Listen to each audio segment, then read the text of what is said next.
All things come to an end.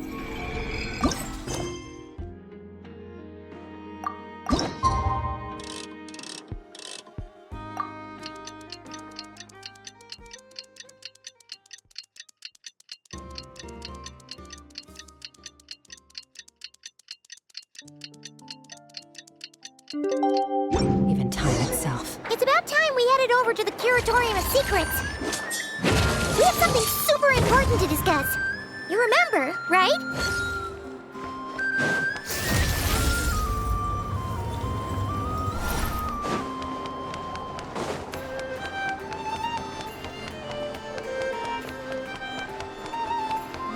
Fearless.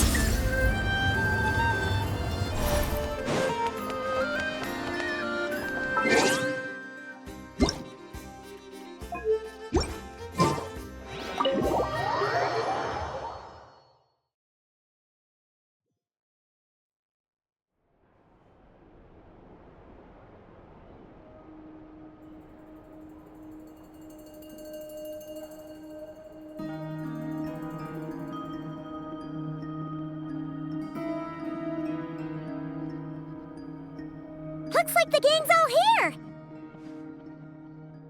Yep, all ready. How about you two? Green and good to go? Paimon's ready! Great, let's get rolling then. Great. Well, first things first. Wait.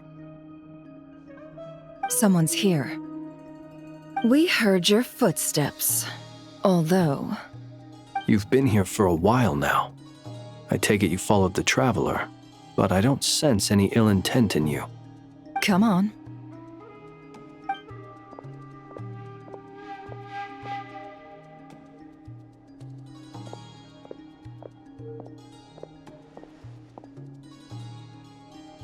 I figured it wouldn't take you long to notice me.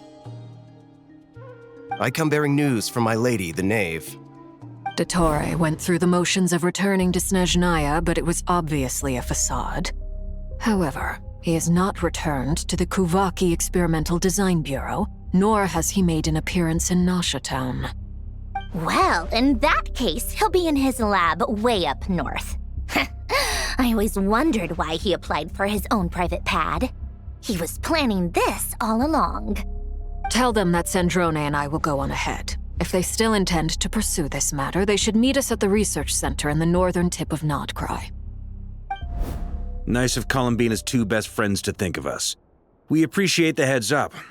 Our sincere thanks to the VIII for your aid. Lady Damselette may have left our organization, but at least some of her colleagues remain genuinely concerned for her well-being. Not to mention that the Doctor's increasingly cryptic conduct gives us great cause for alarm. We have crossed swords many times before, but it's not personal. We're just on different sides. We don't lack humanity. And so, as fellow friends of Lady Damselette, it's only right that you should be in the know about this. Arlecchino's situational awareness has saved us a lot of trouble. I'll leave the map here with you. If you do decide to head to the research center, please proceed with caution. And remember, at least while you're in Nodcry, Lady Arlecchino's subordinates are your comrades if you want them to be. This is very accommodating of you. We can't thank you enough. Just doing my duty. I shall take my leave now. If you need us, you'll find us at the Experimental Design Bureau.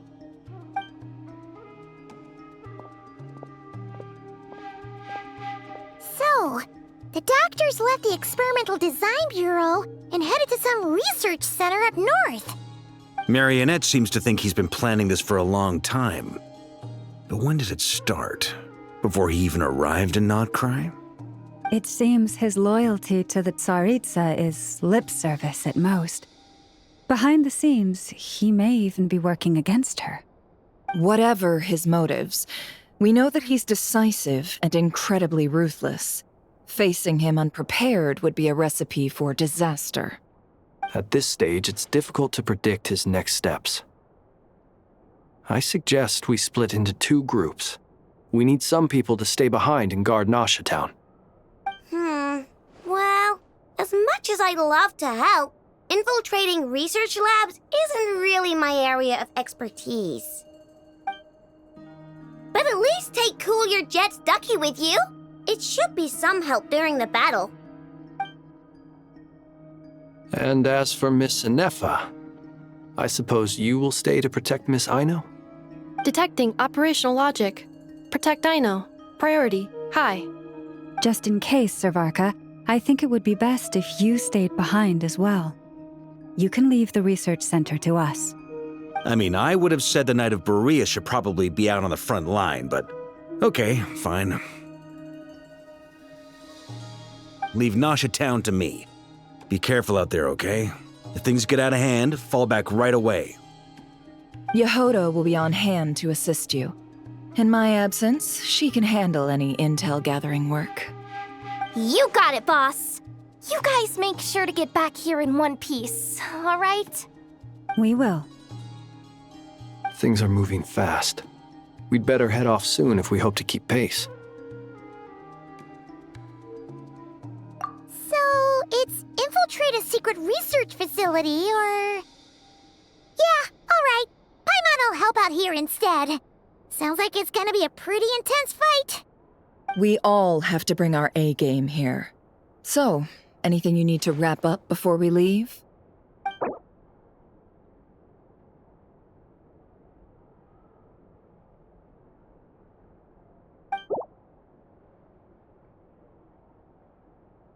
Then you'd better get going. Very well.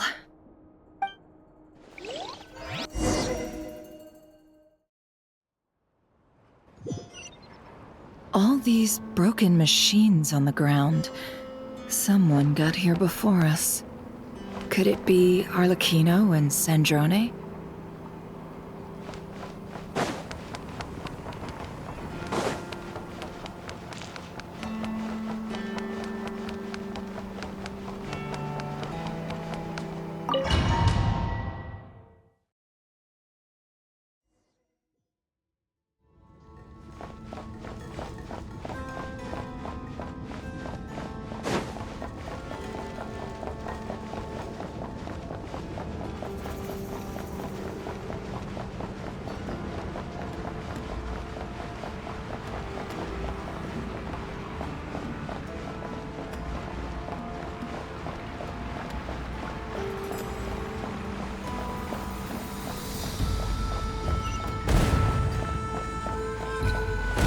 That's quite a welcome party.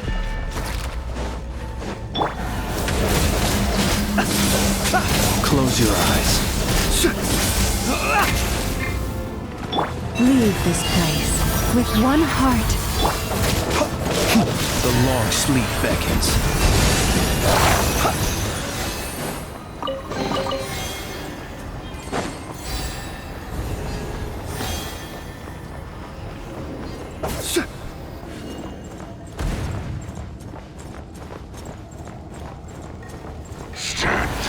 Be silent. It all adds up. Can't hide the truth. Forest, protect us. No more lies. Seek within.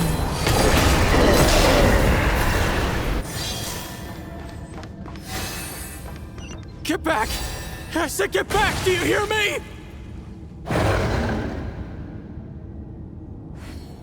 Why isn't it working? No! Don't come any closer! Don't!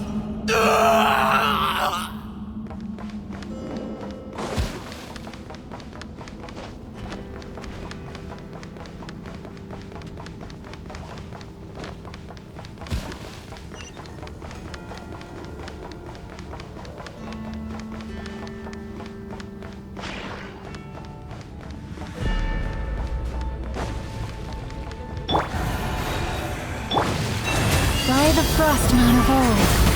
Close your eyes. Steady now.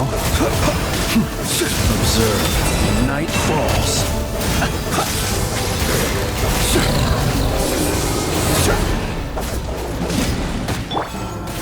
You poor lost It all adds up. No more lies.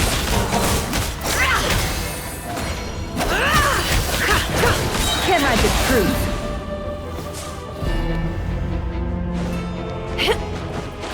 Close your eyes. Be silent.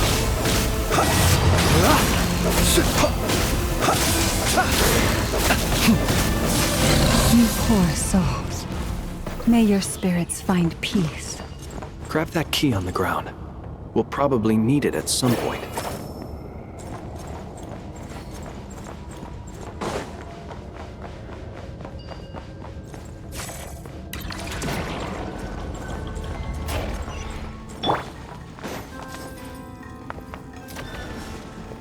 Watch out.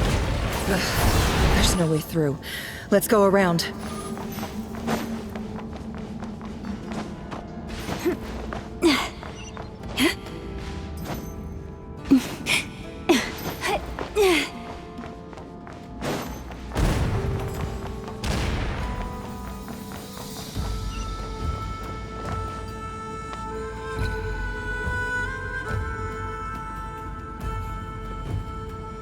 What the? Trespassers? Here? What's wrong with you people?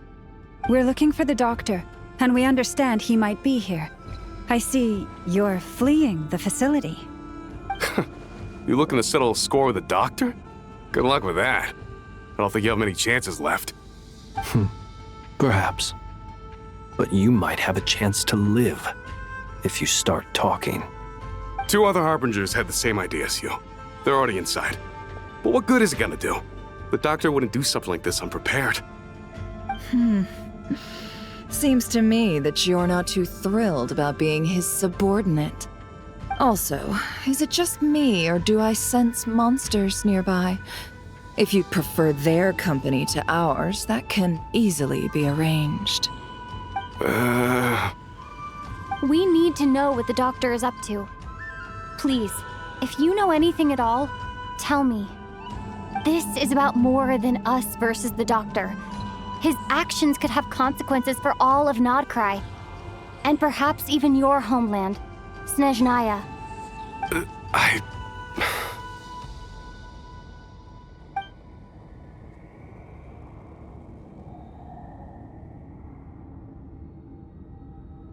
He's building something. Ambitious doesn't even begin to describe it.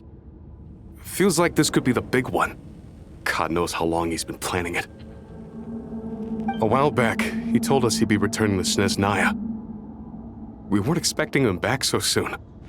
This time he brought some gemstones with him, or something. 2 of them. The moon marrow spheres. He stole them from their rightful owner, Columbina. Oh, Lady Damselette? Last I heard, she left the VIII. Before she went, she told us she'd finished what Her Majesty asked of her, and wished to focus on some personal matters. I remember thinking that leaving us might not be the best choice. I mean, I always looked up to the captain the most, and... Back when this all started, the higher-ups dispatched 3 units to Nodcry to execute their plan. They were led by the Doctor, Marionette, and the Damselette, respectively. I was a part of the Damselette's unit to begin with. She never really interacted with us much. In fact, she seemed sort of detached from everything. Not because she was distracted, just felt like she was indifferent to the world around her. Like she had no stake in anything that happened. She always seemed like she was staring off into the distance.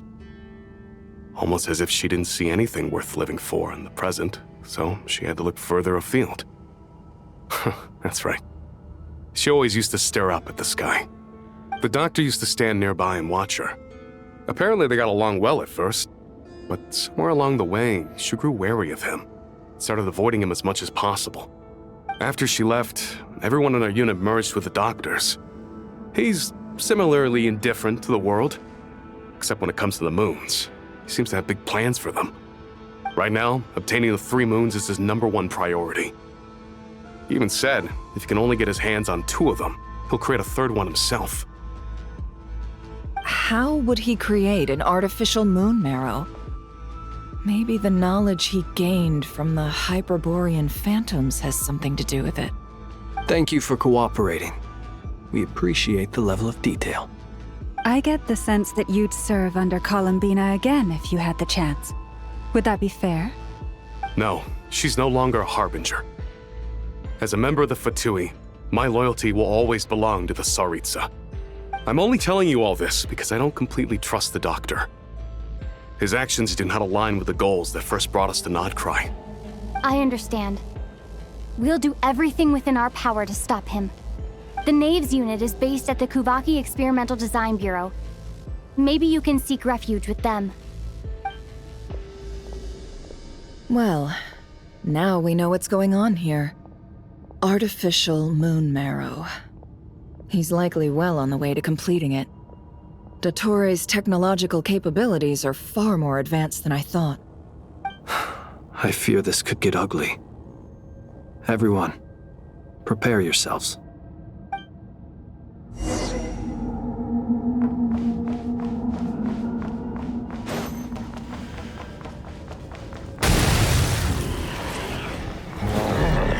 Leave this place. With one heart, we pray. The deception ends here.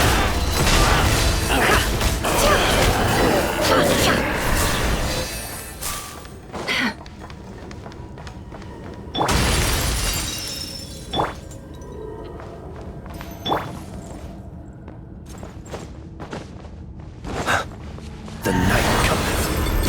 Observe, be silent.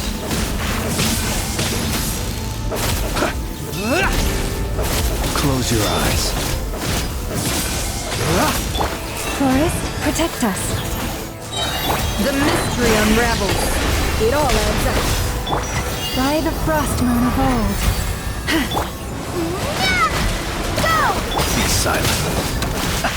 It's a grave situation.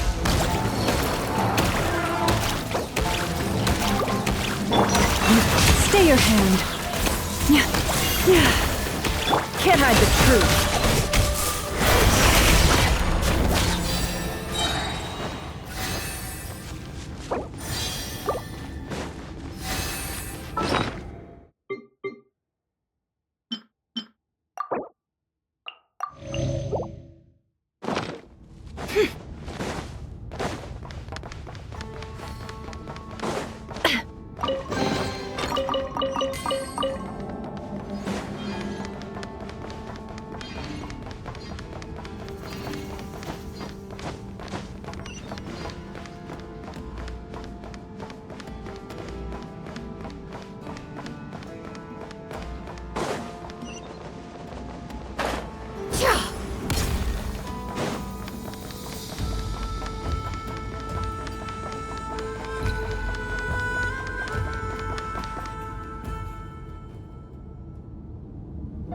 Welcome, one and all.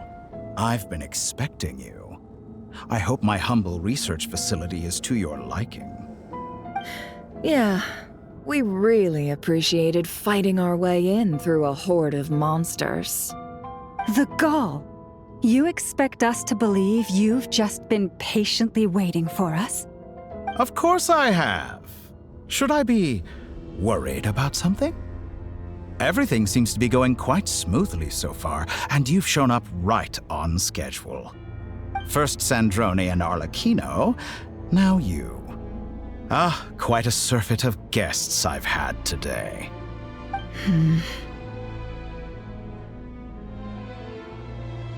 If you were looking for them, I should probably mention that Arlecchino disappeared as soon as she entered the facility.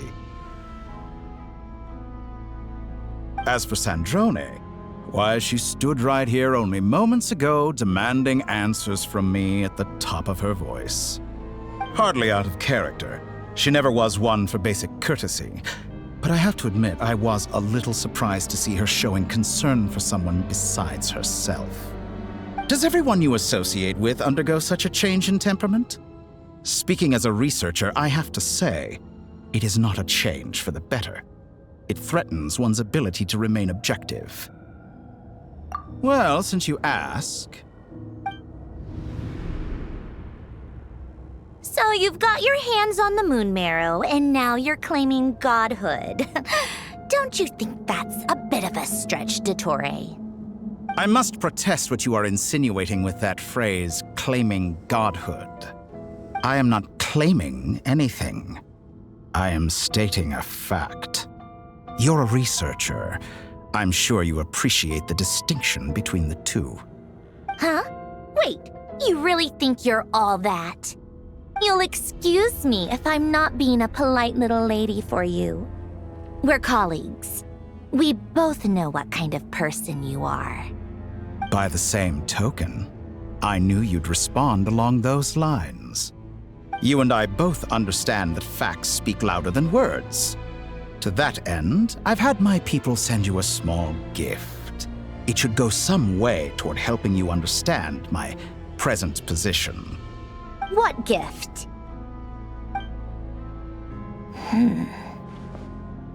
Where have all your troops gone?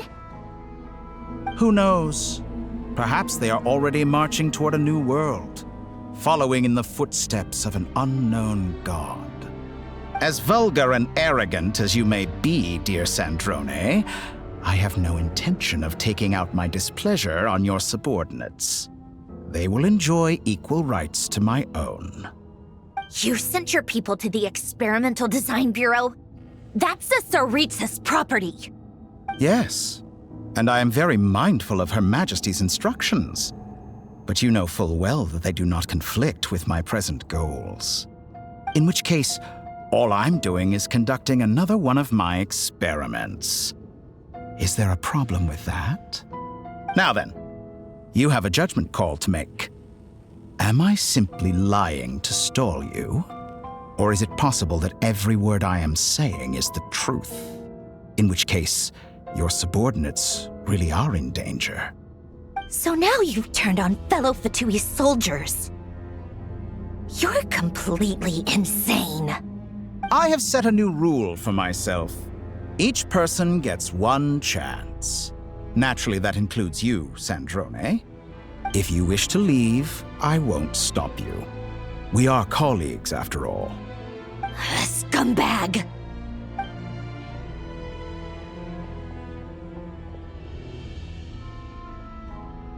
Still, I hadn't counted on Sandrone sparing any thought for the people of this world. Shame. I always found her self-centeredness to be one of her few better qualities. How can she ever hope to achieve greatness when she's so obsessed with protecting her little design bureau?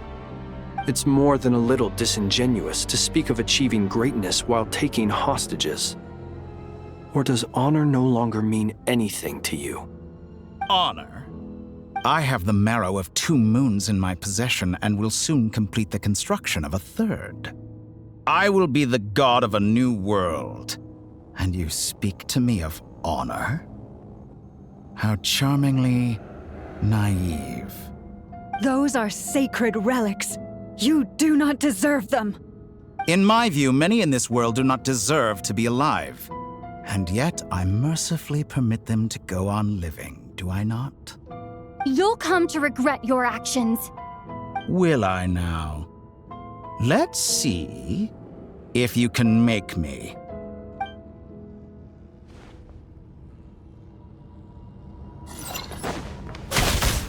Wipe out! Beware the creatures of the night. Close your eyes. Be silent. Target acquired. Do you fear the dark? Observe. Leave this place with one heart. Seek within. No more lies. It all adds up.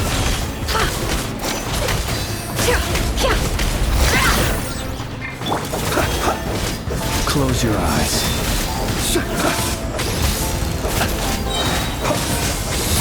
To dust. Be silent. Water jet! In a poor lost land. No more lies. Can't hide the truth.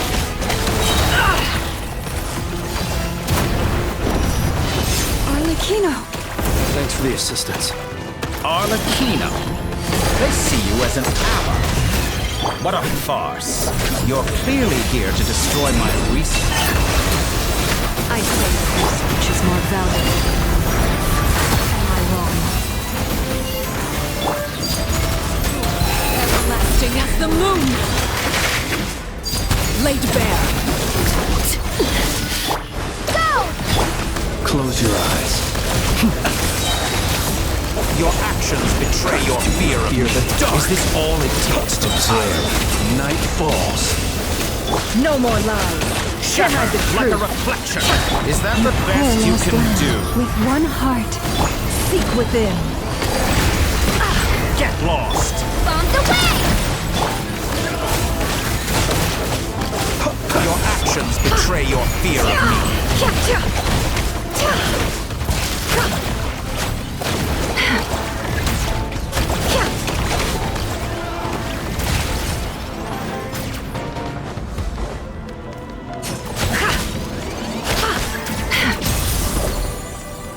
Close your eyes. Be silent. Close your eyes. Is that the best you can do? Get lost. Forest, protect us. It all adds up. Can't hide the truth. The deception ends here. Katara is too powerful with the artificial moon arrow in his arsenal. Fighting him is futile. Quickly!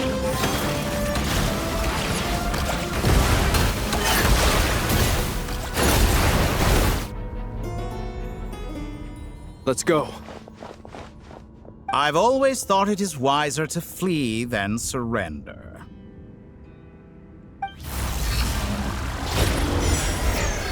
Watch out! What the? Forget about me! You should... Where's the Traveler?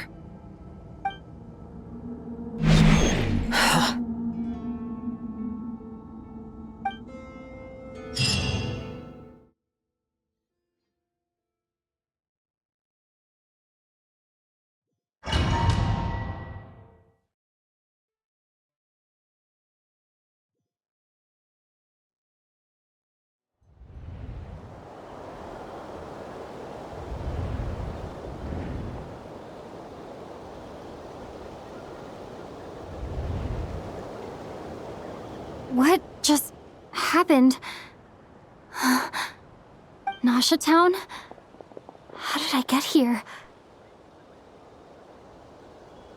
Strange. I remember being trapped by Dottore during the battle, and now, all of a sudden, I'm here. Something weird is going on. I guess I'll start by exploring the area. Huh? Traveler? What brings you here at this hour? Huh? What are you in the mood for today? A hot dog? Or something else? We've got some special discounts at the moment. Want to see the menu? Sorry, I'm not hungry right now. Ah. Well, feel free to take a seat for now. Let me know if you change your mind. Everyone seems to be acting normal. Am I just overthinking? Oh, darling, look who it is. One of our regular customers. Get the Traveler something to eat, would you, dear? Wait. Why is he talking like that? Well, I'd love to, but can't serve a customer unless they order something. Anyway, I take it your business is wrapped up? Yes, thankfully. It was a long trip, and it's left me feeling pretty exhausted. But the upshot is, I won't have to leave again for a good while. We can have some quality time to ourselves. Wait. These two are a couple? I see some kids around too. I didn't know they had a family. Hey there! I haven't seen you in ages! What's keeping you so busy? I've been looking forward to playing with you again. You forgot already? You're silly. Daddy brought you over to our house recently. We had some snacks together. What is she talking about? We've had a lot of customers over the last few days, so we've been real busy. And like my mom always says, some people are more than just customers. They're friends. Oh, another customer's arrived. I better go see what they want. This is all wrong. I never once heard the owner of this restaurant talk about their family. It certainly isn't a family-run business. And that child, I don't recognize her at all. Could this be a false memory? Very good. I knew you had it in you. Aren't you going to try the house special? When did he show up? No, none of this is real. You don't seem to like it here. That's fine. We can change venues.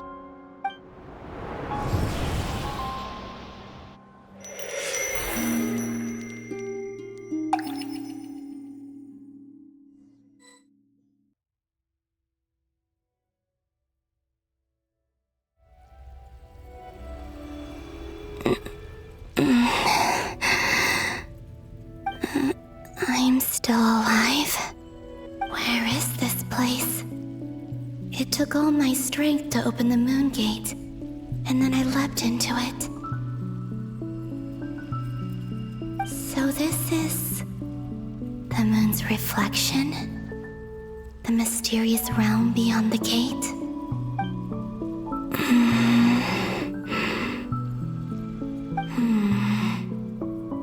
I can't sense anything.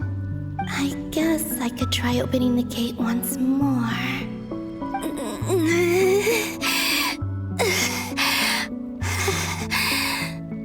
No response. Maybe this space can't be opened from inside. If this was the space that killed both Revier and his lover, then why am I unscathed? Or... no. I'm not unscathed. Even the air here feels frozen in place. There is nothing here with which I can restore my power. I should conserve my strength and proceed with caution.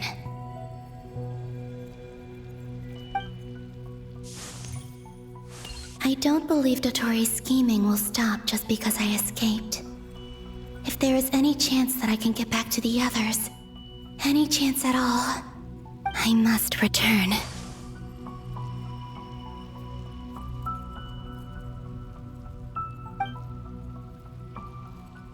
Emptiness, silence. What is this place?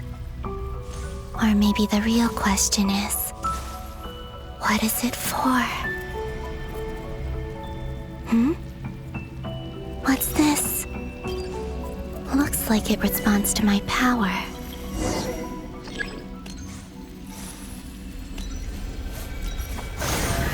Golden. Like Kuvaki. Is it some sort of guide? And why does it feel so familiar? I might as well follow it.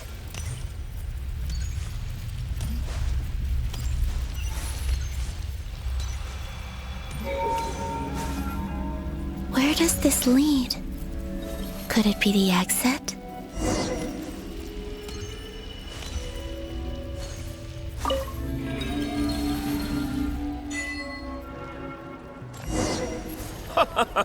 Welcome home, Moon Goddess. Is this Nasha Town? But isn't Moon Prayer Night over already?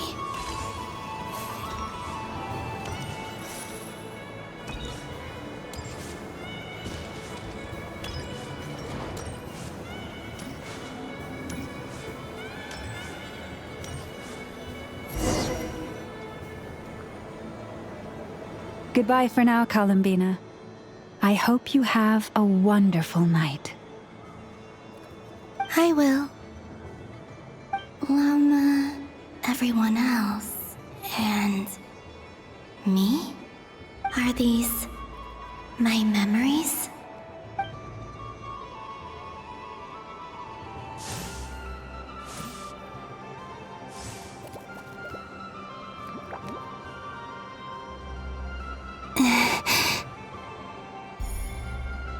I can't touch them. It's as if we're separated by some impenetrable power.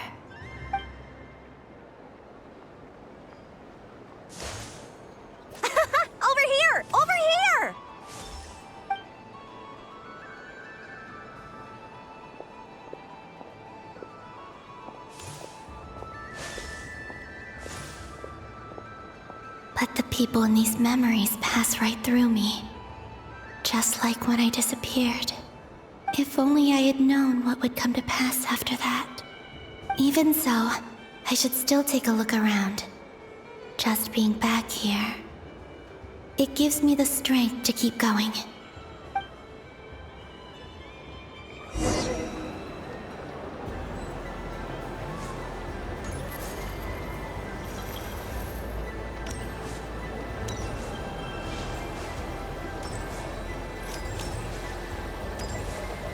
Welcome home, Moon Goddess. Oh, you're the genuine article. Alice was right. This moon prayer night was worth watching after all. Oh, yes. That was the fortune-telling stall run by Barbeloth from the Hexen Circle.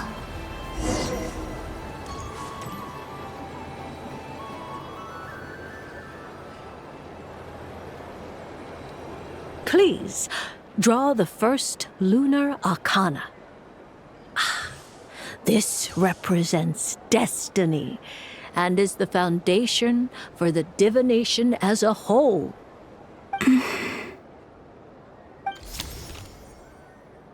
My destiny. I believe the card I drew was the moon. Now that I think about it, Barbeloth's divination was absolutely right. It's almost time to draw the last card. The one that represents the future.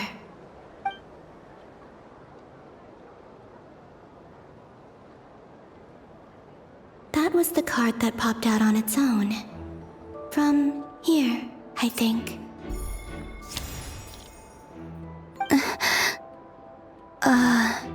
Kuvaki Pulse? What? Fascinating. I've never encountered this before in my role as a diviner. What's going on? Did that card leave the deck? Because of my influence? All I did was try to touch it, and then... Maybe this memory space is not untouchable after all. Are there weak points in the barrier? Or is it possible that there's more to this space than my memories alone?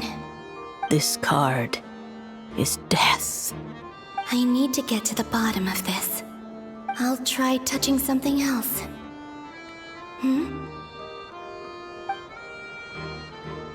Is this the wind? No, it's gravity. It's pulling me outwards. No, Traveler!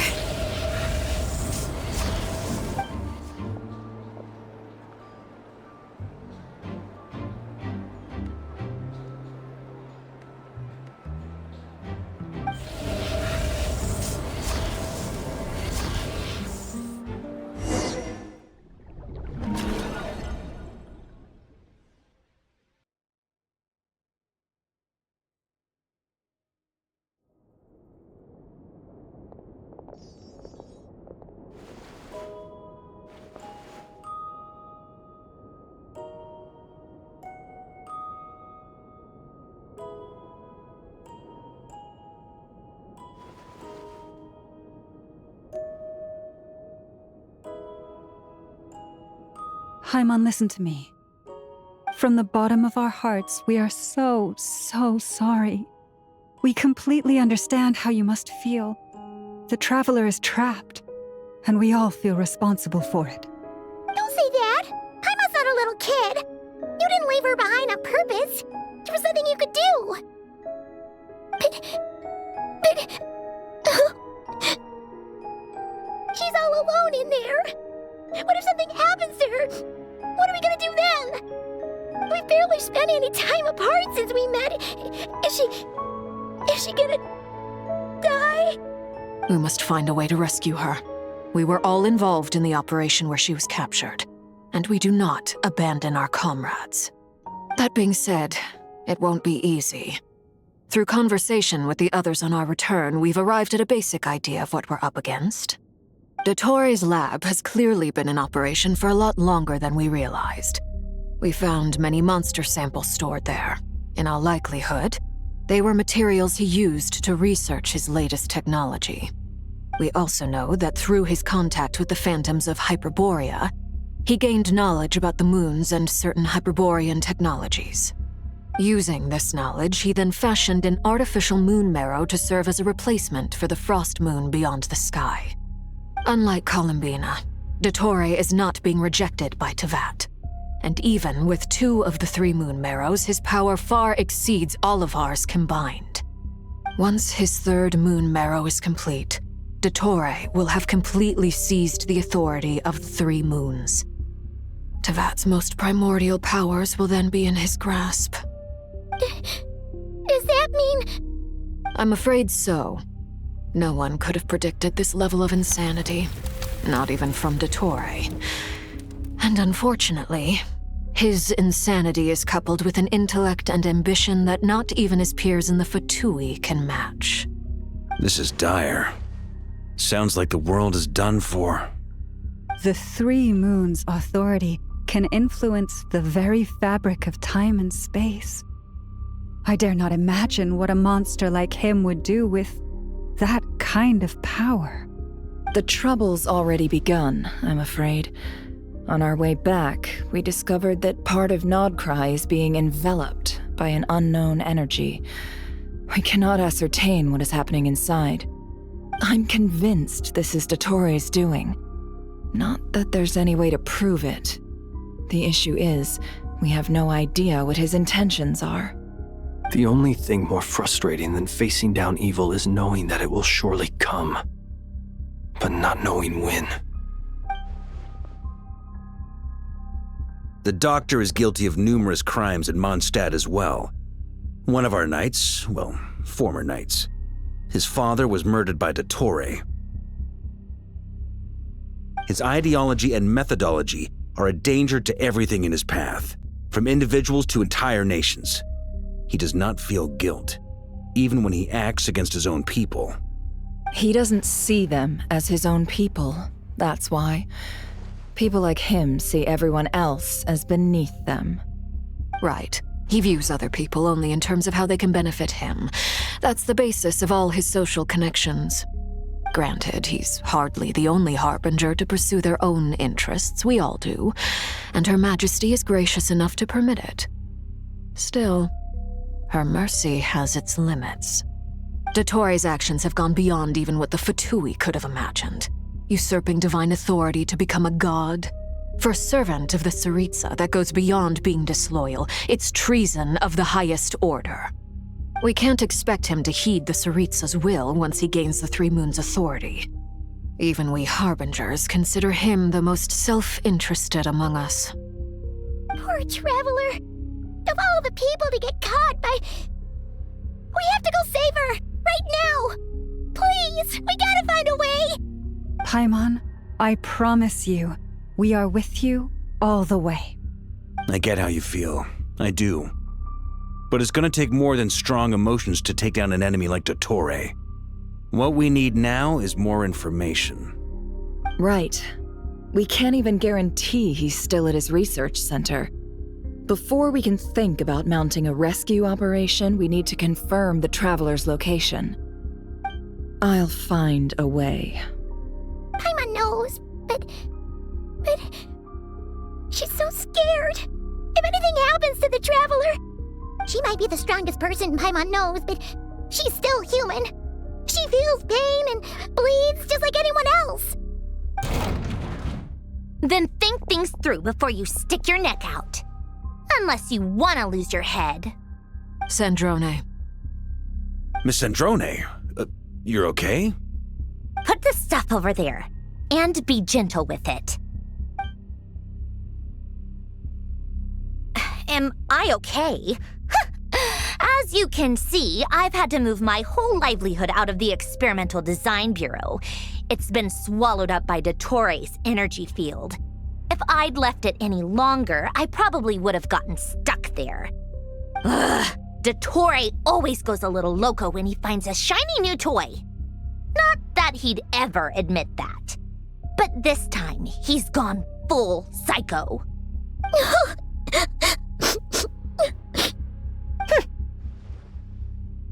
Just go ahead and cry already. Sorry.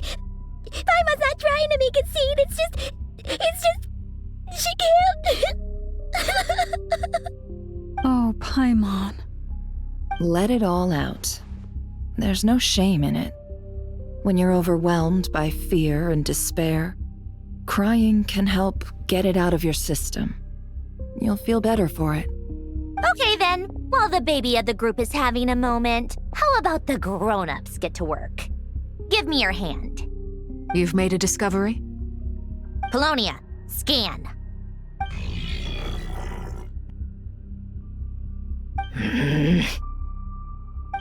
You, hand, now. Oh, I thought you'd never ask, my lady.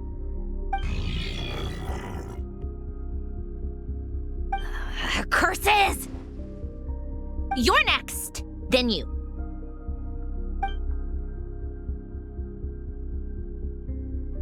Dottore, you son of a... He's done something to us! Everyone who entered his research center has been implanted with some sort of curse. I don't feel anything unusual at the moment. Does that mean it hasn't activated yet? Is there a way to figure out its purpose and what might trigger it? My best guess is Dottore created it using the Moon Goddess's powers. 1 second, analyzing. Ugh! That friggin' maniac! So, what twisted game is he playing this time? The moment I analyzed the energy composition, some encrypted text appeared in my mind's eye. And when I deciphered it according to the VIII standard encryption protocol, I got the following message. Feel free to run, or you will perish in nod cry. He's mocking us. Yep, he loves to toy with people. Only in this case, there might be more to it. But I didn't detect any murderous intent or malice either in the message or the curse's energy. As if this is him at his least malicious. Or perhaps all people are cowards in his eyes. Maybe he thinks the threat alone will be effective. What a despicable person. And he has the Traveler in his grasp. If I may, as unhinged as Dottore may be, he has always exercised great patience with the objects of his interest. I remember a comment he made when we first arrived in Nodcry. He said, "This world is, on the whole, an exceedingly dull place. But at least there are a few intriguing features, such as the gods, or the Traveler. Presumably, they interest him because they're unknown quantities. He wants to understand as much as he can about them." Agreed. The Traveler is Tevat's 4th descender. All Harbingers are aware of this. Since Dottore took such pains to capture the Traveler, he is unlikely to kill her right away. Okay, but we still have to do that rescue operation. Of course. I also think we need to read between the lines with Dottore's message. If he's encouraging us to run, that means we mustn't leave Nodcry under any circumstances. My guess is, his curse will only trigger if we leave.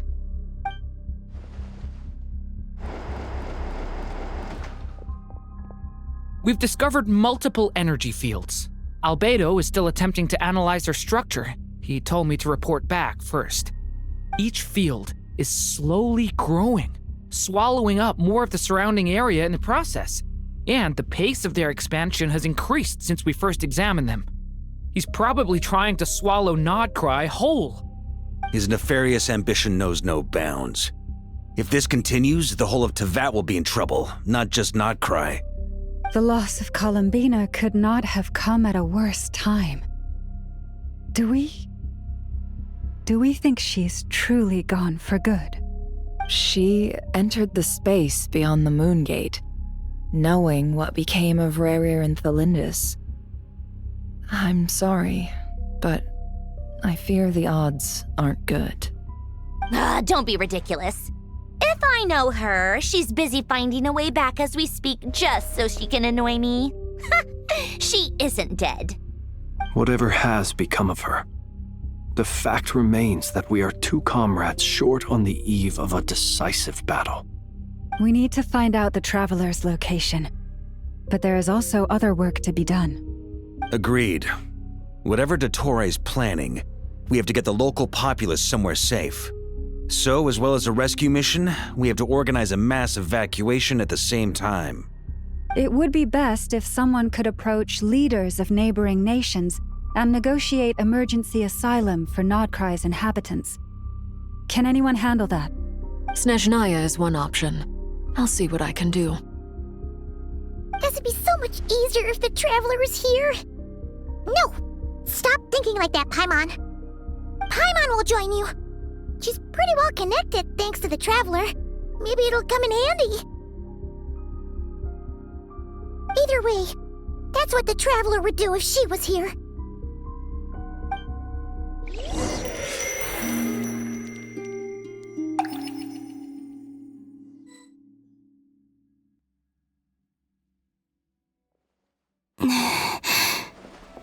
Back here again.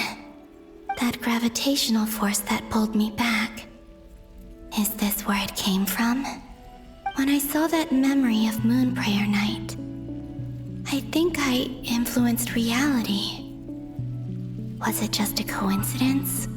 Or if only I could have sent the others some kind of warning on Moon Prayer Night. Maybe we could have stopped Dottore. I feel so heavy. Does entering that space consume a lot of energy? Well, even so, I have to keep moving forward. Back to emptiness and silence again. I should try and find my way back inside that memory.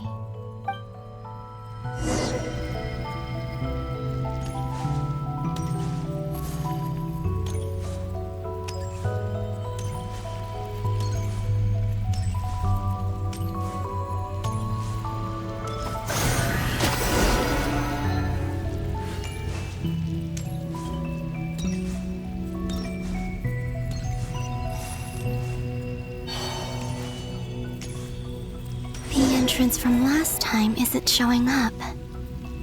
What am I missing?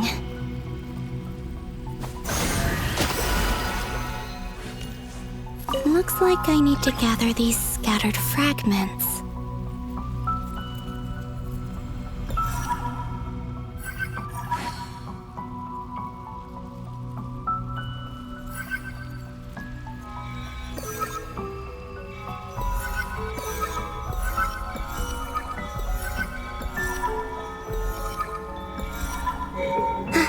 It worked! Hopefully I can stay inside for a bit longer this time.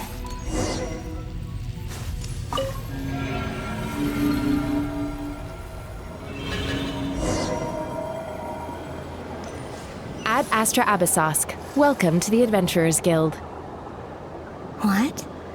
This doesn't look like Moon Prayer Night.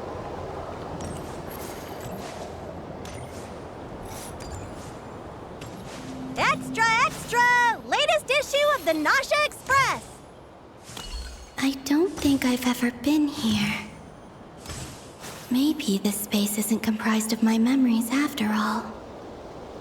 There aren't any festive decorations around. Is this Nasha Town after Moon Prayer Night ended? Did Dottore's plan not affect the town? Or is no one aware of what happened because he used the Three Moons' authority? Let me see if I can influence anyone else. So, what do we do next? Wait, that voice. Paimon? The most important thing right now is to find that mage. Lauma the Traveler and Mr. Varga are here too. I'd better go pay the Fatui a visit. Traveler!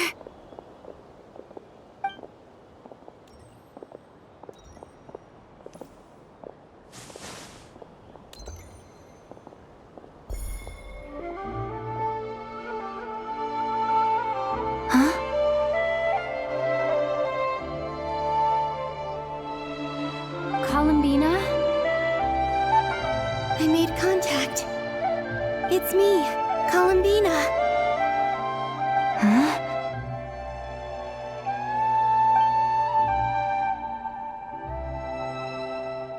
Traveler? Let's go! This is no time to be spacing out! Huh? Huh? Wait a moment. This has happened before. Huh?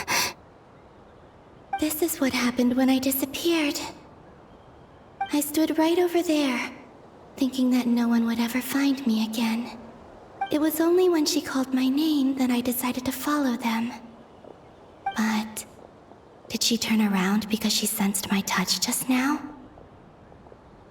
Is it really possible that from in here, I can change the past? If I keep following them, maybe... Huh? It's that gravity again.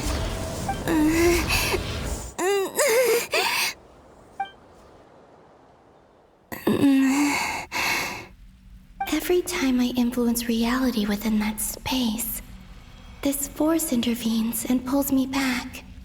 It's as if it's trying to stop me from leaving.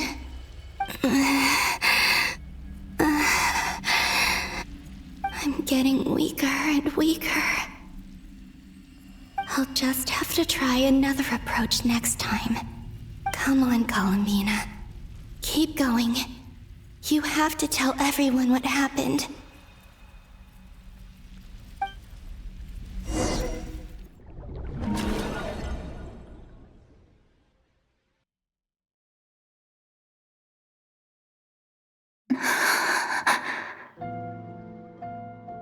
Suddenly, I've been plunged into darkness, alone. It feels strange, as if something has grabbed hold of me. Is Dottore now powerful enough to interfere with space itself? Look at you, standing so still in total silence. I almost didn't recognize you. Hello there, traveler. He seems to be in a good mood. Wait, what's that behind him? Ah, so you noticed. This is the completed Triloom.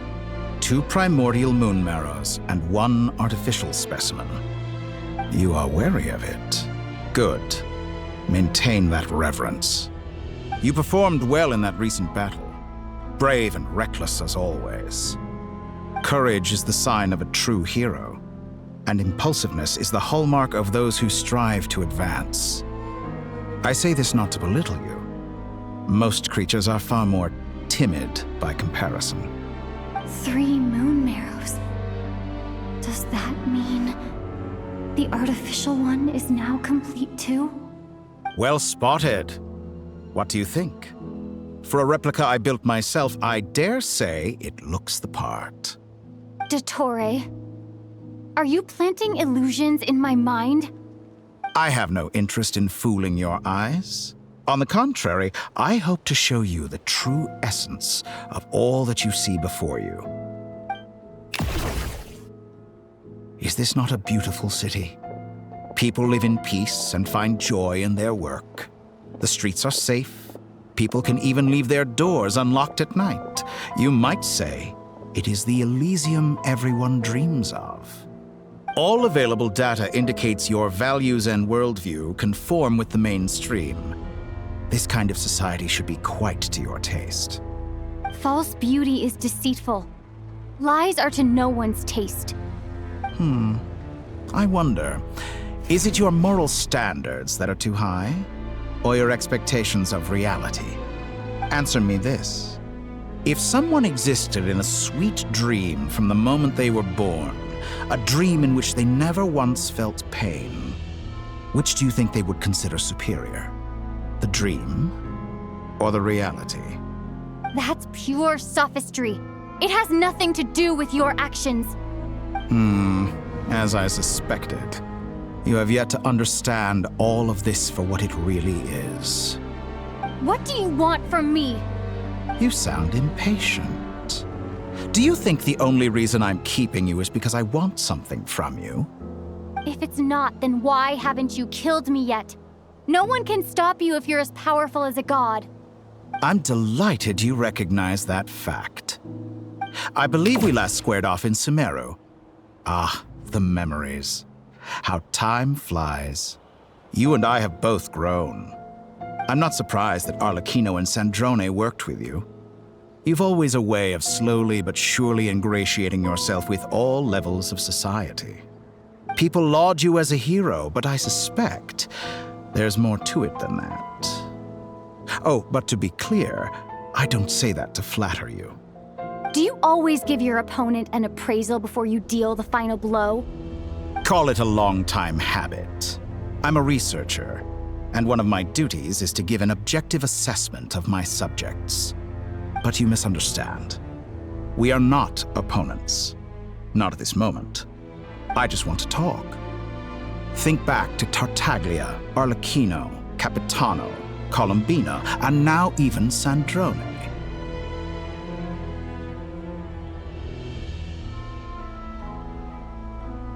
You've worked with each of them in the past. I believe you can work with me as well. What makes you so sure? Well, why not? Should the good associate only with the good and the bad befriend only the bad? I like to think we could have a more mature relationship than that. Surely you don't think all your relationships are grounded in friendship or shared ideals. People come together because it benefits them to do so. If you think of the people you admire, you must surely admit that they have provided some benefit to you. Morality, ambition, dreams. People have plenty of words to embellish the nature of their relationships. But once you break free from those ethical frameworks, you will see that the only thing connecting the two of you is mutual benefit. And that is what I'd like to talk to you about. We're finally getting into it. He's probably been planning to kidnap me for a long time now. But for what exactly? He has the authority of all 3 moons. I won't be able to gain the upper hand in a fight. Best if I pretend that I'm willing to negotiate for now. You say you're a god, but you also speak of mutual benefit. What could a god want that the 3 moons cannot provide? Excellent question. But before I answer, I would ask you the same thing. Gaining Colombina's allegiance was a rare and extraordinary feat. But the Moon Marrows are now in my hands, and I have the edge over her. For this artificial moon is not being rejected by Tevat. Her identity and lineage may have been a thing of glory in the old world, but they were also shackles that prevented her from ever integrating into Tevat. I, on the other hand, you may view me as a thief, but I have overcome that limitation. So what is it that the 3 moons cannot grant you? What stops you from negotiating with me to get what you want? I don't make deals with lying psychopaths. That's quite an accusation. Are you expecting me to get angry with you? Well, this is one aspect in which my personal growth has served me well. In the past, my less mature self might have been disappointed, perhaps even angry, over a small setback like this. Like when you and Lesser Lord Kusanali joined forces to oppose me, for example. But things are different now. Just as the rich do not quibble with the poor, I no longer find myself perturbed by these trivial affairs. Human relationships end with conflicts of emotions and interests. But relations between humans and gods are different. And ours is even more unique. I have ascended to the highest heights and laid claim to unprecedented horizons. And you were no ordinary person to begin with.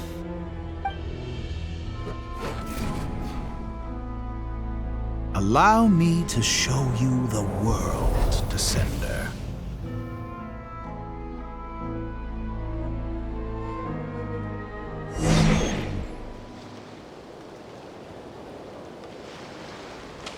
To stand, walk, jump, sit, and lie down. These are the most common of behaviors.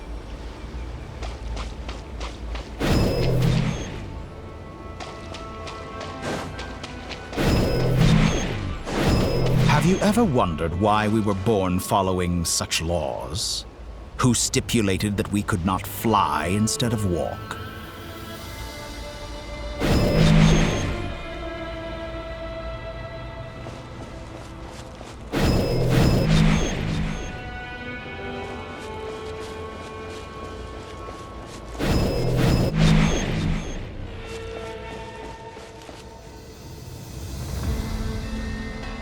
Someone of your talent and experience must surely know of the 4 great rulers who serve the heavenly principles.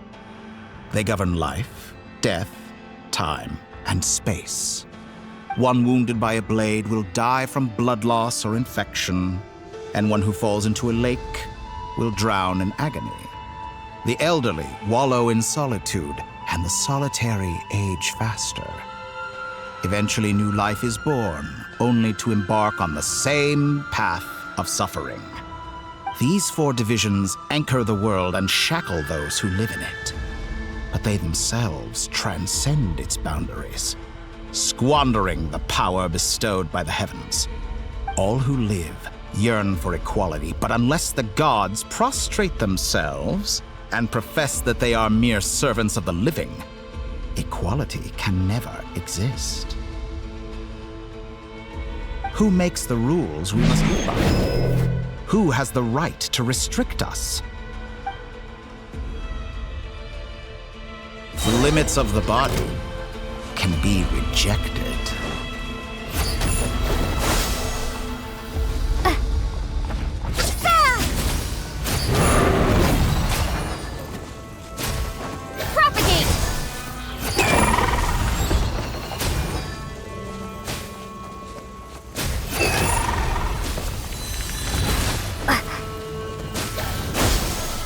How does it feel to be among those with absolute power?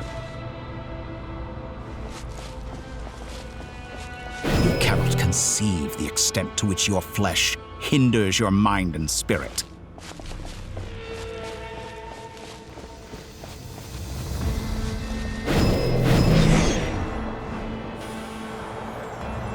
Only by discarding our useless, primitive eyes can we perceive a new world. How narrow-minded we all were in the past. Why should the final answer of the world not be the power that predates those of life, death, time, and space? The power of the Triloon. Through it, I have glimpsed new experimental possibilities. Nature suppressed, authority exiled, souls controlled.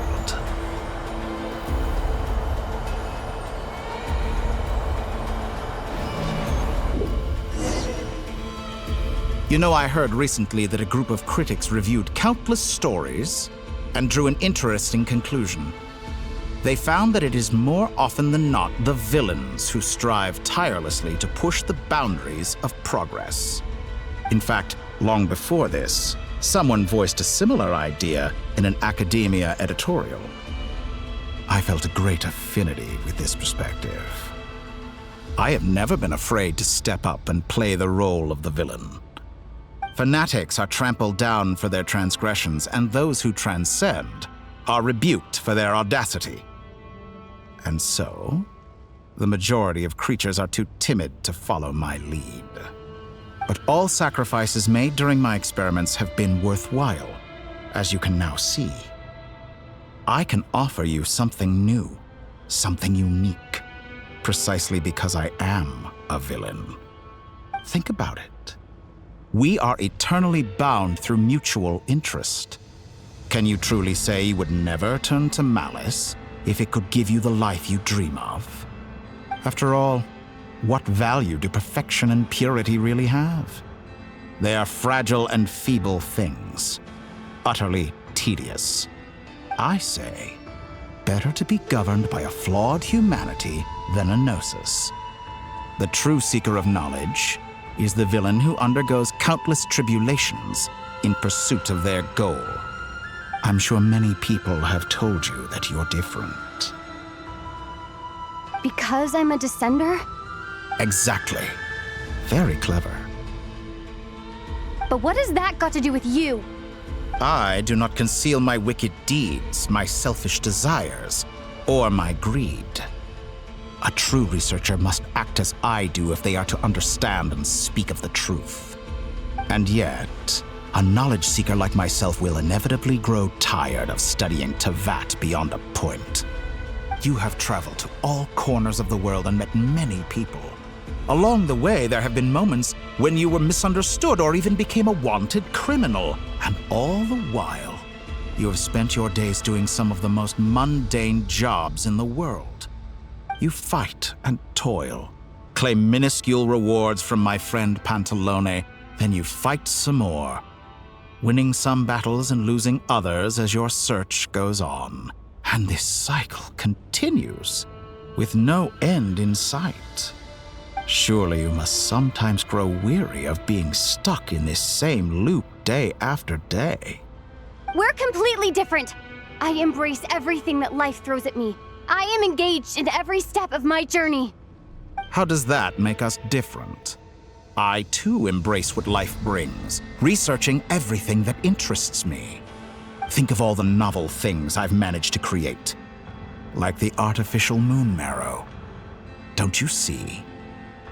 As unique a specimen as she was, even Columbina is not irreplaceable. Take that back. She's gone because of your actions. I didn't say that to anger you. Though admittedly, I don't see what there is to be angry about. Anything Columbina could do for you, I can do better. I know what your ultimate goal is. You wish to walk the path your brother walked and seek answers from him at the end of that journey, don't you? Someone like you could never understand what it feels like to care about another person the way I care about him. Perhaps not. But that doesn't mean I can't help. I could find your brother right now, bring him before you, and make him give you the answers you seek. Don't be so presumptuous. You'll never begin to understand the situation between us. Oh, no. This is no presumption. I'm only offering what I know is possible with the power of the Trilune. But it seems like you would sooner continue with your journey through this world. Why? Do you truly desire this journey? Or is it simply a necessary process from which you cannot escape? Think of all the time and energy you have spent, everything you've had to endure just to make it this far. Is this really what you want? Or has your hand been forced by the promise of that final answer? Yes, you have made many friends. But do they ever spare a thought for the void in your heart and what it yearns for? What you want is not friends. It is family. But do they know this? I, on the other hand, am far more considerate. Join my experiment, and in return, I will bring your meaningless journey and all its struggles to an end. This is a malicious attempt to manipulate me. But at the same time, he's stating some very human truths. Of course, he's right about my predicament. How can I deny it? I have faced ungrateful strangers, never-ending troubles, an endless quest for answers. I want to see him. After everything I've been through, words can't describe how much I miss him, how much I want to be reunited with him. Wherever you are right now, do you miss me too?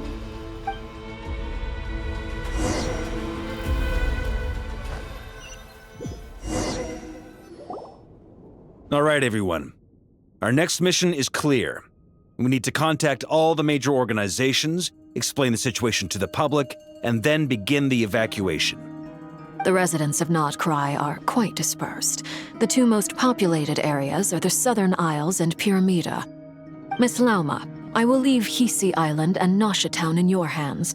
I will liaise with the Fatui and Pyramida. Agreed. We will reach out to Natlan and Snezhnaya. Anyone found north of the Experimental Design Bureau should follow the Fatui to Snezhnaya. As for those dwelling south of that line, I will ask the Voynich Guild to help persuade them to leave. Then I, Mr. Varka, and the Frostmoon Scions will escort them to Natlan.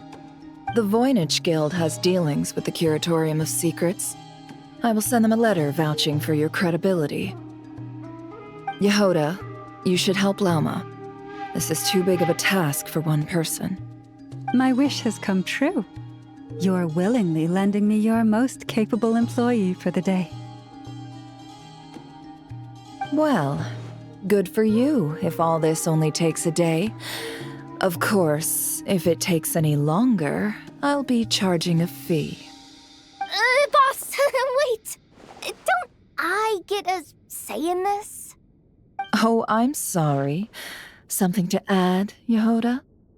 Well, no one's more important to me than you, boss. And remember how Lauma healed your eyes after that big battle?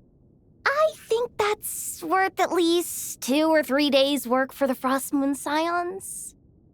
Are you completely incapable of acting in your own self-interest? Or do you simply devalue your own labor? Are you sure you don't want to come with us? Who will see to our other work if we're all busy evacuating residents? Sandrone insists that Columbina is still alive, and we have a traveler to rescue. There's much to be done. But boss, I'm just worried that... Well, Nefer, I'll link up with you once my tasks are complete. What makes you think I'd need you to do that? I'll need it. And considering the way you approach certain matters, I think you'll be better off with me present. That's quite enough. Just focus on your work first. I bet we're in for an uphill battle here. But we can help out too. Inefa and I are gonna help Nasha Town's residents carry their stuff. Loading schedule. Store essential local research data and technology samples, then escort the people to Natlan. Understood. I will execute this to the best of my abilities. Great stuff. Thank you, ladies. I've contacted the Lightkeepers. A colleague of mine will join us shortly. I will persuade them to conduct a thorough search of the region to ensure that no civilians get left behind. As for me, I guess I'll be making an early return to Sumeru. I think it's important that someone informs the Dendro Archon of what's going on in Notcry. Roger that. Someone should inform Mondstadt, too. Mr. Duran, can I trust you to handle that? I think you fly faster than any of us can run. As an added incentive, get there fast enough and I'll see about getting your gliding exam waived. Really? Ha! Mission accepted, sir. I intend to stay behind and help Miss Sandrone with her research.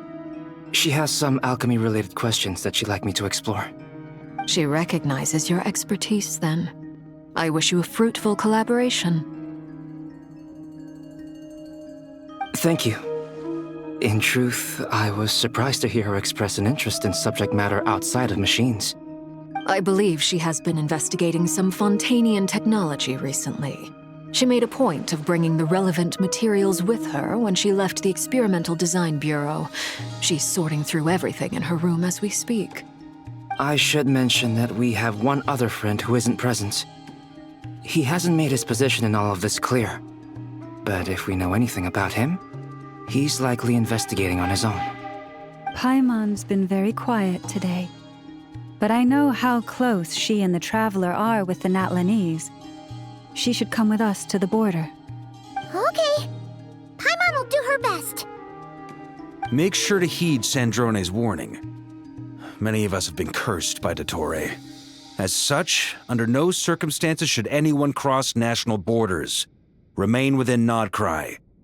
That aside, personally I have faith in Columbina. Things look grim, sure, but who knows how it'll play out. Same goes for rescuing the Traveler. Both of them are important allies and friends. We'll be counting on you to gather intel on them, Miss Nefer. Oh, wonderful. You're all here.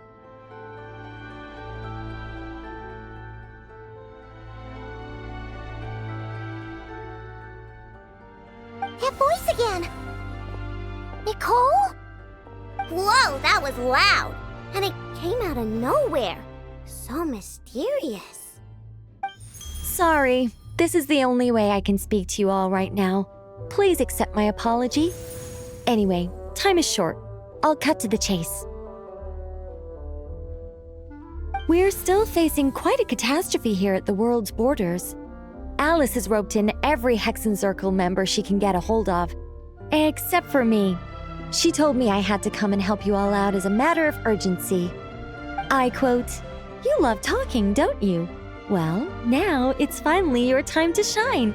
Take these. Make sure the whole party gets one each. You'll be in charge of making sure everyone stays connected." Huh?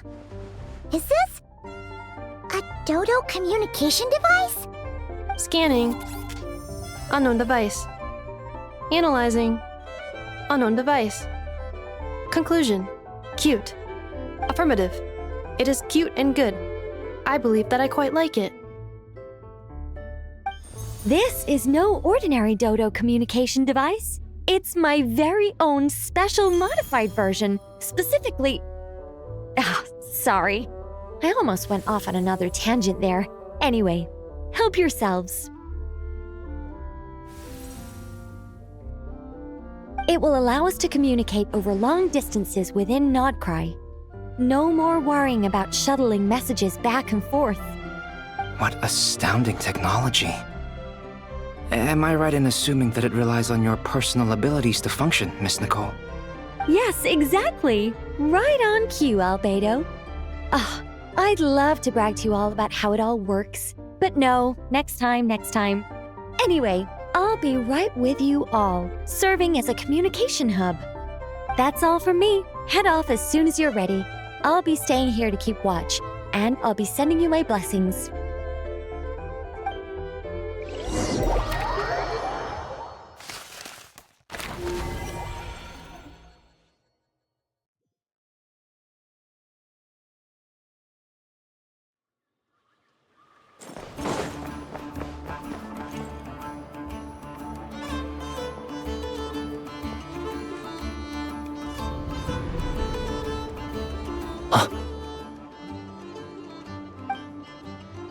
Sir Flint. Perfect timing. I just arrived myself. You are most considerate, Master Ilua. But in fact, I know you have been sitting here for quite some time. If you saw me, why didn't you say something? I was curious to see how long you could sit still for. Also, shouldn't you have managed to sense me approaching? That would be a first. You always seem to appear out of thin air without making a peep. Also, how many times do I have to tell you not to address me as master? I don't qualify. I beg to differ. Why should a young man so well versed in social graces as yourself not be worthy of that title? Please, Lord Flint. Sir Flint. I'm begging you, don't flatter me into complacency like you do with everyone else. You understand me better than most. My newest acquaintances tell me I love complimenting others. What do you think? I think they don't understand why you do it. You just love puffing people up till they're a big, happy ball of hot air that floats away into the sky. In all sincerity, I can only hope that they bring good tidings when they come back down to Earth. Is the situation that bad? We just held a strategy meeting. Let me fill you in.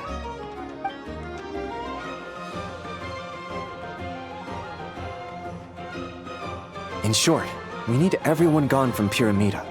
We also need a team of Lightkeepers to scour the more remote regions of Nodcry for civilians to evacuate.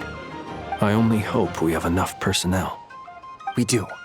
Old Man Nikita will definitely help, and we can recall anyone out on patrol to focus on this instead. Good. I'm sure you and the others will make short work of this. Now, don't forget, once you've completed this task, make sure you and the rest of the team evacuate to either Snezhnaya or Natlan as well. Flint? If you've got something to say, Master Ilua, why not guess what I'm thinking right now? You mentioned that you have something else to deal with later. How difficult is it going to be? I doubt it will be easy. I know you're a Lightkeeper, and it's your duty to protect others in times of crisis. but I have a feeling that she'll be walking into grave danger. However bad things have gotten in the past, Nodcry has never faced a mass evacuation before. But from the sounds of it, you don't intend to come with us. I don't mean to pry, and it's probably none of my business. But whatever it is you're intending, you don't have to go through with it, you know. I've been afflicted with some sort of curse, and I'm told it may well trigger if I set foot outside of Nodcry. As such, I cannot leave. I have to act, if for no other reason than to fight this curse. What? No. Why? Why would anyone want to curse you? There are plenty of people out there willing to trample over others in pursuit of their own goals. Frankly, Sir Flint, I am furious. You're making light of what is an incredibly serious situation. Indeed I am. And? And what? I told you, I'm furious about this. Nothing I can do about it, I'm afraid. Things happen, and we just have to deal with them. If you find yourself feeling angry, perhaps start by drinking a big glass of water. Hey, you mean you're completely unmoved by my anger? I'm devastated. Then allow me to express my sincerest regret. Come by the lighthouse sometime. We'll catch ourselves a few fish, have a little barbecue, play some cards, and bask in the sun. Maybe I need to spell this out. Lean in a little, Flint. Oh my, this doesn't bode well. Word is that you were caught up in a real horror show recently. People were amazed that you returned safe and sound. They've been debating whether you're even human. I've returned safe and sound from plenty of crises. When you say people, do you mean other people? Or do you just mean you? Fine. I'll be frank. You're not human, are you? Heavens. Now that's a horrifying thought. You know what? Forget it. We'll revisit this once it's all over. A sound plan. Albeit a little ominous sounding. Just promise me you'll come back in one piece, all right? For you, Master Ilua. How could I refuse? Also, please pass my regards on to our colleagues. Tell them, thank you all for your assistance. Please put safety first as you proceed with the operation.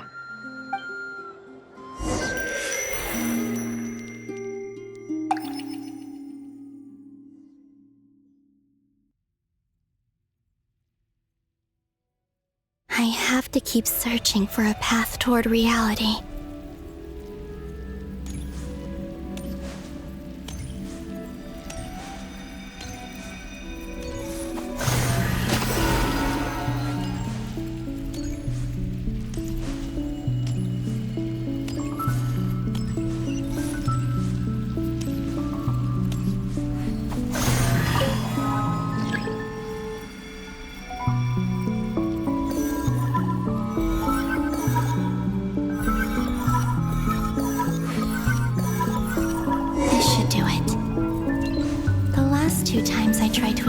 Reality in this space. It consumed a lot of Kuvaki. I'll try and be more careful this time. I need to leave key clues behind using less power. I hope everyone still remembers what I said on Moon Prayer Night.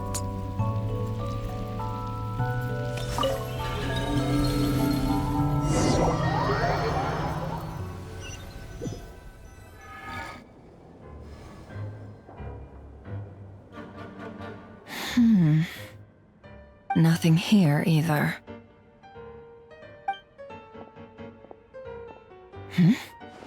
Flint's? Ah, Miss Nefer. What are you doing here? Unless... I just spoke with Itlua about arrangements for the search and came for a walk nearby. As for you, why would... It appears we think along similar lines, and neither of us likes to accept things at face value. As well as figuring out how to gather intel on the Traveler, I wanted to confirm some of my own suspicions. Also, we'll need to bring a lot of force to bear against Ettore, even if we're only looking to rescue the Traveler. We can't leave anything to chance. You don't think Columbina perished either, do you? I'm merely considering the possibility that she survived, just as you are. How much can we really know about a deity like her anyway? Do you remember what she said on Moon Prayer Night? About using moonlight to send messages to us? Of course. I think that's why we're both here. Where have you checked so far? I've been focusing on the outdoors. Anywhere the moonlight shines. I checked most of Nasha Town, but didn't find anything. I checked the Curatorium of Secrets, and a few rooms where I thought I might find some leads. But no luck here either. The only places I haven't looked yet are the rooms in the flagship. But process of elimination isn't the only thing that brought me here. Oh, really? What's your other reason? After all that build-up, our mystery ally never showed up even once!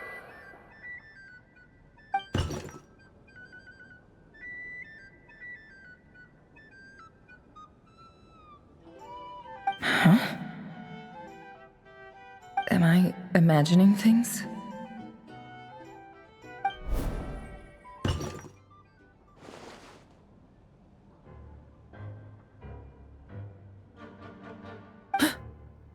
Come on, let's see what's going on. Oh no. I knocked over a vase as soon as I came in. It must have been caused by a Kuvaki fluctuation when I entered the space. Although, it seems like I'm not about to be pulled away this time. It looks like as long as I'm careful with my actions, it doesn't count as influencing reality. Anyway, is this the flagship? The Traveler mentioned that's where she was staying. I only went into the lobby last time, so I've never actually been here before. How does this space work? If nothing else, I can now be sure that it is not simply memory. She mentioned where her room was. I think it's this one.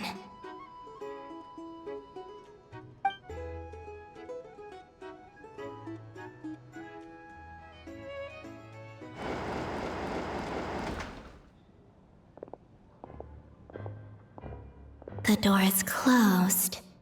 But if this is anything like when I disappeared, then maybe...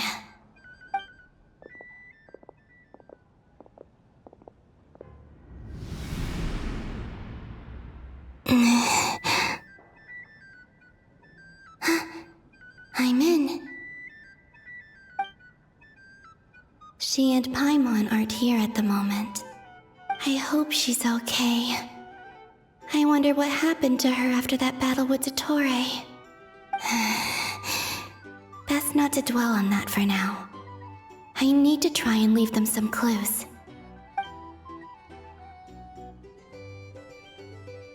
Please, Traveler.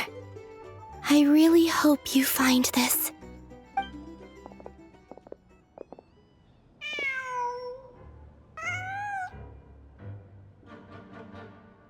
Huh. Just a cat. Nothing else here strikes me as noteworthy. Didn't you stay here for a couple of nights once? Before Rerir showed himself, yes. It's also where the Traveler and I first met. Did you notice anything unusual during your stay? I remember thinking how much noisier the flagship is at night compared to the graveyard. Other than that, no. Traveler and Paimon were most congenial neighbors. This is where they've been staying, yes? Over here? That's right. I wouldn't usually condone breaking and entering, But we can make it up to them later. Focus now. I have to write a message on the wall using Kuvaki, just like I said on Moon Prayer Night. Simply open your windows on nights when the moon shines bright, and the moonlight will naturally flow towards the words I have written. Here goes. I'll need to carefully control my strength.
There's a noise outside the door. Is she back?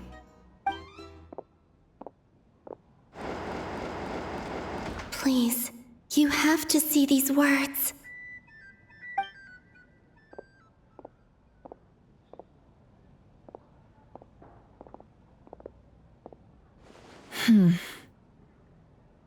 Well, do you sense anything?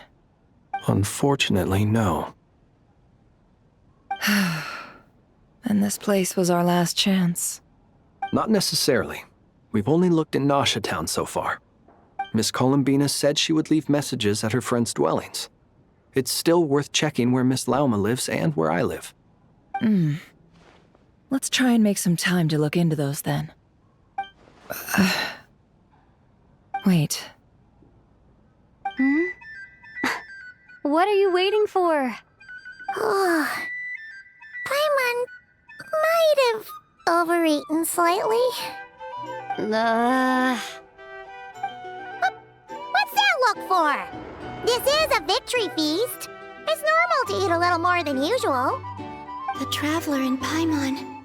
It's really you. But why are they talking about a victory feast? Huh. You worried Paimon sick while you were out there fighting Rare. So this is your chance to make it up to her, alright? Wait. So this is the night after the battle against Rare. How did I end up here? That's quite a long time ago now. Wait. Time. That's it. Every time I've entered reality within this space, it's been at an earlier point in time. Every one of those points has been before I fell into the moon's reflection. And everything I've done to affect reality really did happen in the past. Does this mean that within the moon's reflection, time flows backwards? Starting from the moment I fell in? Not long till Moon Prayer Night now. It's gonna be even livelier than tonight. Although, it's gonna be sad saying goodbye to the damselette. She seems like a really nice person. Paimon. No, I can't. Even if I make contact, they probably won't understand what's going on. And in any case, I'll likely get pulled away again if I do. Instead, I have to find a way to get them to notice what I've written using the moonlight. Wait, even I hadn't thought of doing that before Moon Prayer Night. They'd never conceive of that possibility. Is there truly no other way? Don't lose heart. We'll find a way somehow. Huh? Oh, you say that, but the Frost Moon is beyond the fall sky. If we wanted to go visit her, how would we make it through to the other side? We might not have all the answers now, but I'm sure we'll find a way one day. Huh. Guess someone's gotta be the optimist. The present. The future. That's right. There are still things I can do. What's your plan? Flint's, when you were staying next door, did you ever open the window? No. The rooms here are dark and damp, and there's such a buildup of dust on the windows that the moonlight can't even get in. I didn't think it was worth the trouble. The moonlight? Ah, I think I see where you're going. One moment. I'll see if the owner is available. Don't bother. Time is of the essence.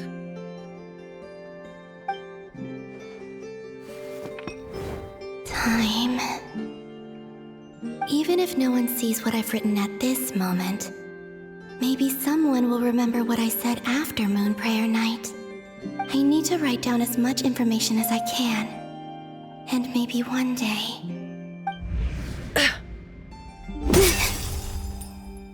Huh? What's up with you? You can't even hold your cup steady. Are you getting tired? A little. Well, you should probably hit the hay then.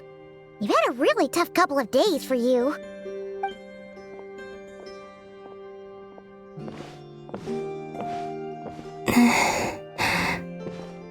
You truly have. You helped defeat Rerir, helped me reclaim my name, and you helped the others organize Moon Prayer Night. Wherever you are right now, I'm sure you're still fighting against the injustices of fate. This is all I can leave for them. How I wish I could stay here. But it's time for me to go. I hope to see you again in the next time. And if the opportunity presents itself. I will surely return to your side. Huh. Columbina. She's alive. Not only that, but she's left us an entire wall's worth of clues. She even wrote down what would happen on Moon Prayer Night. It's just a shame we found it too late. I am here. Time in this place flows backwards. I am constantly moving forward. It sounds like she's found a way to influence the past using Kuvaki. But her future is our past. So, these words have been here ever since we defeated the Reikir of Solnari. We just never discovered them. Which came first, the chicken or the egg? Do you ever mull over questions like that? Only when I'm in a good mood, and at leisure. Well, I never do. Everything that has happened already belongs to the realm of fact. As a business person, and especially an intel broker, what I do is extrapolate from those facts to try and read the future. An admirable philosophy. It's a means of survival. Let's go. We have a wall's worth of clues to share with the others.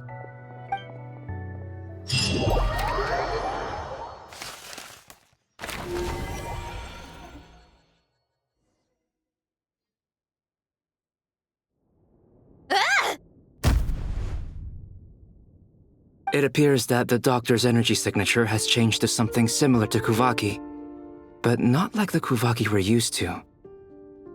Nodcry's Kuvaki devices will only have a limited effect on it. I can see why you've chosen to place your hopes in alchemy instead. Also, I must say these books are rather profound.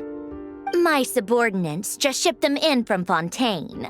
Some of them are from the Narcissenkreuz Ordo. Some are incident reports from Petrichor, and then there's a few test reports for these junk machines. Additionally, after some further scanning, I've discovered something extremely annoying. What's that? Tevat's skies contain multiple moons. A long time ago, when I did my first scan, I detected 3, just as the legends say. But when I checked again just now, I detected 4 moons. So there's one extra? Yeah. Originally, I thought that if I could still find 3 moons, that would at least mean Columbina's still alive. But then it occurred to me that apart from the frost moon, Tevat's moons are just husks. And husks surely shouldn't show up in the scan, since they're not alive. It's weird, isn't it? If we can't even distinguish between a dead and a living moon, how are we supposed to know whether a moon goddess is still alive? Or does this mean that the moon marrows are equivalent to the moons themselves? It's certainly possible. In which case, the 4th moon you detected may be Dottore artificial creation.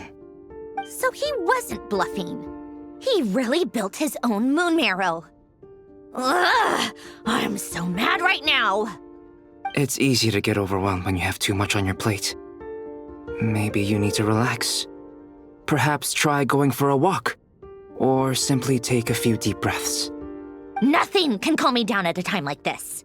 I need more time, and I need progress.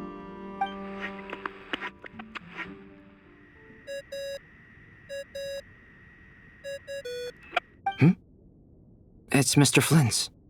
I really hate that ringing tone. Ugh. First the 4 orthants of the Narcissenkreuz, then moon marrows. Now what? Oh, sorry if we're disturbing you. Might I ask what's troubling you? What do you want? We're busy. Are you still at the Curatorium of Secrets? Yeah. Look, everyone else is still out, so there's no hurry. Plus, I'm busy, so I would appreciate if you gave me some space. Even though we have crucial intel to share? Fine, I'm listening. Do you intend to share it via the Dodo communication device? Ordinarily, I would, but this is a unique situation. I think it's best that we discuss it in person. See you at the Curatorium.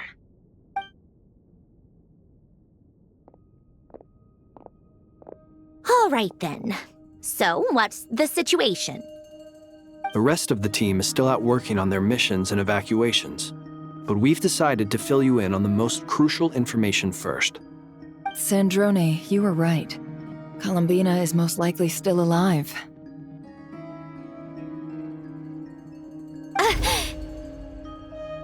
That's the best news we've received in a while, by a long way.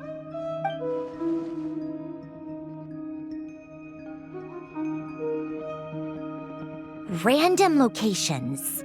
Appearing in reverse order? Are you serious? So not dying isn't enough for the moon goddess, huh? She has to show off too. Anyway, does this mean we can deduce her condition from the moon marrows? Miss Sandrone, there's nothing wrong with simply admitting that you're happy to hear the good news. I'm not. And she's the least of our problems. We're facing a huge crisis. If she can't control the flow of time in there, she's just gonna keep moving backwards. Different points in time won't intersect, and she'll never find a way out. Let's say life begins with a drop of water. When did time begin? The moment this planet came into being? No, that's not right. Her final destination would be the moment at which the space she is in was created. But it doesn't seem like we can influence that space from the outside world. So how can we help her? Also, if she's alive, Rerir and Thalindus might be too. But as far as we know, neither of them have come back out. That space may not have an exit at all. I'm afraid I must concur with Miss Nefer in this. Can't exactly argue with that. Let's leave it there for now. I've taken notes on everything you said. Will it help with your research? I doubt it's gonna help with breaking Dottore's energy fields. But who knows when it might come in handy. Better to have it all written down than try to remember everything when I need it. All right, I need to get back to my research. Mr. Albedo has made a lot of suggestions that will require my undivided attention. Sure, I'll stay here. I have things to work on.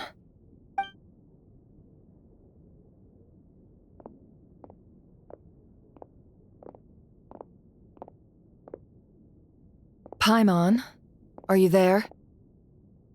Oh, right. She went with Varka to Natlan, didn't she? Good thing we've moved her and the Traveler's luggage in here. Speaking of the Traveler, where could they be?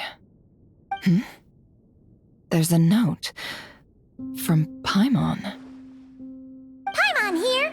Not in at the moment, but if anyone needs to borrow her stuff or the Travelers, go ahead and help yourself. Paimon won't be mad. Also, Traveler, if you get back before Paimon, make sure to get some rest. Paimon misses you a lot, but put your health first, alright? How sweet. Well, since you offered, Paimon, don't mind if I do. This is the Traveler and Paimon's luggage. All the items they use day to day are here. It's well organized. I wonder which of them is responsible for that. What do we have here?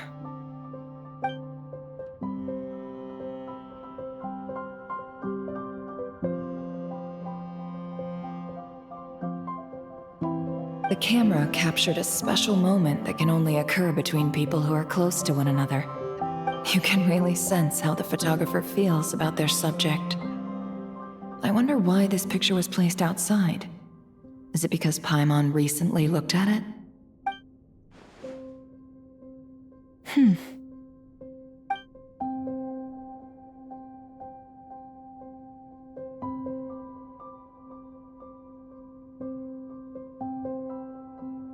This must belong to the Traveler.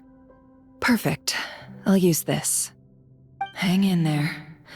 We'll find you.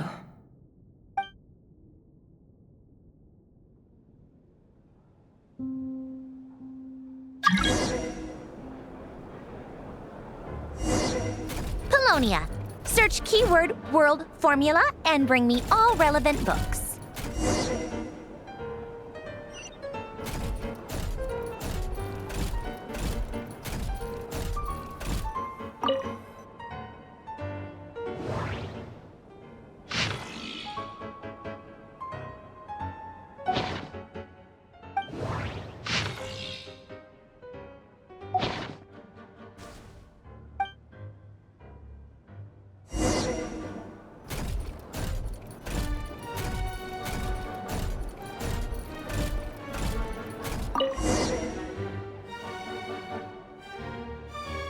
Let's see.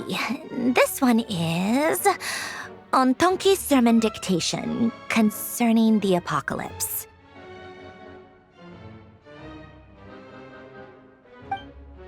I believe that the correct term for this is Fortuna. This was an ancient Romorian technology, a wisdom unparalleled. I never imagined that Romorian ideas would be so similar to the diagram I have named, the world formula. This is strong evidence that human civilization should gradually shed possibilities as it continues to explore and evolve. The end of humankind may well be upon us right now. The sparks of civilization shall run out unless we consider introducing variables from outside the system. Variables. Surely that can only mean one thing. Descenders? Dottore likely captured the Traveler because of her descender status. But the Three Moons' authority comes from the world itself. Why would Dottore need anything beyond that? Where does this variable factor in? The world formula calculates the fate of an entire world. Introducing a variable would therefore give us...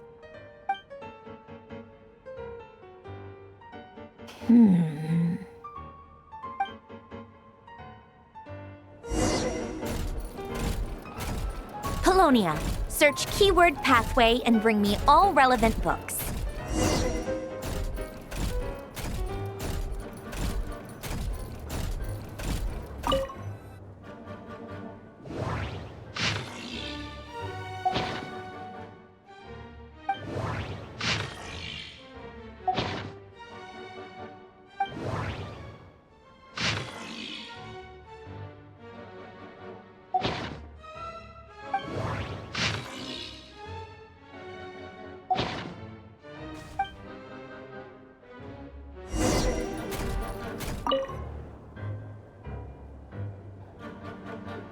Otonki Sermon Dictation.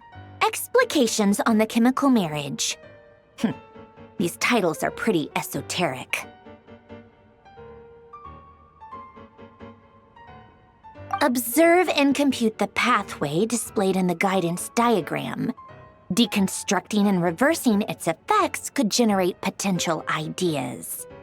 So, it's one of Renee's draft lectures. Deconstructing the pathway. I suppose that could lead to a breakthrough.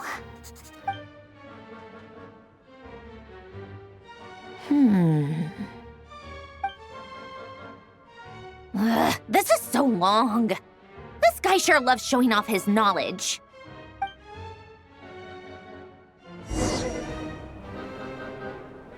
Polonia. Search keyword tree model and bring me all relevant books.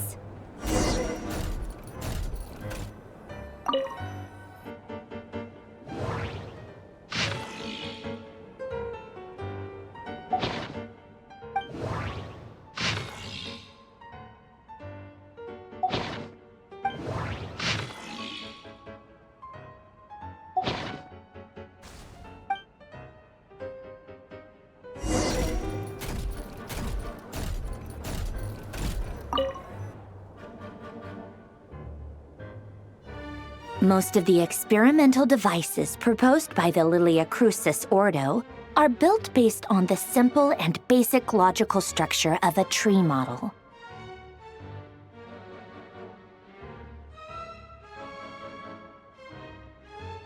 Lilia Crucis. Guess they were trying to cover up the name of the Narcissenkreuz Ordo? When Duke St. Germanus departed, he said, "It seems that there's no going back." Alas, he is only a genius when it comes to machines. In all other things, he is but ordinary. Excuse me? I'm sorry. That's just ridiculous. What kind of book is this? Great Detective Herlock, the Alchemist and the Clockwork Saint? Isn't this a novel? Come on.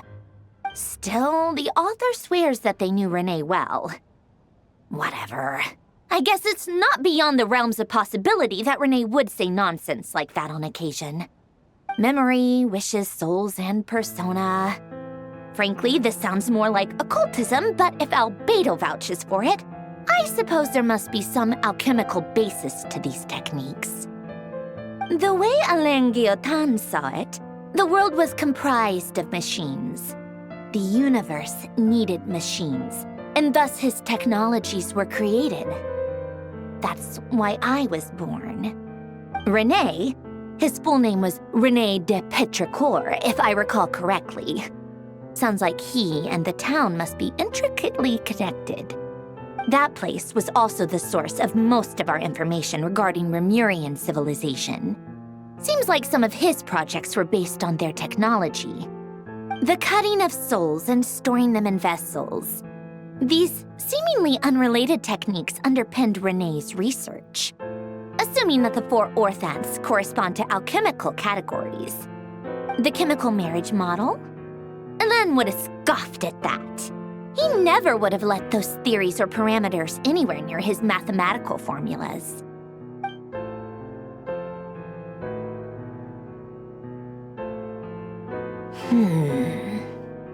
What was Alain's view on René? I know he mentioned the name, albeit very rarely. Oh, now I remember. Alain's old notes are here too. They mentioned René once. René seemed most out of sorts when he spoke to me. A lack of sweet foods has dulled his mind, I should think. Either way, his words are not to be believed. Yep, that sounds like Alain. My subordinates actually did a half-decent job digging out all these materials. Makes a change. Good for them. Some of Alain's old files are completely consistent with these records. He must have gotten them from the Tower of Gestalt. I never knew he got his hands on René's records that early. He may have kept them, but he never even attempted to use them. Didn't believe a word they said. Come to think of it, René's world formula was filled with calculations of constants. That shows he believed that the fate of the world to be predetermined. As for Elan, it's been too long. I forget what he said. What would he have said? A guy like him, fervent believer in machines, but not headstrong enough. The world can be changed. It is worth persevering. Yes, that's how he used to think at least. He created that procedure to save this world. Yet the scale of the world's fate proved too enormous. The result was beyond his ability to calculate. He died having never seen the outcome. And there I was, left behind in the ashes of his dreams. Did you really never take a close look at Renee's research? Or did you read it but deem his philosophy incompatible with your model? The very thought of trying to incorporate his ideas probably made you feel sick to the stomach. Well, don't worry, because there's a whole new category of lunatic in town. Next to Dottore, every other madman looks sane. You once asked me what I wished for. Should have asked him instead. He's the one pining for things you'd sooner die than witness.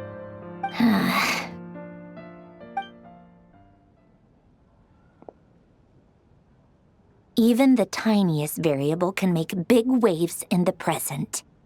Now then, allow me to put these incompatible fragments together in your stead. First, establish and verify the existence of the Great Circle. Absolute nihil on one end, absolute reality on the other. Now, search between these two extremes. Then, the construction criteria. Variables. The sparks of civilization shall run out unless we consider introducing variables from outside the system. Input variables. Traverse the world, space-time, and civilization, then extract the essential nodes from the records to determine which variables they point to. The primordial power that differentiated itself from the void.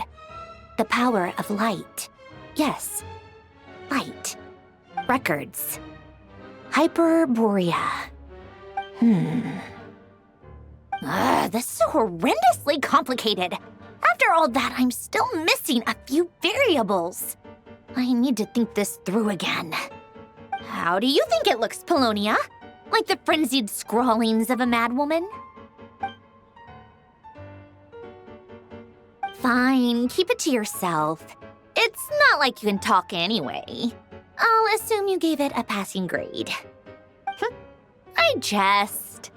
But true madness does often start with trying to save the world. What would Arlecchino and Columbina think if they saw this incomprehensible hen scratch? They'd probably have me institutionalized. So would Rosaline. She's been dead for a while now. When I close my eyes and think back, I can still see her face. And that enormous dress she used to wear. Such a bizarre choice. What possessed her? Oh, and the clack-clack of those heels used to drive me insane. No one's asking me, obviously, but I hope you all know that I never wanted to save the world. I'm not crazy. I don't have delusional ambitions, and that's a clinical fact. The world needs a solution, but I don't need the world's validation. It's the world begging me for answers, not the other way around.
cookies to go with the tea.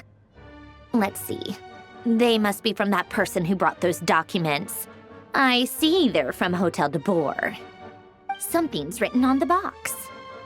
We are proud to present this homage to the Fortress of Meropede's fun-filled meal collection system.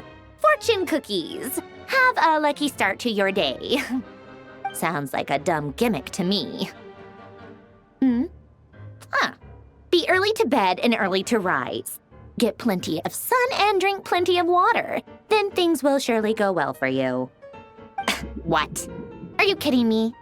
Somehow I doubt that an early night and a glass of water is magically gonna save a world on the brink of existential peril.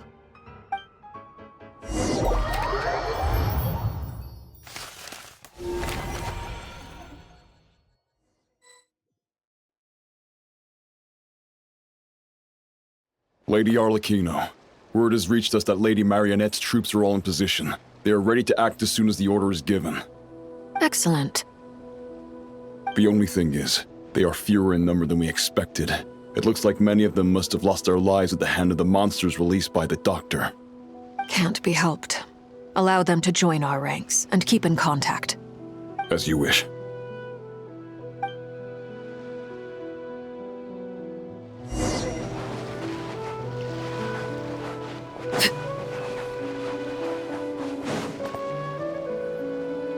It's been a while, Arlecchino. You look well. Did Dottore really have to build his lab right on the sole path between Snezhnaya and Nodcry? Had to go on a huge detour to stay out of its line of sight. Sounds like an arduous journey. I assume you've brought word from Her Majesty?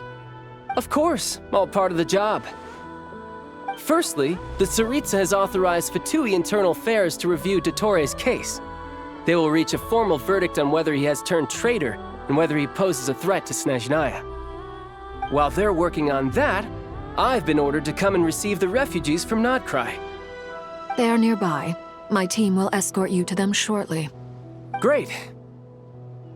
Aside from that, Her Majesty has a message for you and Sandrone personally. Huh? Where is Sandrone? She stayed behind to work since I was making the trip anyway. It seemed sensible to have one person on standby at base while the other came out to meet you. All right, guess that's just how she rolls. In that case, tell her that the Tsaritsa's decree this time is pretty awesome sounding. I think she'll like this one. Still, I wonder what... Wait, what's that? Did one of our troops turn into a monster? Take him out.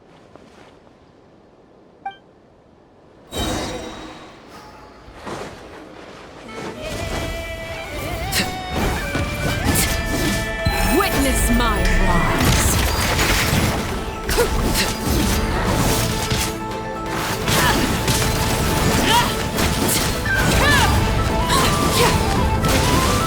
You've gotten stronger, Arlecchino. Nice. Stop that right now. I appreciate the praise, but I am not fighting you today. I knew it.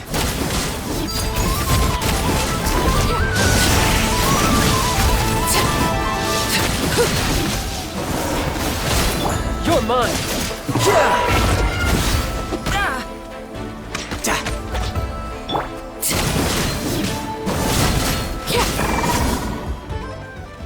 I can't believe it. He was a living, breathing human one moment, and the next... Another fine piece of work by our dear colleague, I'm afraid. What in the world has been going on in Nodcry? A lot. But long story short, Dottore stole 2 moon marrows that should have belonged to Columbina, then built a 3rd moon marrow of his own to concentrate the Trilunar Authority in his hands. What? What do you mean he built a moon marrow? People build roads and houses, not moon marrows. What's his next DIY project? He's gonna build a god? You could stand to be less surprised. We are harbingers. The work we are engaged in makes the creation of gods seem mundane by comparison.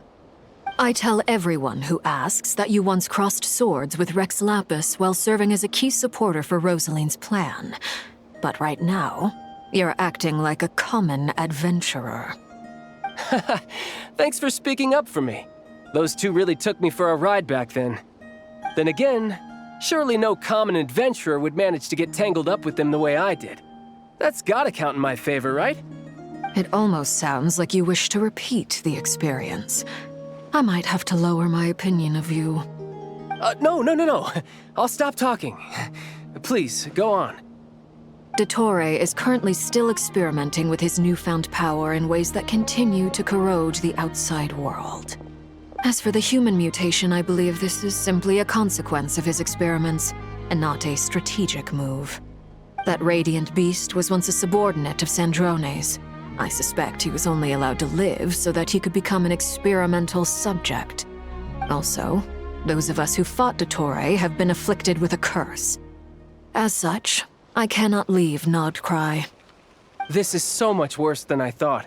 No wonder Her Majesty's decree is so extreme. While these exceptional circumstances persist, the Harbingers are hereby authorized to use unilateral executive powers. Should Dottore pose a threat, Arlecchino and Sandrone are permitted to eliminate him. My thanks to Her Majesty. I will pass these good tidings on to Sandrone. Her Majesty has also declared that she will refrain from launching an attack on the now evacuated Nodcry due to the presence of unretrieved research material. A wise decision. By the way, how's my old partner doing? I'm assuming they're with you? Partner? You mean the Traveler? I'm afraid I have bad news. She was captured after our failed assault on Dottore's lab. Her whereabouts are currently unknown. What? Why? Since when does Dottore have a bone to pick with her? That is indeed the question. I'm not sure he does. He must have some other goal in mind. This won't do. I have to rescue her. You can't. We have no idea where the Traveler is. What am I supposed to do then? Stand here twiddling my thumbs? Sandrone is working on it. The best thing you can do right now is complete your mission. Fine. I guess I'll leave this to you then.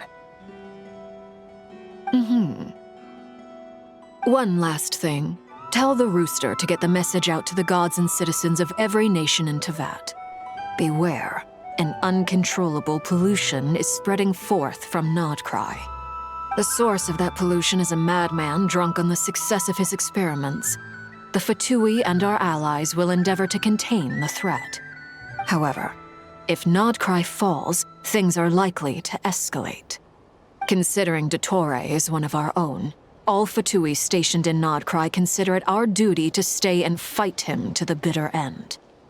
Whatever the cost. Hey, don't be too pessimistic. If it comes to it, I'm sure Her Majesty won't stand by and do nothing. I hope you're right.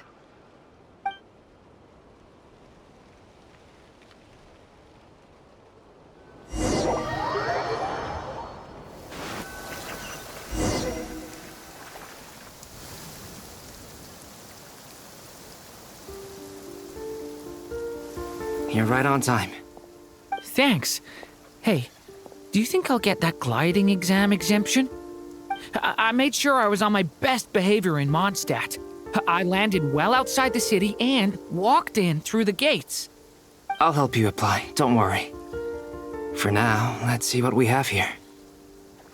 What are the Doctor's energy fields even made from? The usual attract and repel principles that govern Kuvaki don't seem to apply to them. They are very mysterious, but ultimately, they appear to be comprised of energies from the three realms. Thanks to research by Master and the Hexen Circle, we know that Teyvat's 7 elements are derived from the more primordial power of the Light Realm, which is antagonistic with the power of the Void Realm. Since you have the power of the Dragon Durin within you, I'm sure you can already tell that this energy field contains no abyssal energy. That's true. It's not abyssal energy, it's something pure, wild, and untamed. I've been thinking about something. Do you still remember the device that Dory supplied from the Academia when you and Miss Columbina fought Reria? That was one of the most marvelous feats of ingenuity I've ever seen. The design, the craftsmanship, the material selection. I couldn't fault any of it. Not to mention the operating principles. Surely the most ingenious feature of all.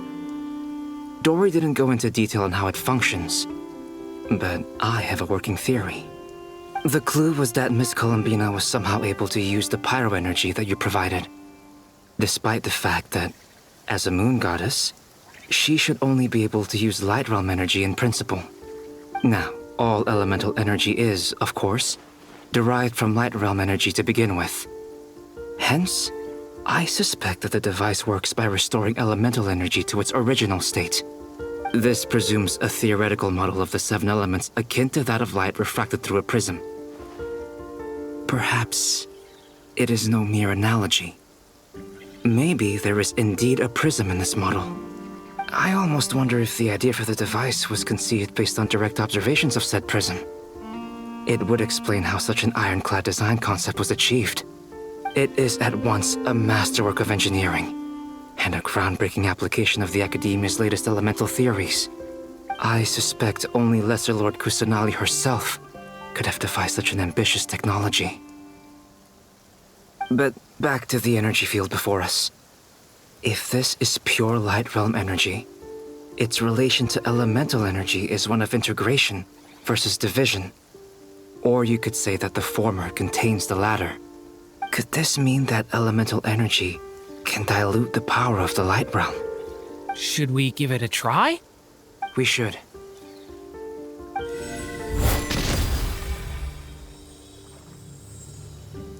Ha!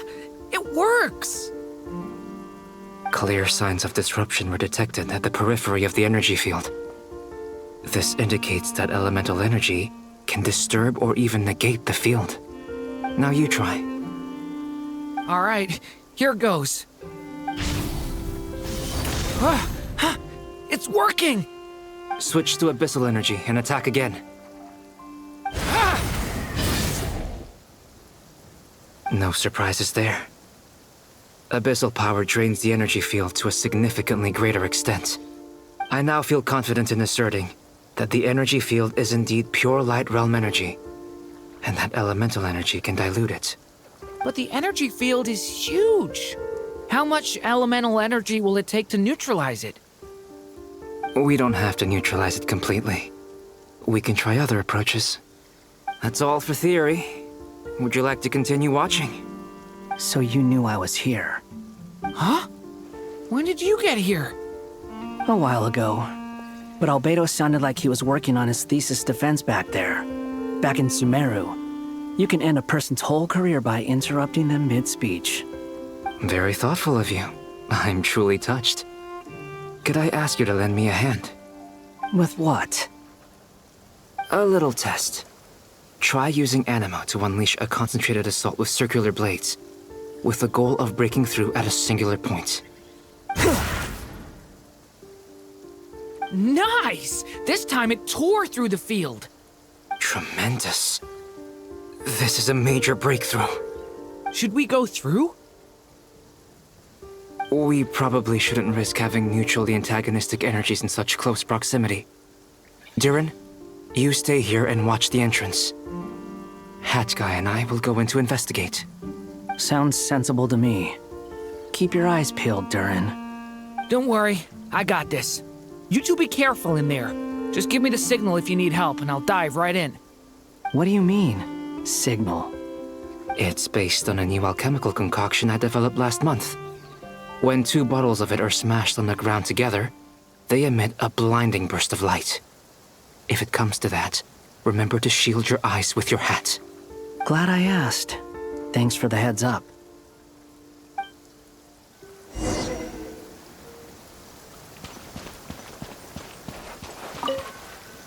Like I thought.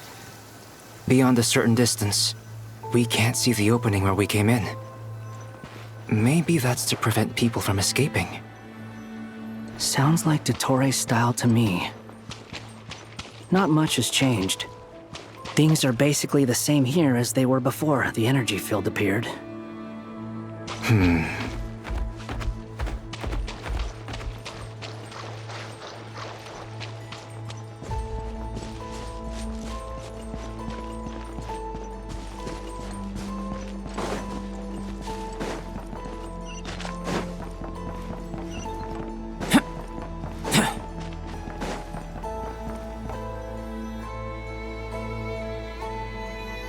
They have no heartbeat and they're not breathing. We can only assume they're dead. But there are no visible wounds. Also, there's an animal squatting next to each body. It's watching us. That's not an animal's gaze. What are you trying to tell us? Doesn't seem eager to talk. I guess maybe it's just an animal after all. Let's keep looking around.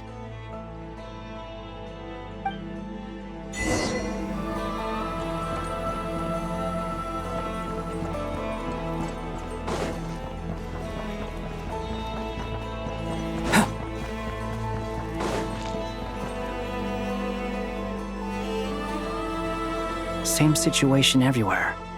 Not a living soul in sight. Just countless bodies with animals standing watch over them. Well, I think we can safely rule out the possibility that they're all pets. Is skirting around the topic your way of showing consideration for other people's feelings? Just being cautious. I don't doubt that you can handle the truth.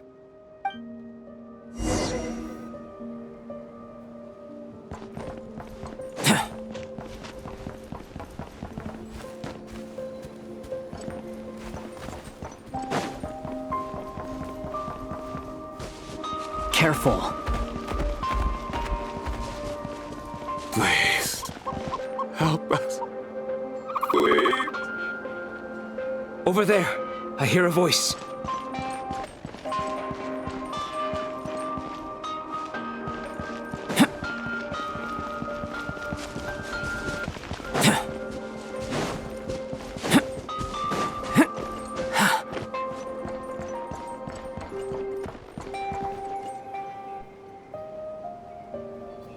Please, help us. Please. What happened here? I don't know. Suddenly, everyone collapsed. Then my line of sight got lower. I still have some of my senses left. I gotta get out of here.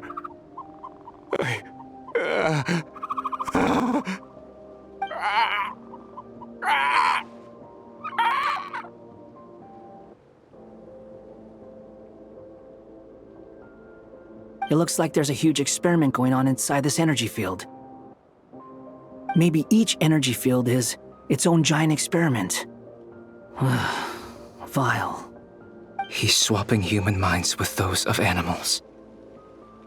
Even without the other circumstances, this would be an extremely radical experiment. Those people may have lost their sense of selves, but they are not fully animals either. If they were, they would have left. But instead, their instincts are driving them to remain by their dead bodies. We should go. No sense in sticking around here longer than we need to. Agreed.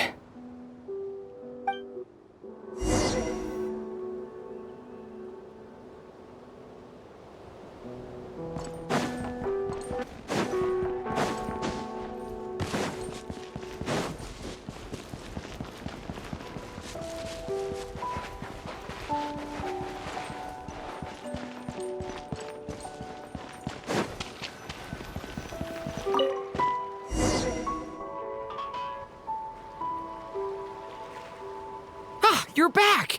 Everything okay? We saw some things that take a strong stomach.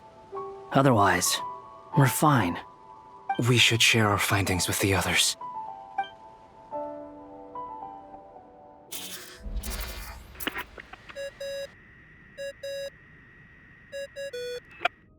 Yes? Who is it? Miss Nefer, it's me, Albedo. We found a way to break through the energy fields. With enough control, it's possible to tear them open using elemental energy. Also, we managed to take a look inside. Dottore is carrying out his cruel experiments on an immense scale. Any residents who have failed to evacuate in time will likely meet a grisly end. Sounds like he's living down to our expectations. Might I ask how things are proceeding on your end? I'm just about to get started. I'll be in touch once I have a result. Understood. Stay safe. I will.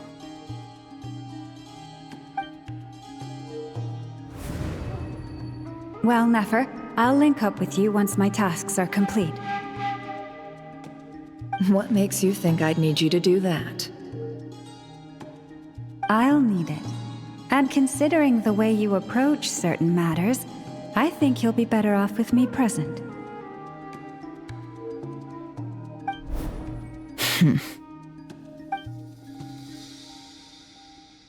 Let's begin.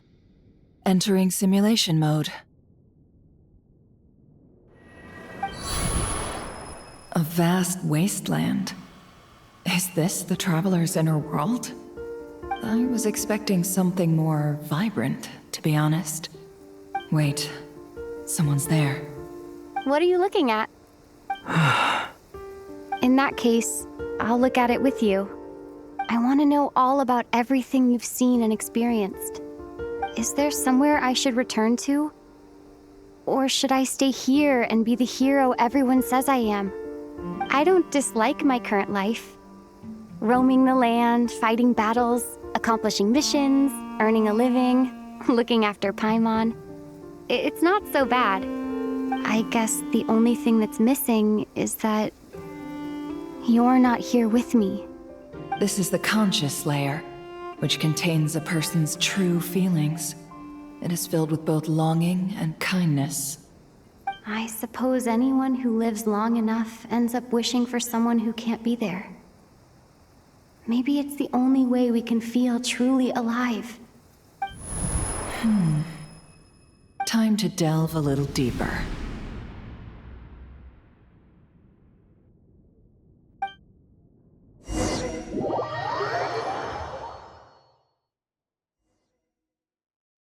Nasha Town is hardly the optimal choice for a place to live, but it has character and a reasonable population density. What are you trying to say? Oh, don't be nervous. I was just thinking where might make a good starting point for your journey.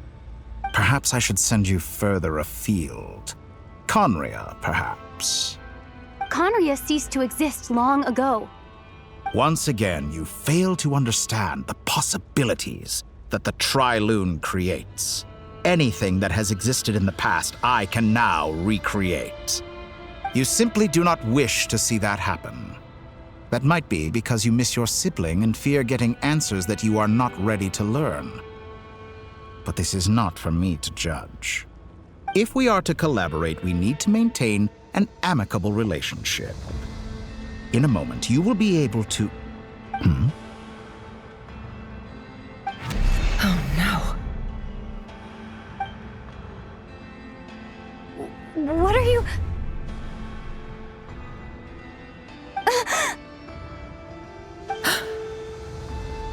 What are you gonna do?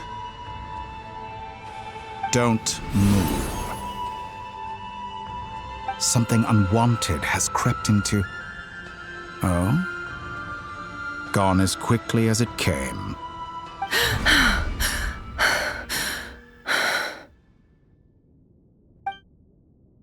Did you save me? If I hadn't cut the connection, Dottore might have caught you from the other side and destroyed you. This was a good idea, but once is plenty. You were exceptionally brave. Excellent work. Thanks, but now's not the time for that.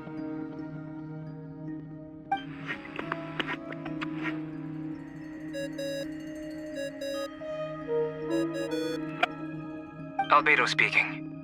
I think I know where she is. What is this endless darkness? I can't see anything, even though my eyes are wide open. But why? What happened? Ah, sorry about that. I take it you didn't notice. Just now, a friend of yours took a little peek into your mind. Could it be Nefer? How did she do it? Did she use something as a medium to connect to me? Do you think she's aware of your current circumstances?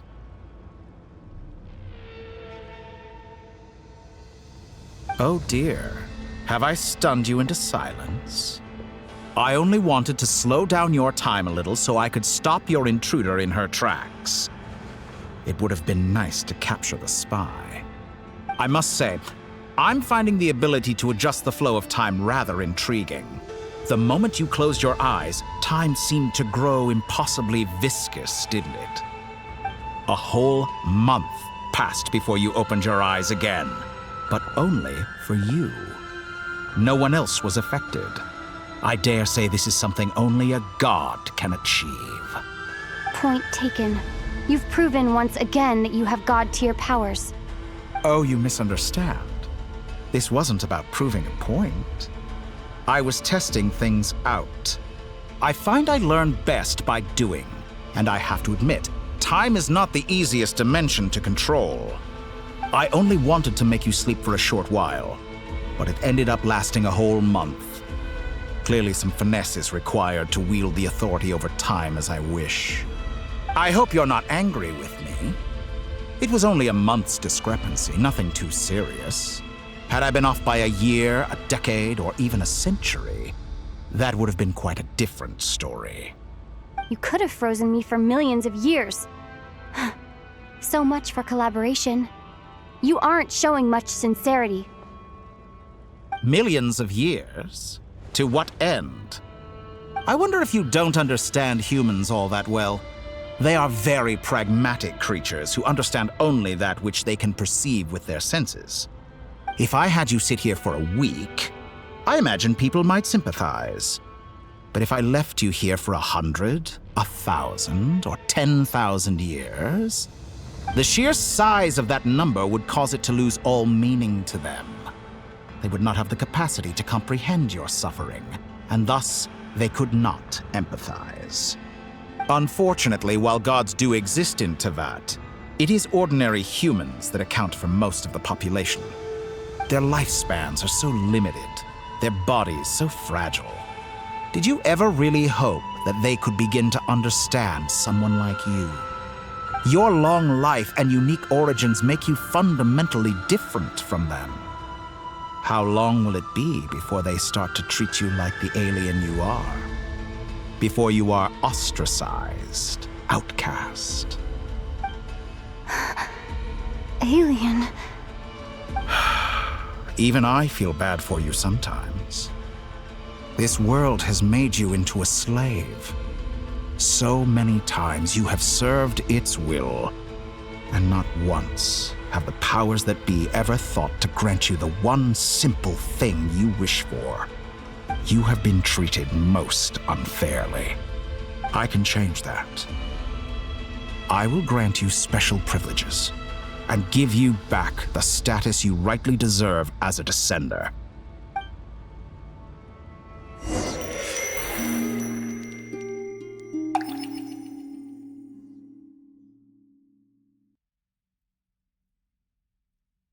I've entered the past 3 times at this point, but I still have so many questions.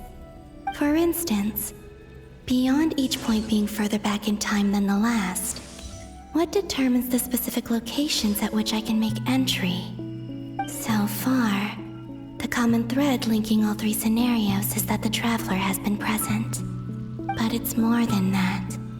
I know I sensed something familiar around her. What was it?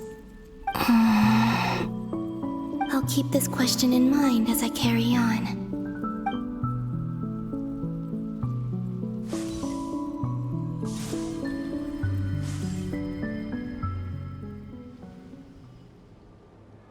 Humans, you never change. Always trying to use powers you neither comprehend nor control. This looks like Star Sand Shoal. Was this before Rerir regained his physical form?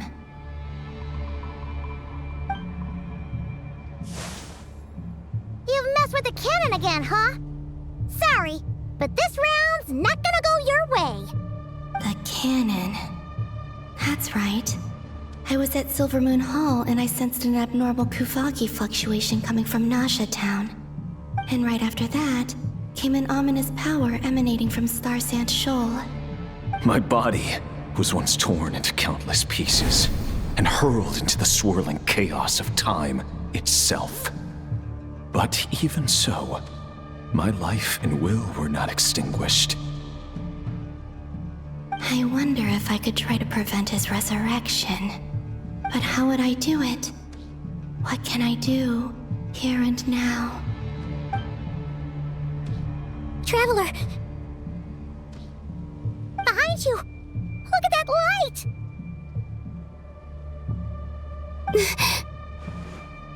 No, I won't make it in time. She's using the Kuvaki shield like I taught her. Is she gonna use it to block the cannon's beam? She's strong. I'm sure she can manage. But the force released when the beam impacts the shield might lead to collateral damage. VIII Island. The Frost Moon Scions will be exposed to lethal levels of Kuvaki. A question, if I may, kind Miss Columbina.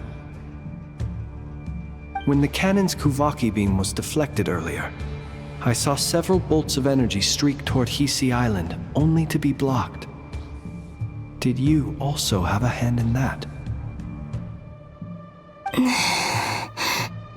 Maybe that really was me after all. Well, future me. But I don't know if I have enough power left. Sigi sato pasa sax, niti ipotuvtos. There's no time. Osestikos paratin tirantur risuiku, topirto aithion feraton. I have to make it. Oh, Frost Moon. Oh, great land.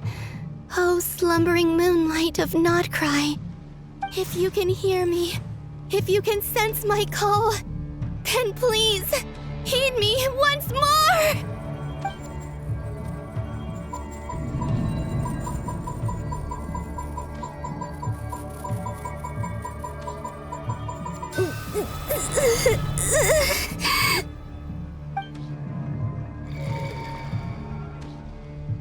Did it work?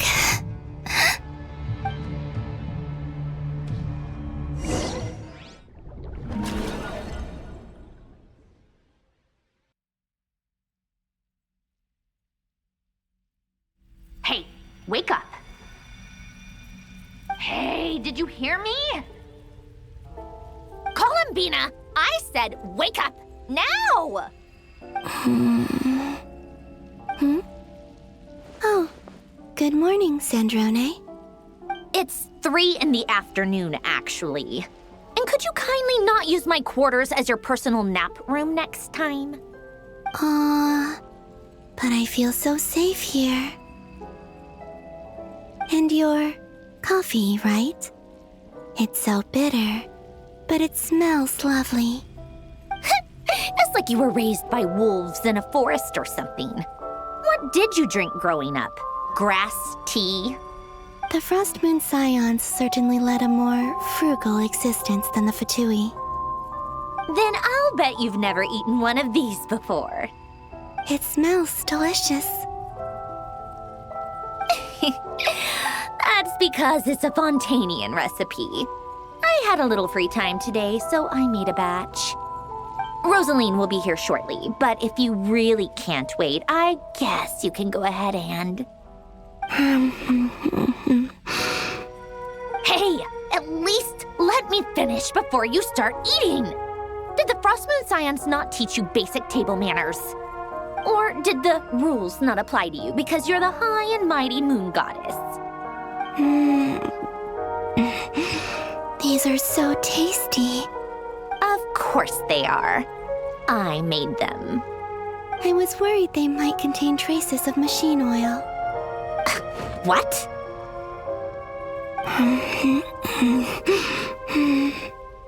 You know, there's something I've always wanted to ask you. Why did you leave your old home and join the Fatui? I mean, I'm sure their food was awful. But there's gotta be more to it than that. Well, life there didn't go quite how I imagined. What were you expecting? You're a god. Your followers are gonna make some demands of you, right? Surely you can just answer a few prayers here and there in return for the free food and drink. How bad can it be? Well, would you help other people just for free food and drink? The doctor told me that you were created by a great mechanic, Lord something Fisher. The Lord Artificer.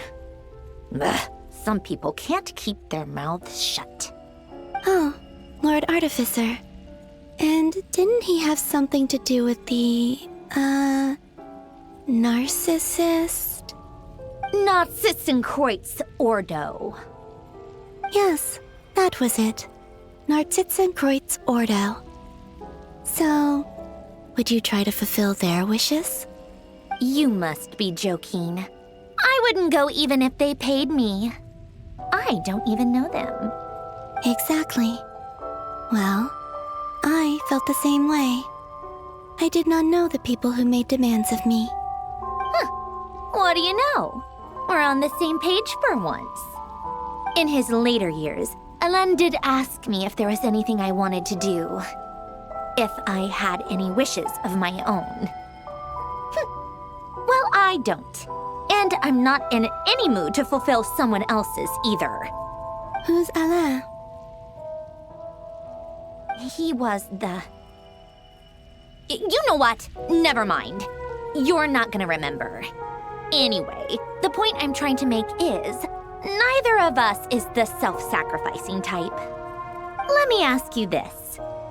What sort of place would you like to live in, if you could choose? A place where people don't ask me for things I cannot give them. Where they don't worship me, or fear me, but just want to chat with me like a normal person. I'd also like the freedom to come and go as I please. And ideally, it would be somewhere with the smell of coffee and snacks. Not to burst your bubble, but no such place exists in the world. Now, take your snacks and scram.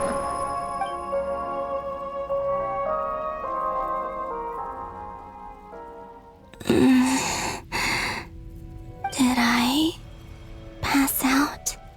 Of course. I'm back here again. I dreamed of events from my past. Sandrone. Traveler. I miss you all so much. Back there. I guess I managed to harness all the Kuvaki energy on Hisi Island. But how did I do it? Time is flowing backwards here, and I can use that familiar power to enter the world of the past. That mystery ally everyone talked about. It was me all along. I can sense that there isn't much more power remaining up ahead. What lies at the end of all of this? Will time keep flowing into the past? And will I ever find my way back?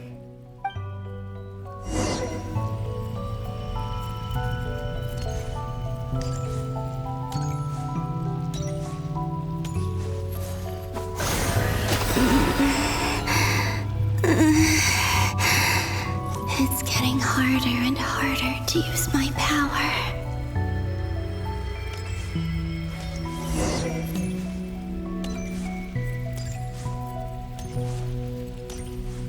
I'm no match for the Abyss in this state.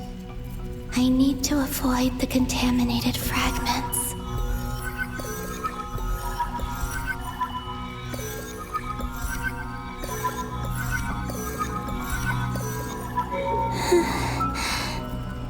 Time to go. I wonder where I'll find myself this time.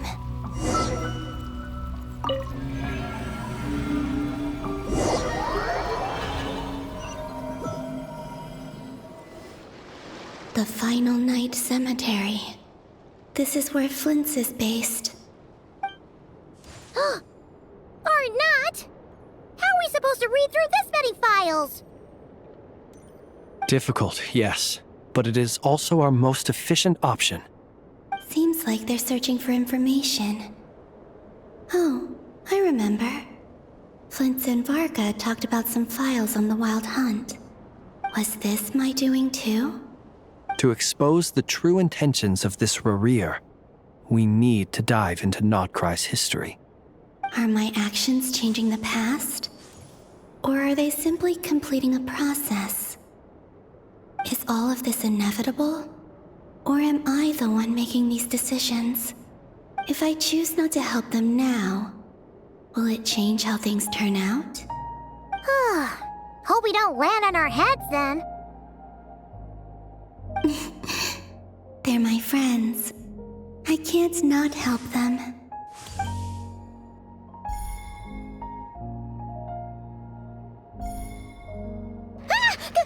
Ghost! And the other one was... here. Hey! Another file's moving!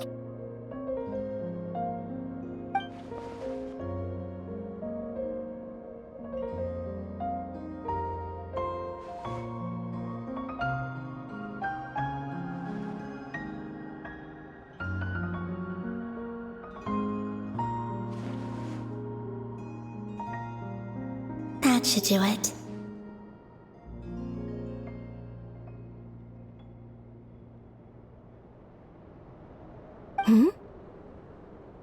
Luanatar?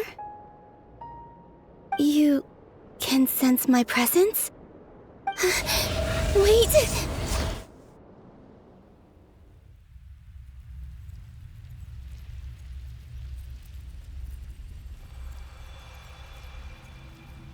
Luanatar. So she's that familiar presence I've been sensing all along. She's always been by the Traveler's side. That explains why the Traveler has been there each time I've entered the past. But why Luanatar? Is it because she has a connection to me as the Moon Goddess's familiar?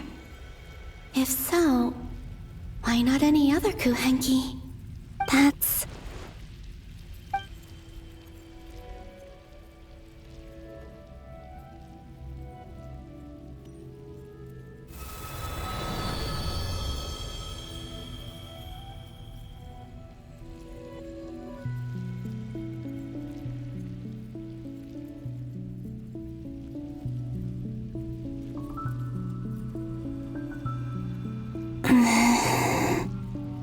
I cannot sense any power up ahead.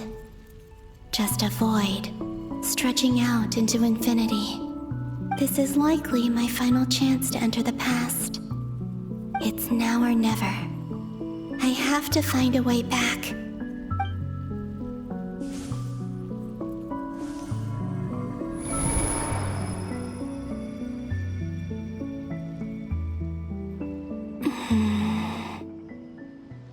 Easy Island?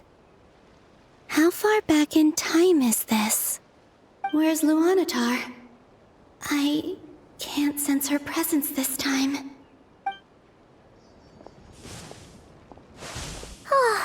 Seeing Enefa and Aino reunited like that sure was heartwarming. Traveler, Paimon. No, stay calm. I don't have much power left to change things. I don't even have that much time left here. Think, Columbina. How do I find a way back? A way back... to where? Do I go back to Moon Prayer Night? Or to the future that followed? And if I return in my current state, what will become of me then? Dotori's actions that day proved that he'd been planning that for a long time. He had already seized the power of 2 moon marrows before capturing me. Even if I managed to get back, how can I fight against him when he wields the Tri-Lune Authority? I can't. If I go back like this, I'll be playing right into his hands. I have to find some way of rivaling the power he has usurped. Wait. Time flowing backwards. The Tri-Lune Authority. Does that mean... I think I know what the final destination of this lunar reflection might be. I know what I must do. Speaking of homes, we must already be close to where the Frost Moon Scions live. The vibe here feels different, just like the scenery. But how do I communicate my plan to my friends? Should I write it down here? No. Someone else will see it. I need something with a close connection to me. Something I can use as a medium to tell them what's happened to me in here. Now it makes sense.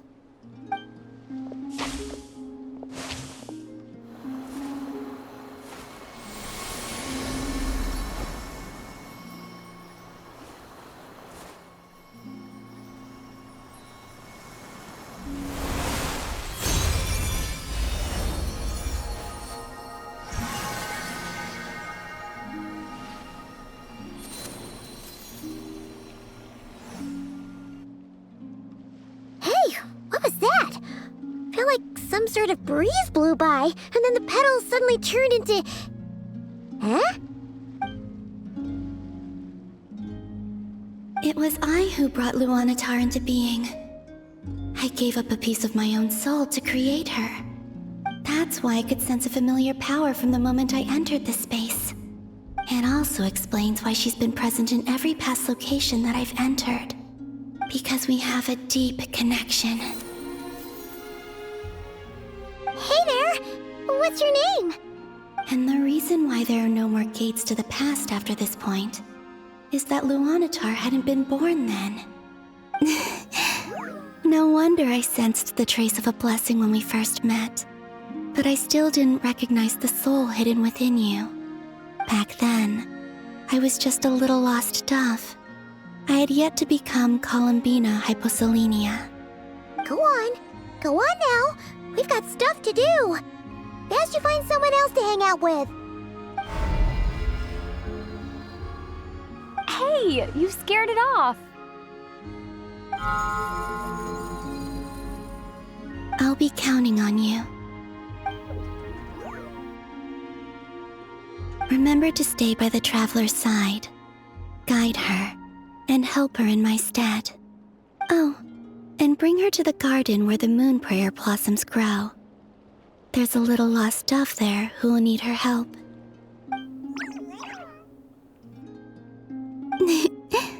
Go on.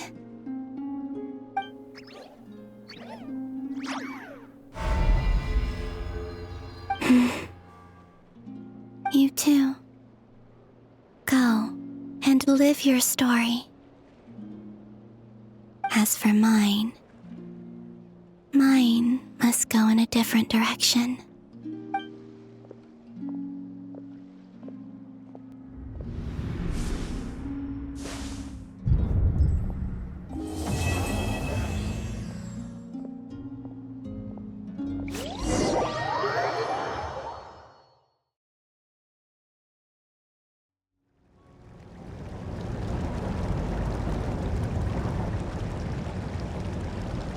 How would you like to experience the thrill of never being held accountable for your actions? You could crush people like ants without consequence, or tear off their heads or limbs as you please. Believe me, such a life is but one small step away. What point is he trying to make? Freedom? But the freedom to kill? To do evil and get away with it? Why would you offer me that? The creation of a world is the ultimate scientific experiment. I have taken my research to the highest level, where I shall be not just a god, but also a servant to many sacred spirits. I shall heed the truth and perform holy deeds. A god's laboratory is the perfect playground, but it needs the right occupant to explore its full potential. Mortals are found everywhere one looks. Not so with Descenders. I'd prefer my first guest to be a distinguished individual such as yourself. And I know you could make the most of the opportunities it offers. So the condition for entering the new world is to take innocent lives. The same dilemma that Rerir once faced. Could I really bring myself to kill others for my own benefit? Rerir did. And look where it got him. Have you made up your mind? I can't do it. Your playground is no place for me. You're putting your hopes in the wrong person. But we both know I'm not quite the hero you say I am either. I have my own reasons for the journey I'm on, and they aren't all selfless. You've grown a lot since we last met, but there are still things you are unwilling to compromise on. This will only hinder you. Why don't I lower my requirements a little as a gesture of goodwill? I'll give you a little time to learn to be a less noble soul. That'll make things much easier for you. I really doubt I could live that sort of life. And yet you already sound less defiant than a moment ago. The benefits appeal to you because you can read the signs of the times. Why don't we return to my research facility? Your last visit was so rushed. There is much that I have yet to show you.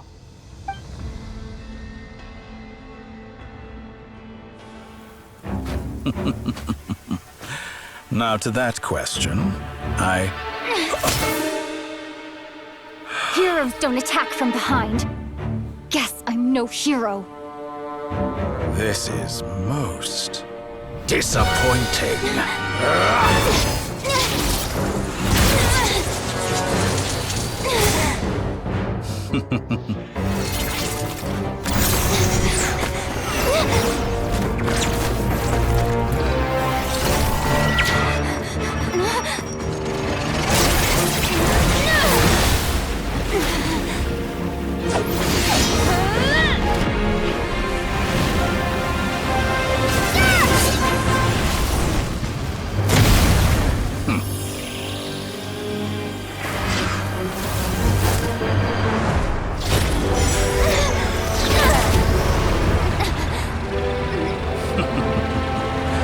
Now then.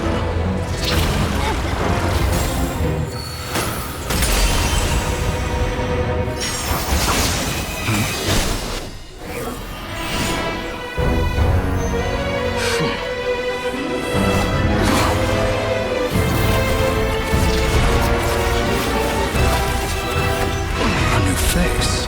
Interesting.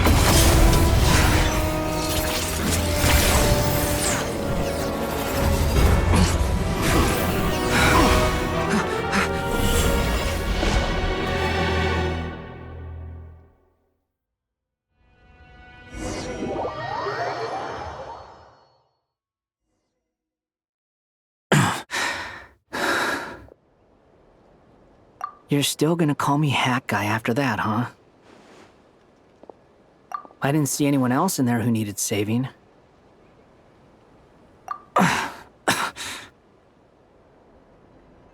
It's nothing. I'll be fine. Why are you looking at me like that? Is it that shocking that I'd come to your rescue? I owed you a favor back in Sumeru. Now we're even. Distracting Dotori was tough, I won't lie. He's not gonna fall for the same trick twice. That was my one shot. I'd hoped to use it to take him out. Ugh. I never wanted to obliterate someone more than I do right now.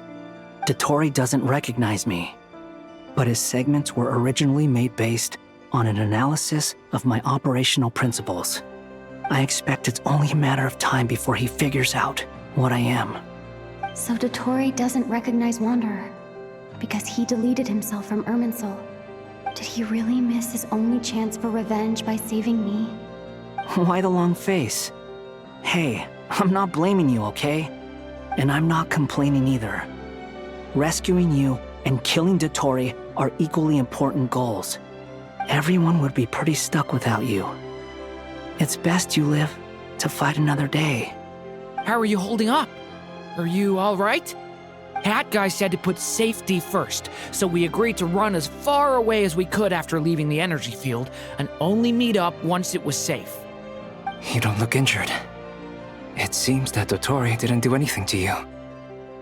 All right. Rescue operation complete. Let's head back. There's a lot more work to be done before this is over.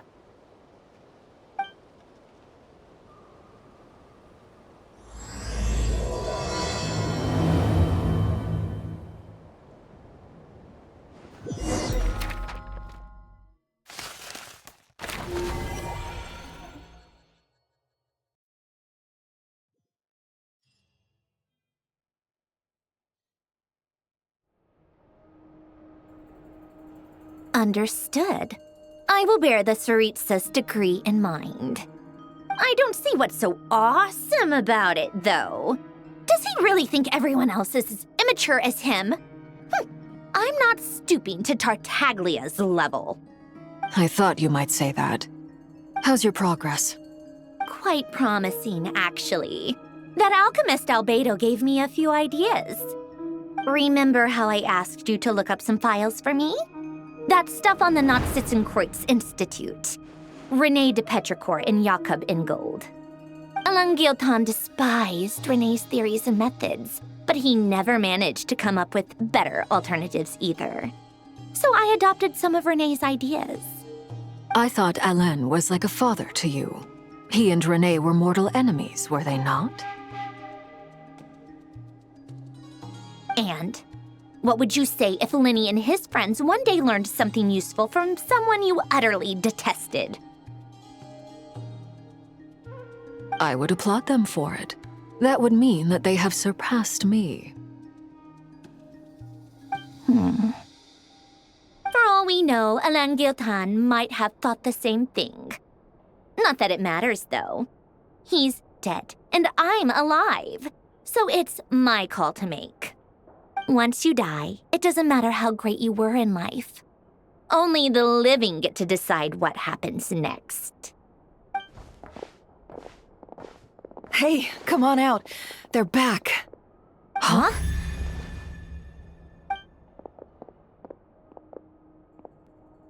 You're back? And your head's still screwed on? And you still have all your limbs? What does it look like? Way to keep your composure, madam. Excuse you. I am perfectly composed. Glad you're okay. Yes, it's a huge relief. Worry? Oh, yeah, right. You think we, the Fatui, were worried about you? We were worried sick. Hey! The Traveler and I were already friends. You are free to join this mission in whatever capacity you please. Much like your tea parties. It's a laugh a minute with you guys. I must say, I was quite surprised when Mr. Albedo told me he would need no additional aid. We discussed this on our way back as well. I am rarely so unequivocal, but in this case, we had full confidence in Hat Guy. He said he knew what he was doing. Albedo and I pretty much had to just wait outside on standby. Meanwhile, Hat Guy broke into the energy field and rescued the Traveler solo. You didn't have to mention that. Well, I'm thoroughly impressed. You are a force to be reckoned with, Hat Guy. Is she back? Is she really back? Traveler! It's really you! Oh, thank goodness! Paimon missed you so much! You can finally breathe easy, Paimon. It's great to have you back in one piece! Oh, Paimon's been having nightmares the whole time you were gone! Look at them. You know, once you reach my age, there's nothing better than watching a misty-eyed reunion between friends. It's nothing. Same goes when you get to my age, too. I bet Ino and Anefa would be tearing up as well if they were here.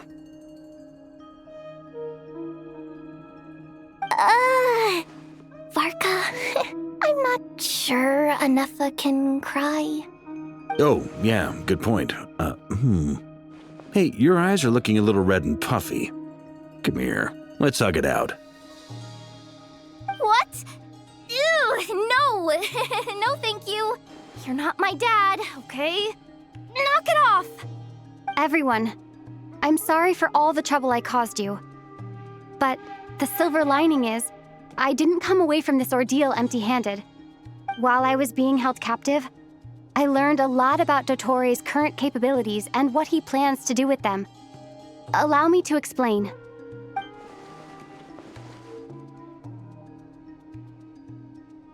The three moon goddesses were even more powerful than we imagined. No wonder Dottore believes himself to be equal to the gods, maybe even superior. Utter blasphemy. While everyone was gone, Nefer and I made an interesting discovery, and I believe Miss Sandrone has something to share too. Ma'am, perhaps you could do the honors?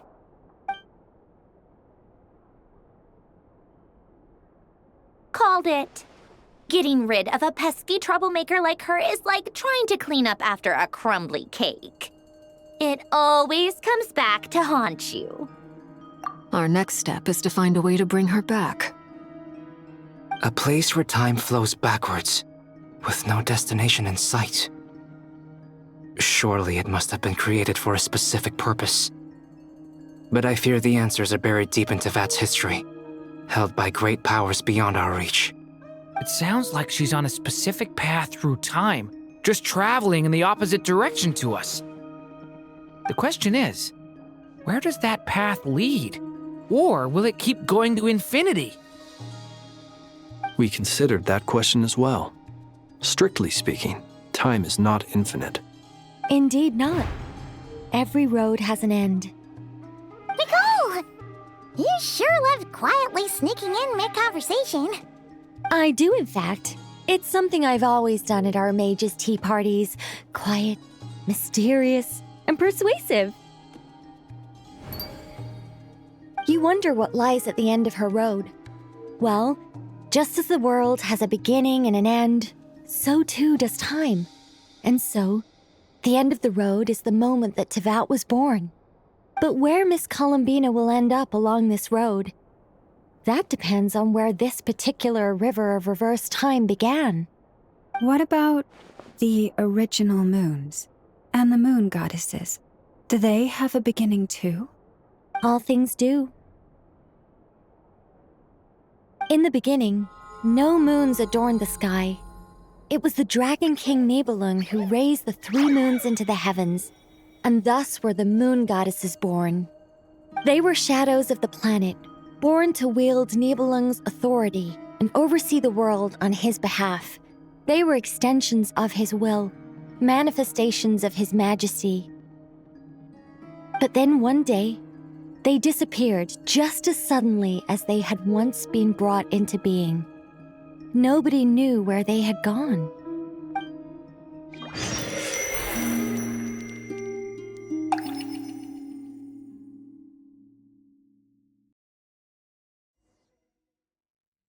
Like I thought, no more paths back to reality have emerged since. But how can I be sure that I'm going the right way without scenes from reality to keep me on track? I can't even be sure of how long I've been walking for. The further I travel, the less stable this space becomes. There are even moments where I can sense something that feels like abyssal energy. They can just materialize out of thin air. I have to keep my wits about me.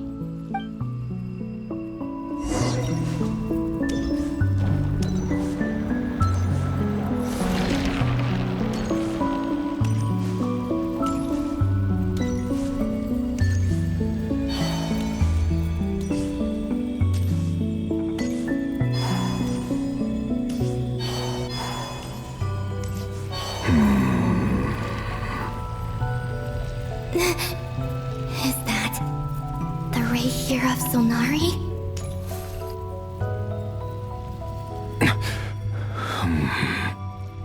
You are the moon goddess. But how? Please, there's no need.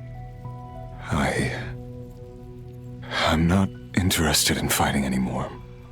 I find that a little difficult to believe. Yeah. Honestly, so do I. The way you used my own power against me was... It was a brilliant strategy. And then, in the final moment before I was thrown into this space, I got to see an old friend. Mr. Dainsleif. Right. It was so long ago now. But we were friends once. When I first got here, I was filled with hatred, remorse, and rage. How I cursed and devoured. I tore everything here apart. I was consumed by the desire to leave this place and have my vengeance. But to no avail. This is a place with no exit. This is the second time I've entered this space. Though I have no memory of the first, I was torn to shreds the moment I entered. But this time I survived. It must be partly because of this new body, and partly because of all the Kuvaki I absorbed in Nodcry. Are you the source of the abyssal power in here? Not all of it. Some is from when I first arrived here and tried to destroy everything. But there was already a degree of abyssal power here before I entered. And like a venomous snake baking in the merciless sun, it tried to slither into my shadow. Tried to? So, you rejected it? Yes. Because after that, the world suddenly became silent for a moment. What do you mean? The voices in my head, they were gone. And then I saw her. Her? Thelindis. My former lover. Never mentioned that she saw a memory of Thelindis leaping into the moon's reflection. More precisely, I saw her afterimage. I'm sure the real her is long gone. She was just an ordinary Conrian. She couldn't have survived here for very long. Anyway, why have you come here? Didn't you know it was a dead end? If I hadn't escaped through the moon gate, my friends would have been in far greater danger. Oh, I see. Because of your power. The power of a moon goddess. What? You'd like to know how I know, wouldn't you? The one who resurrected me said so. I could hear a deep lust for power in his voice. Do you mean... Dottore? Dottore. So that's what he's called. He'd been collecting fragments of my body for a long time. Also that he could resurrect me at the moment of his choosing. I had no interest in his research. But being as corroded by the abyss as I was, we were aligned as far as hunting the moons and recovering my strength were concerned. So that's why the Wild Hunt suddenly became so active in Nodcry. When I left the Fatui in my weakened state, Dottore must have felt that his time had come. Moon Goddess, could I ask a favor of you? What? I know this is a lot to ask, especially from someone who tried to kill you. If you refuse, I won't fight it. But this is the only thing I desire now. Nothing else matters. What do you want? I'd like you to take a message to Thelindis for me. Thelindis? But... Yes, she's dead. But like I said, I saw her afterimage. I can sense that some part of her soul remains here. Far, far ahead. Why don't you go and speak to her yourself? I can't. I don't know why, but I can't move freely in this space as you can. All I can see is a glimpse of her, walking away. Just like the moment when I last saw her in life. In return, I will clear these abyssal obstacles for you. No, not in return. I'll clear them for you. Whether you want to help me or not, it feels like something I ought to do. Why? Yeah. Why, indeed. I've been asking myself that question a lot recently. Why did I do the things I did? I'm tired of it all. Tired of the person I became. People used me. And then I turned around and started using others. I hurt a lot of people. I think I grew tired of it long ago. But I wouldn't admit it to myself. And ultimately, that's how I ended up here. What do you wish to tell her? All of it. My past. My mistakes. Everything that happened after we were separated. Is it okay if I give her the abridged version? Yeah, I'm sure there's plenty you can skip over. Just tell her the important parts. Whatever you think that means. Like the part where you relentlessly tried to kill us? It's up to you. Love demands honesty. But my relationship with Thelindis was built on lies. We hid too much from each other. But after living my whole life in the shadows, I don't want to hide anything anymore. I will do my best.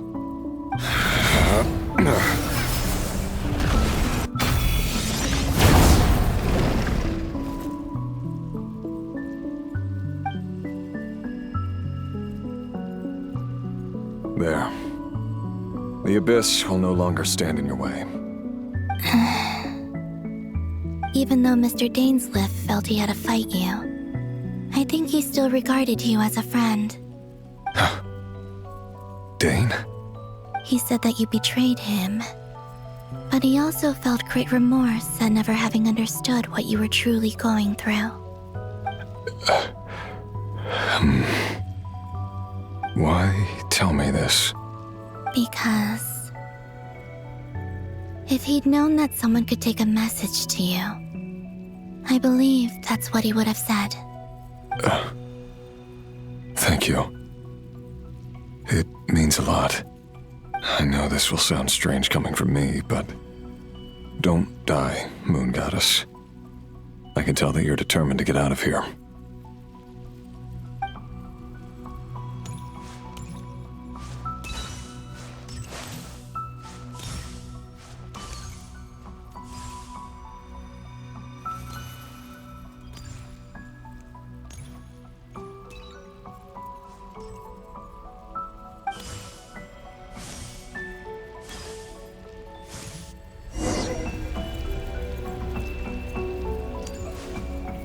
He kept his word. The abyss is no longer obstructing my path.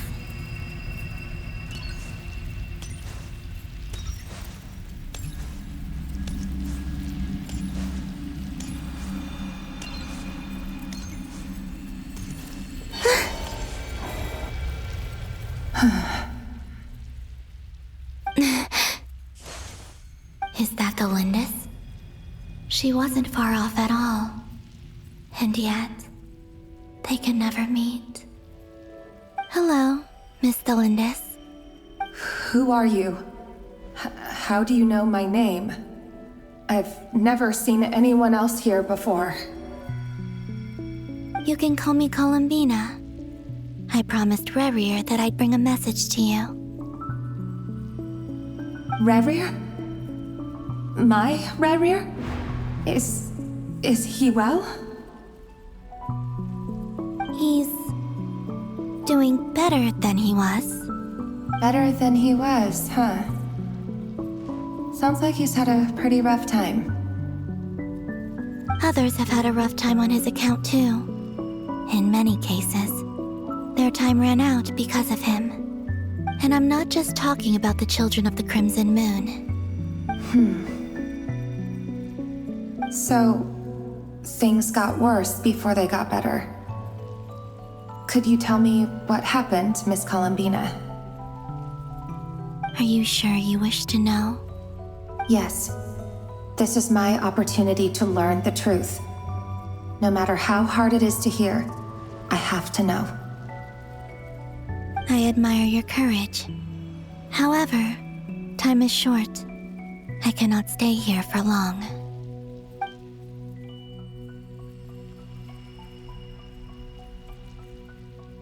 Ryrir had seeds of hatred in his heart, and many people nursed them for their own ends.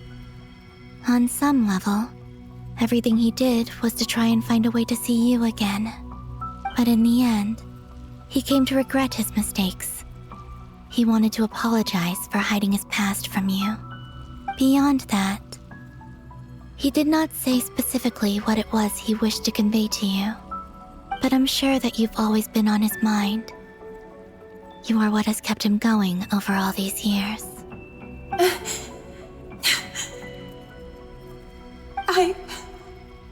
I'm sorry, Miss Columbina. This is so upsetting. I'm not sure how to put my feelings into words. It's all right. I understand. Well, that's everything from me. So, I guess I'll be... Wait. One moment. Time flows backwards here. The road ahead only leads further and further into the past. I know.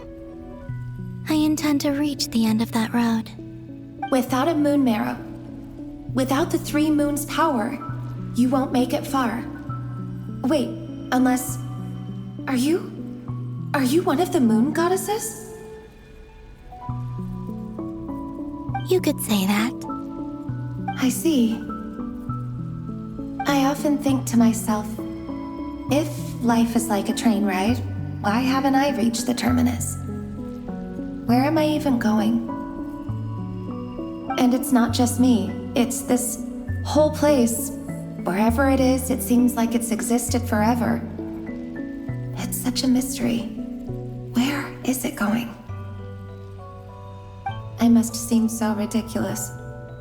I can't answer these basic questions, and yet I jumped right in here without hesitating, only to be torn apart the moment I entered by powerful energy currents. Only my soul remains now.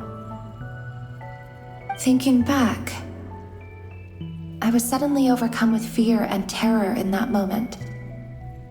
Perhaps I too became bewitched by the abyss. I may have been the leverage it needed to control Ryrir. I used to be a researcher at the Universitas Magistrorum in Conria, researching the iridescent moon's marrow. Eventually, I came to the conclusion that time in here flows in reverse. Ryrir was one of the Finster King's retainers. With me, he was in an impossible position. It plagued him constantly. I wanted to help him escape his lot in life. I wanted him to be happy, so I thought I'd use this place to return to the past. At the time, I thought I could just go back to the day that the Finster King first found the prince. It was only after meeting the prince that the Finster King started going too far with his research into the abyss. That was the day all of our woes began. I thought I could stop the king from ever meeting him and solve everything. I couldn't kill the Finster King himself, so I had to find another way to save Ryrir.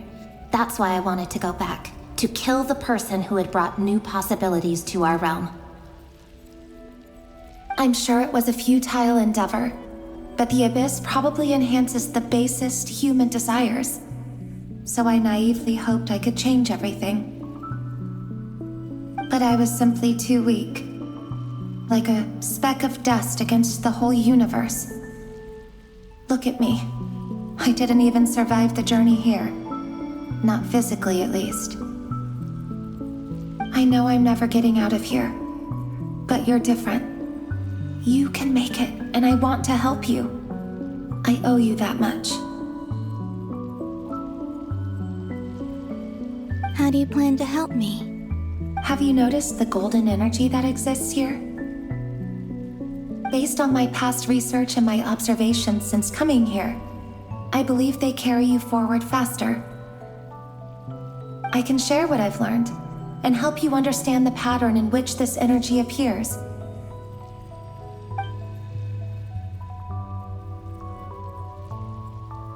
I think you just might...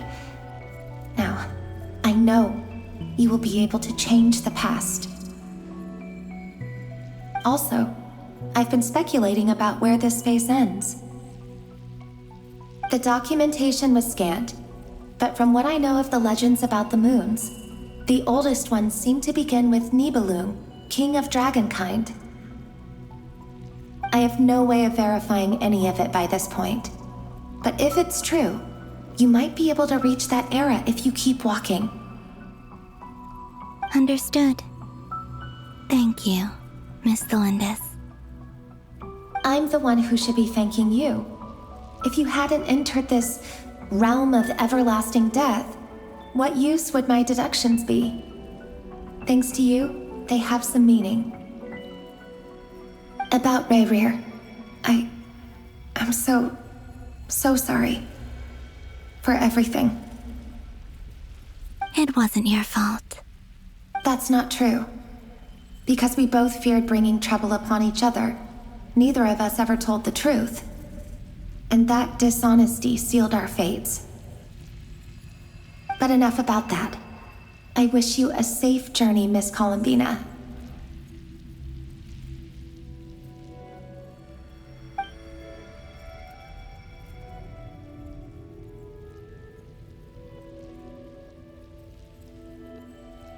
And may the outside world never have to experience pain like this again. Rayrir, you're there, aren't you? I cannot see you, because you exist in the future. I expect we'll be trapped in this prison of space-time for all eternity. But please, gaze upon the past, and then sit for a while. Let's find a place to sit down together, just like we did when we first met.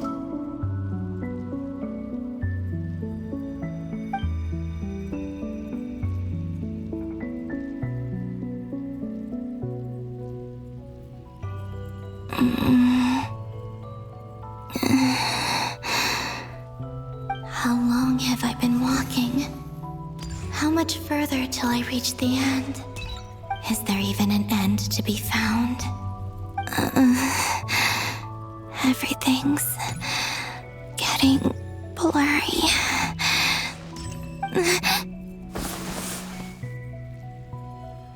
Huh? Are you all right, little sister? Have you come from the distant future?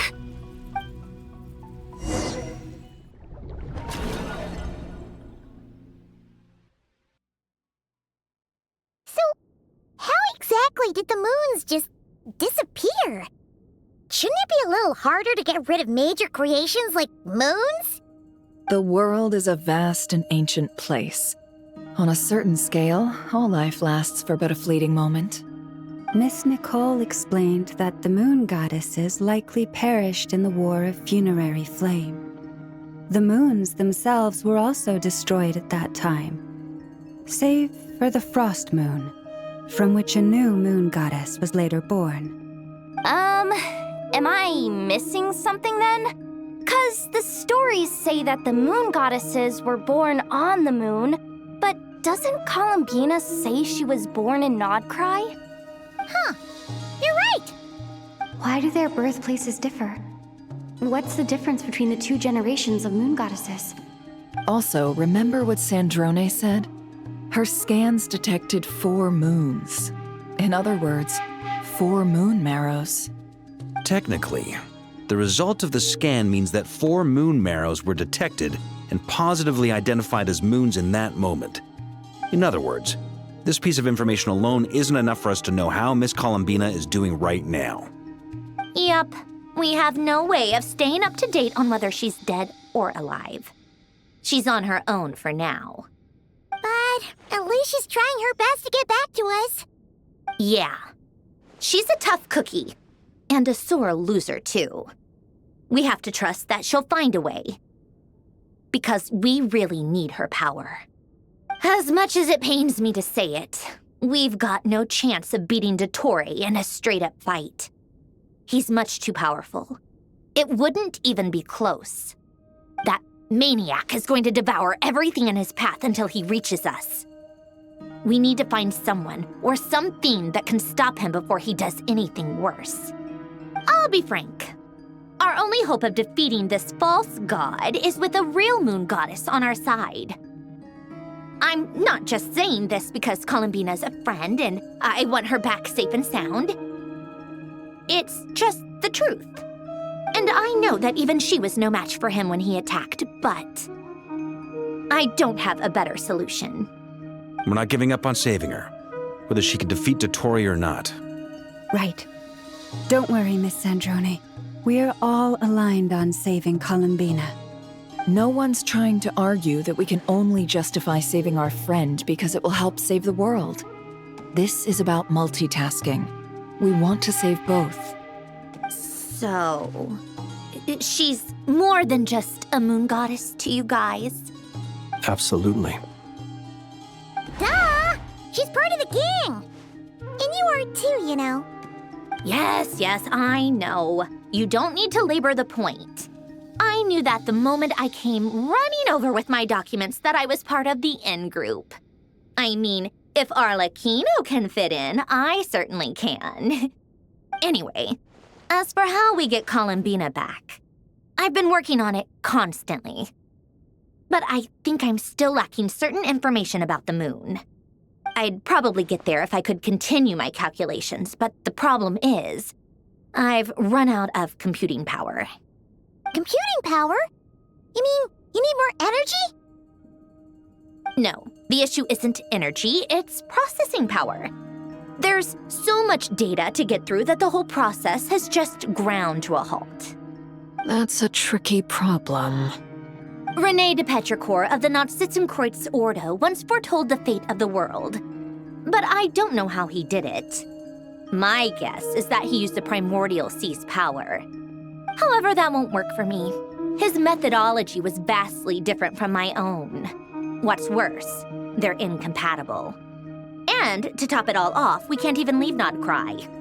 Ugh, this is so annoying. If I'd known we'd run into a bottleneck like this.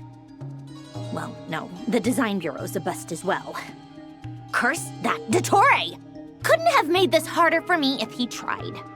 Oh, what do we do then? How about we grab a bite to eat and take a break? Maybe something will come to mind after you've cleared your head. You don't get it, do you? I'm trying to calculate the fate of an entire world here. And I need accurate results, not big prophecies. Where the heck am I gonna find the computing power for that? Ahem. Anyway, time to shelve the discussion on technical difficulties. Being a killjoy isn't very ladylike, after all. Either way, we've done what we can. Rest well, everyone. Remember to let us know if anything new comes up. That guy. Is he hinting that we should talk outside? Let's go somewhere a little more private.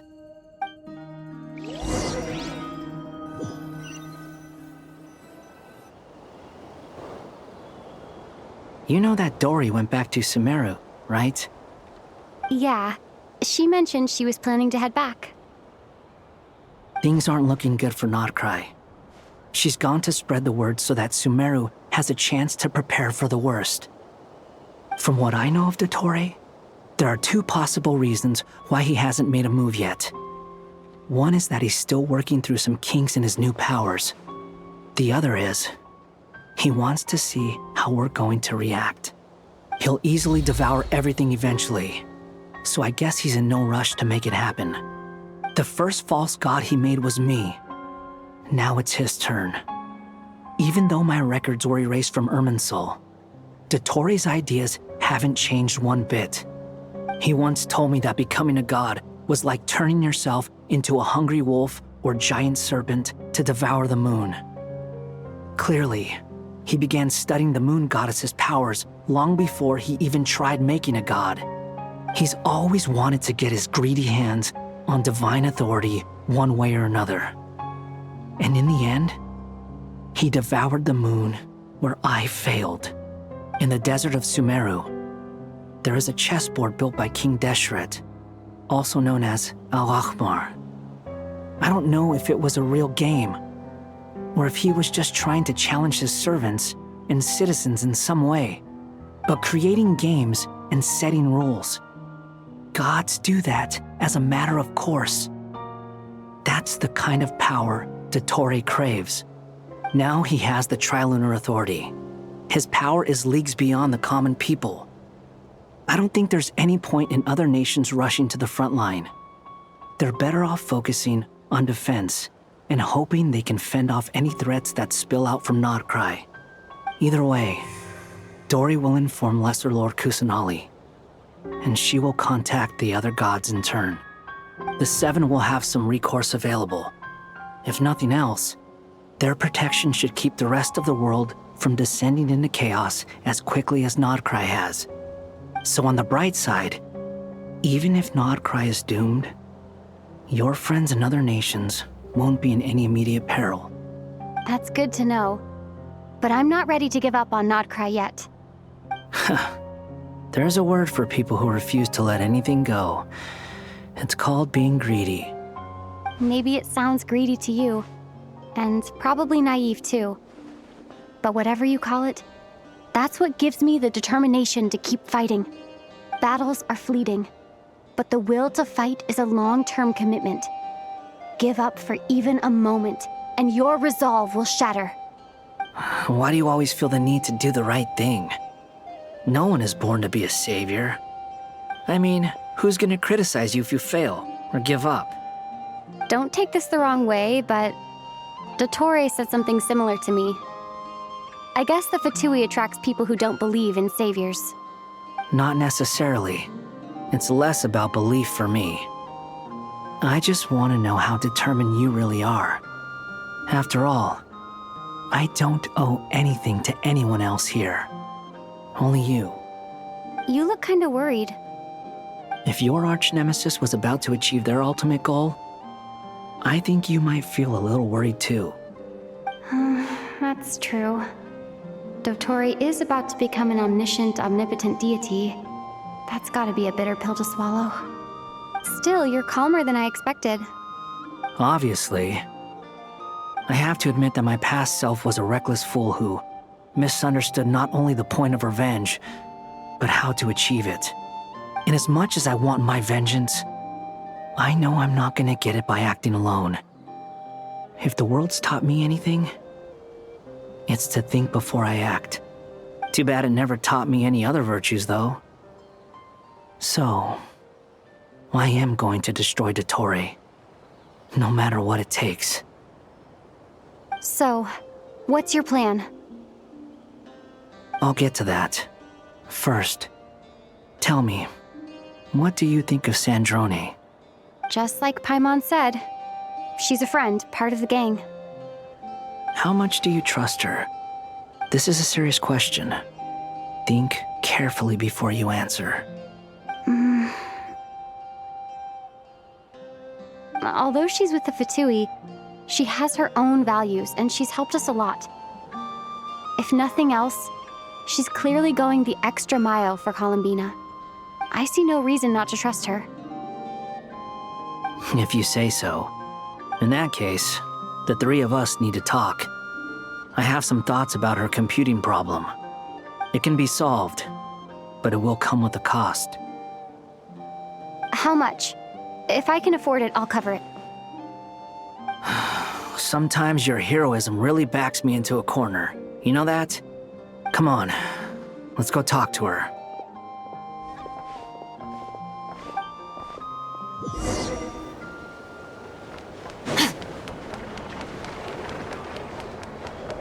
Merciless.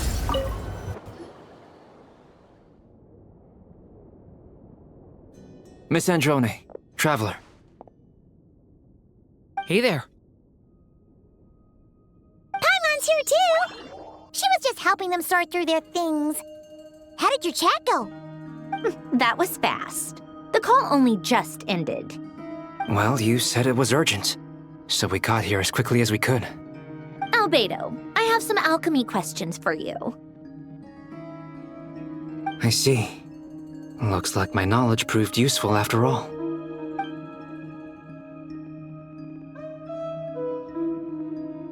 If I might ask, what is the end goal for the modified formula you'll be using?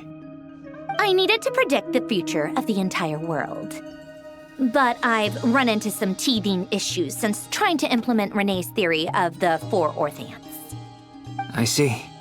I'll have a look at it. Still, computing power is the real issue here.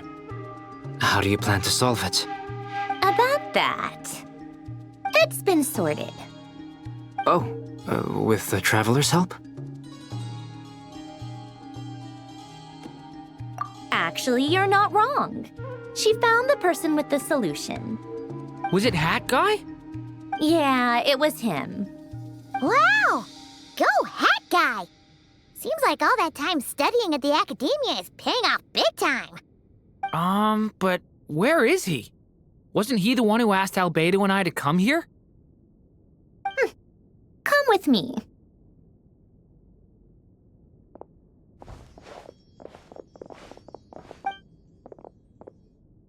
Hat Guy?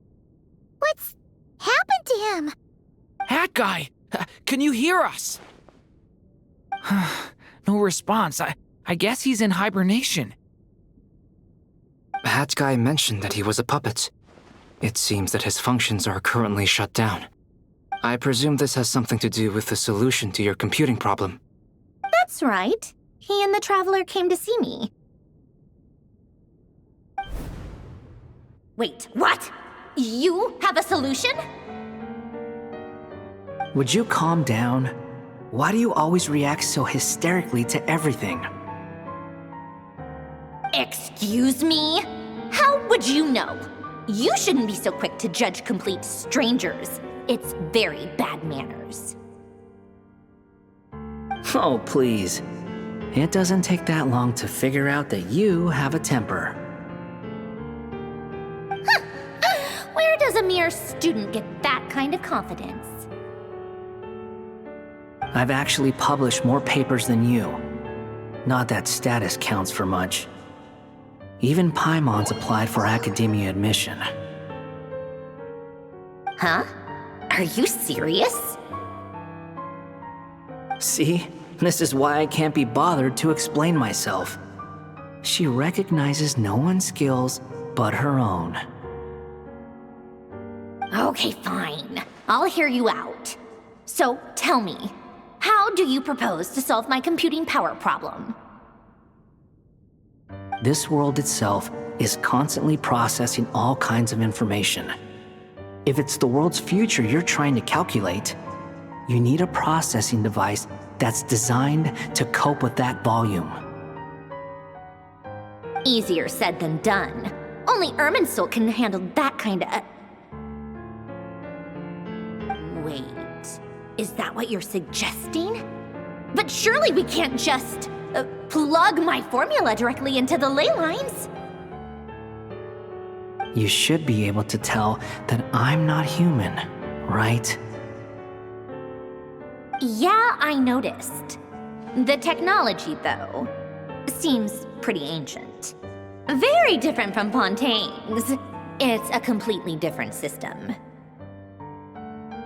Conrian, to be precise. I'm what they would have called a puppet. Puppets need an energy source and processing power. The artisans who built them sought out the materials most suited for that purpose. You? Do you mean... The Traveler and I have talked it over. She's willing to vouch for you. So, I'll allow you to borrow my core for your calculations. It was built using wood from a silver white tree, which makes it a small part of Irminsul. Conrian technology and Irminsul wood. Who in the world could have built you? Are you sure about this? A puppet without its core will cease functioning completely. And if it's left in that state for too long, it might not recover. You could die if you do this. You do realize that, don't you? I can put 2 and 2 together, yes. No need to rub it in. I won't lie to you. This has never been done before. I cannot guarantee your safety. Doesn't matter. I'm prepared for the worst. Did you two actually talk this through? Is he... Are we really considering this? Yes, we discussed it. The bottom line is, he trusts me and I trust you. Let's give it a shot, shall we? Honestly, I have no clue where this kid even came from. But for whatever reason, he lent me his core to use in my formula. I'm very close to finishing my calculations now, and the core is currently in use. So I'm sorry, but I can only show you a sketch right now. This is what the core looks like. A silver white branch. It certainly matches the legends told about Irminsul. Is Hat Guy gonna be okay? He's not gonna die, right? Right? In theory, he should be fine. As long as we put his core back in time. Beyond that, all I can say is that I'll try my best to avoid risk and make sure the core doesn't sustain any damage. I think I know why you called us here now. Someone needs to watch over his body and make sure it's protected until the process completes. Correct. He said that the only ones he trusts here are you two, and the Traveler. And the Traveler will have other work to do. He will have our undivided attention. Aw, Hat Guy. On a more positive note, things are progressing steadily on my end. I'll call everyone in for a meeting once the results are out.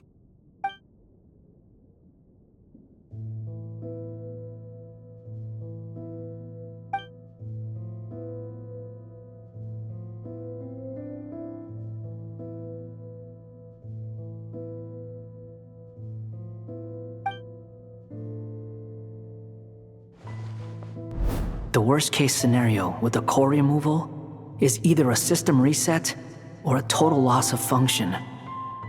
But I'm not afraid. A quiet death should have been my fate long ago. A core is completely different from a heart. It's like another vital organ entirely.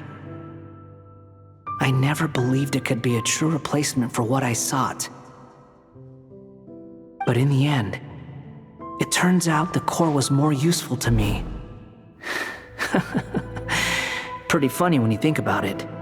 It's like the punchline of my entire life. Do you think there's any difference between a puppet and a human? If not, then this would just be another samsara. I have already experienced both a past life and a next life. Part of me wonders whether I'm only capable of making this decision because I've become a real human. What's with that expression? Isn't this a good thing? Sandrone will succeed, won't she? She has to. She will. We all have to persevere until this is over. That's right. And I'll protect you all until a moment of victory arrives.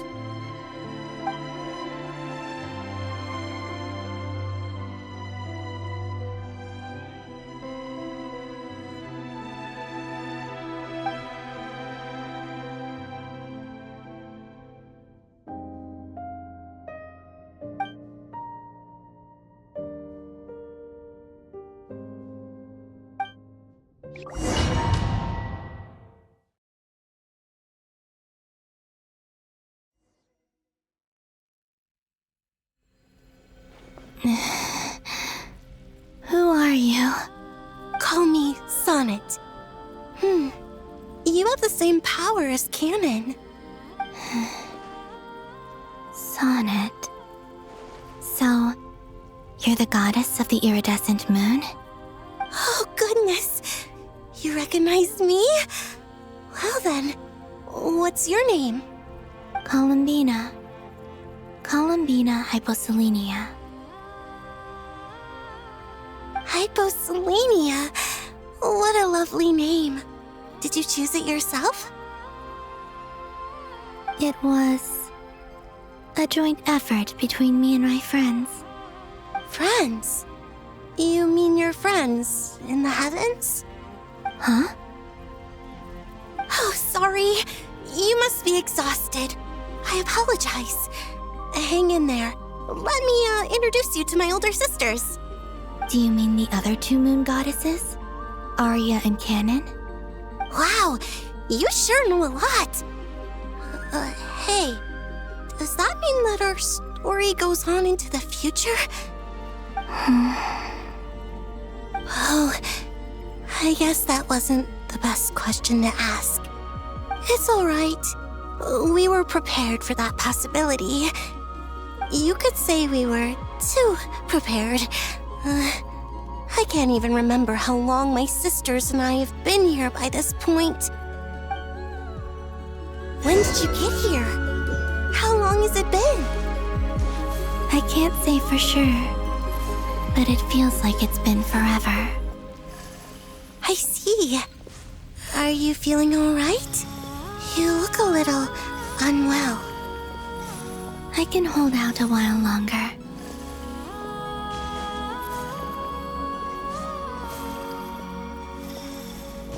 We don't have far to go. The place where my sisters and I are based is just up ahead. Don't worry, they're both really nice. I'll introduce you.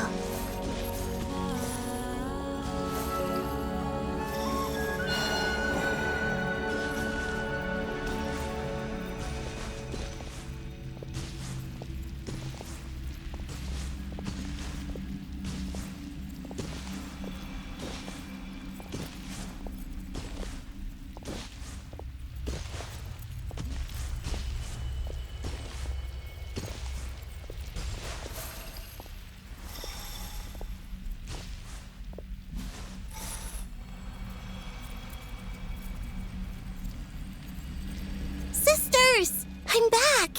And look who I've brought with me!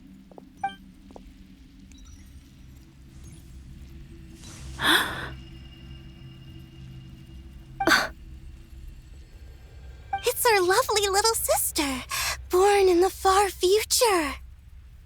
The pleasure is all mine.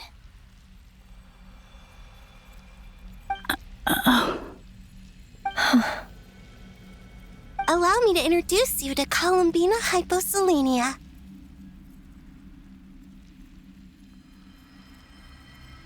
This is Arya, the goddess of the eternal moon.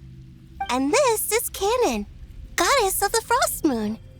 Canon, don't you think Hyposelenia's power is similar to yours? Hello, Columbina.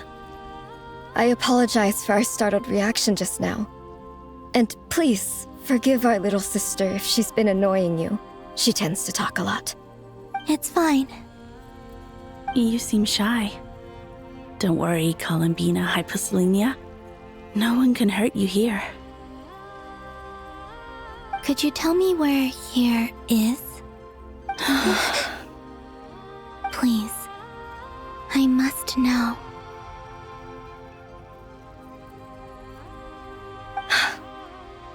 My dear sister, this is where Tevat's original ruler, the Dragon King Nibelung, imprisoned the moon goddesses. What? You're scaring her, Canon. No, I'm fine. Please, continue. Nibelung, our original master, created us in the distant past to maintain Tevat. But he left this world and traveled into the dark universe beyond. to explore worlds vaster still. Day and night, we fulfilled our duty in the heavens, until the day that the first descender arrived. The great ruler of the firmament. The heavenly principles. Is that what later generations call them? I see. But we did not reject them at first, nor did they seem to harbor ill intent towards this world. We coexisted in peace. They were like a guest in our home. Slowly, however, we came to realize that our guest had a growing desire to change and dominate the world. And you didn't stop it? No. There was an order to the rules they set up that Nibelung never taught us. We wanted to know if this order would bode good or ill for Teyvat.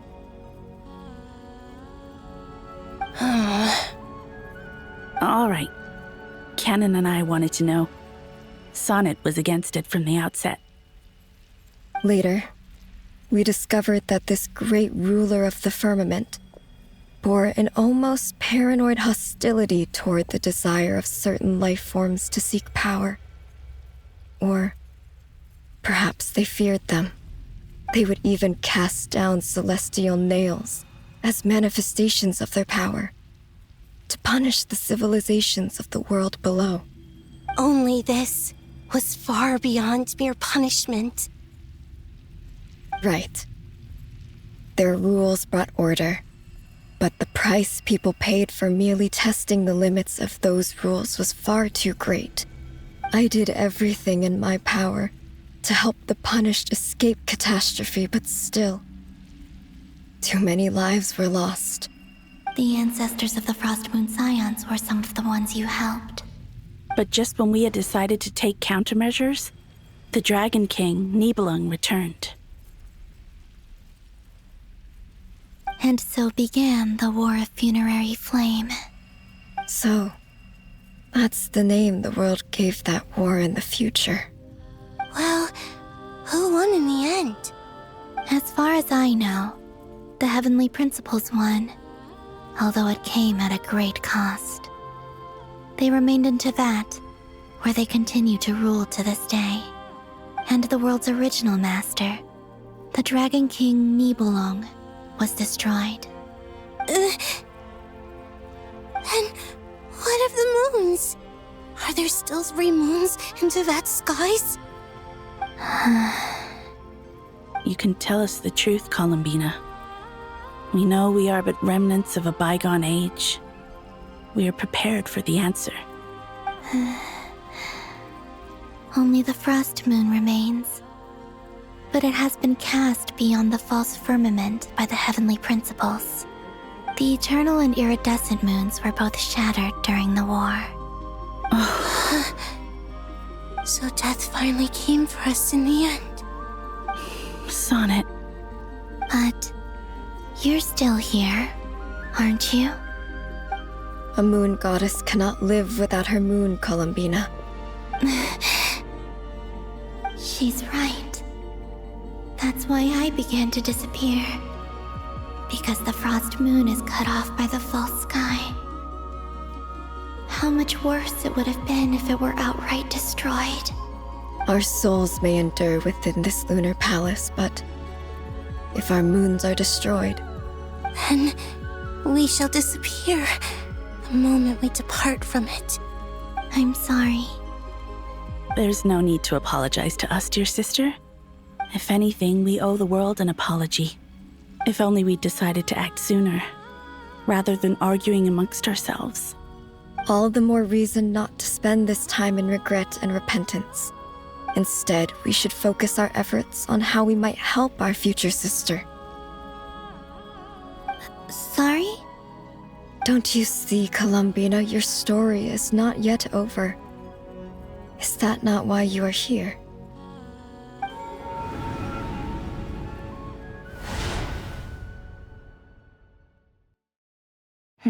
It's done. Initiate numerological array. Continue running primary process. Calculate the world's fate through extrapolation. And identify nodes of potential change. Secondary process, scan for moons. Still 4. The number of moon marrows hasn't changed. Wait, let me think. Is it possible that there's something I've been misunderstanding about the moons all along? Variables. Variables in the world. I know where potential variables within the world come from. So what about the moons? Are there any variables there? Like their life or death, for instance. What if being alive or dead makes no difference to a moon?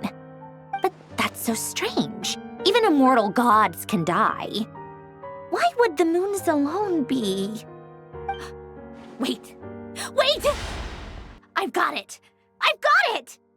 If alive or dead is considered a variable, we might have had this wrong the whole time. No one ever said that a moon marrow equals a living moon. We just made that assumption ourselves. Initiate secondary process. Scan again. This time filtering out interfering perimeter, moon marrow. I don't care if they're natural or artificial. Get them out of my search results! Why? It says 3 moons still exist in Teyvat, even after excluding the moon marrows. But we know for a fact that 2 of them are dead. Redo the scan. Narrow the results to living moons and real moons. No, scrap that. Narrow it down to moons that have lunar authority and remain alive. Why? Why is it still 3? What is this, Columbina? Has the world lied to us? Or are you the one pulling the wool over our eyes?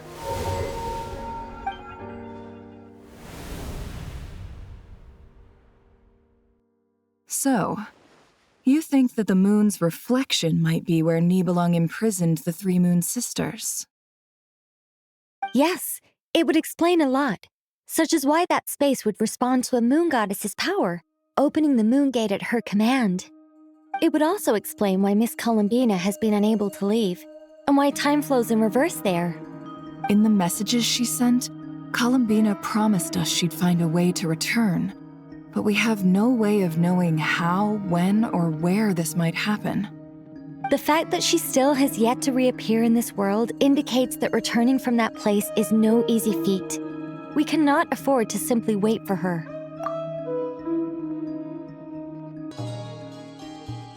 So you're saying, if she could return by her own power alone, she would have done so long ago?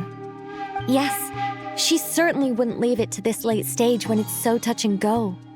I've been giving this some thought, and I've come to believe that Luanatar might be an anchor that she left behind, as a sort of future waypoint. This could also explain why Luanatar is always by the traveler's side. Sounds like a plausible theory. If that's the case, there must be some criteria we need to fulfill to allow Columbina to return to the present. The question is, what could they be?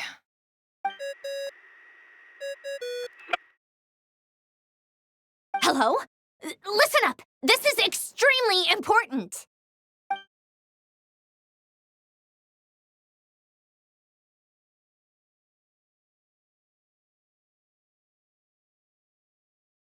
Not only is Columbina alive, but she may well exist in a form unimaginable to us. I'm still unclear on the details, but she's done something truly inconceivable in the past.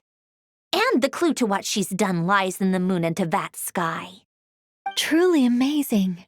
Oh, I'm so delighted for her. I'm sure we all feel the same. And I'm sure Columbina is ready to get back here and fight by our side. I'll keep my calculations going and try to find some way of coordinating with her. But that's not an excuse for everyone else to slack off, okay? All of you had better keep trying to think of solutions. How can the dead moon still live? And Luanatar?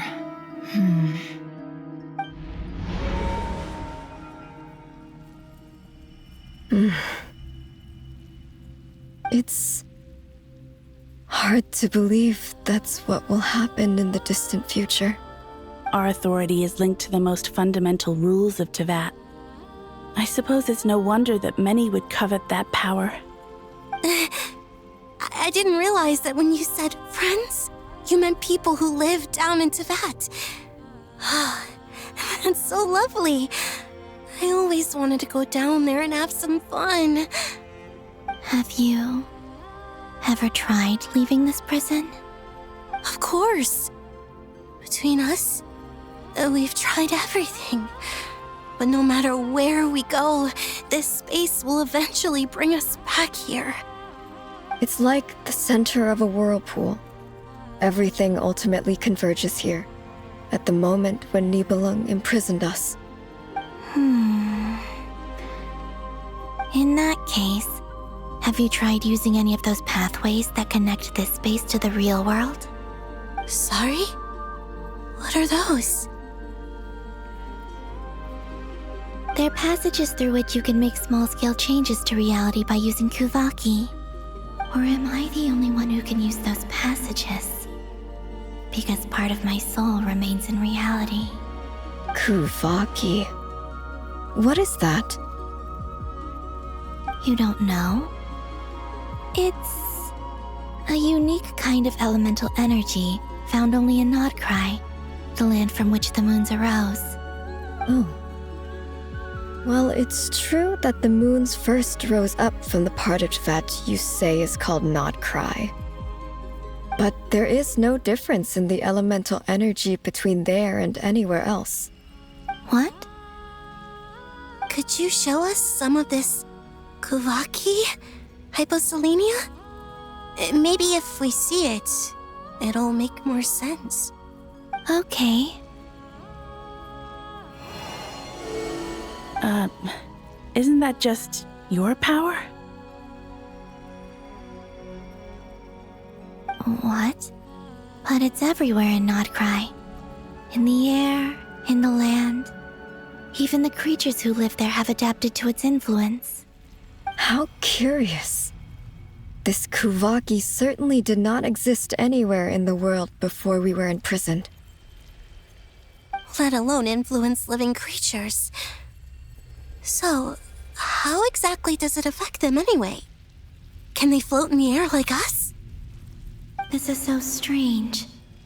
Why would their reality differ so much from mine? Columbina, you're looking for more than just a way out of here, aren't you? Yes. If I am to help my friends, I will need tri-lunar authority on par with that of our foe. You mean... you'll need our power? This sounds extremely risky. The Three Moons' powers are not mutually compatible. Concentrating them into one goddess will be a very painful process. And if anything goes wrong, it could tear you to pieces. I know. But I'm willing to take that risk. Even so, let's say we successfully transfer our authority to you. How will you take it outside this prison? Nibelung constructed this realm specifically to prevent us from using our powers to interfere in his war. No moon goddess can leave this place alive. What if I don't leave alive?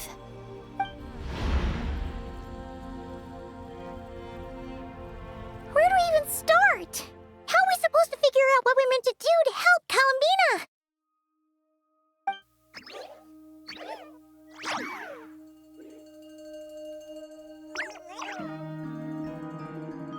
Columbina, what do you need from us? If she really got to the beginning of time in there, how do you think she'd leave us a message?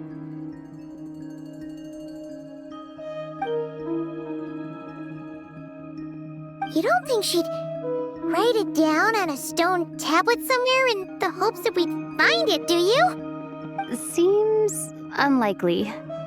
Columbina may not talk a lot, but she thinks deeply about issues like this. Let's review what we know. This is the Columbina who fought alongside us against the Rehir of Solnari, and with whom we celebrated Moon Prayer Night. She knows our personalities, our ways of doing things, even our unique strengths and abilities. So, if she wanted to tell us something from a long, long time ago, what would she do? Oh.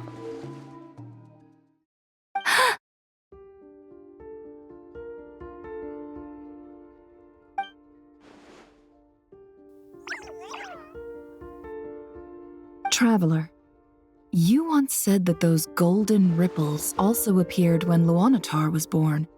What if Columbina left Luanatar here, not just as an anchor to the real world, but for some other purpose? If she is part of Columbina, and Columbina knows that I can see past events through her... Oh yeah! Like when you peeked into Rarer's past through his heart! Nefer, wait! If you're right about this, and you can really see past events through Luanatar, your eyes, they'll... Oh, I know. Looking at Rerir's past in Conria was already enough of a strain on my eyes. Looking this far back into the past, it'll surely blind me. But it's our only chance. This is the only way. Boss. We spoke about this once, a long time ago. Do you remember what I said, Yehoda? The day I lose my sight, the Curatorium of Secrets will be yours to run. But... What's wrong? I'd be overjoyed if I were you. This day's come a lot earlier than either of us expected. I need to know you'll honor our agreement, Yehoda. Promise me. Yes, Boss Neff. I promise. Are you sure you don't want some time to think this through? What is there to think through? I should have gone blind after our battle with Rerir. Frankly, it's almost criminal that I got away with it for this long. Then at least let me take some precautions on your behalf. And if you really do lose your sight, I'll visit your office every day and make sure you're well looked after. Oh, please, anything but that. I was actually ready to go through with this. Are you trying to scare me into backing out? As if I could ever scare you. I'll assume you're just joking to calm your nerves. All right, enough chit-chat. Let's do this.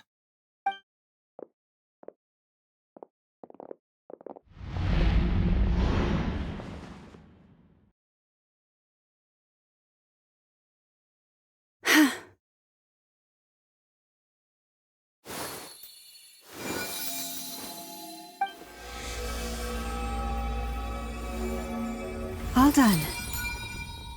Good. Now give me some space.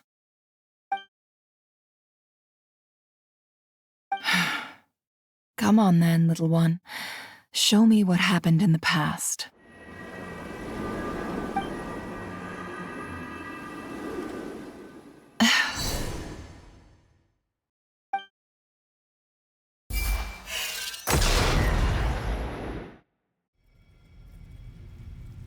Between the Trilunar Authority, Kuvaki, and the sole-surviving moon, the Frost Moon, I think I might know how to get back.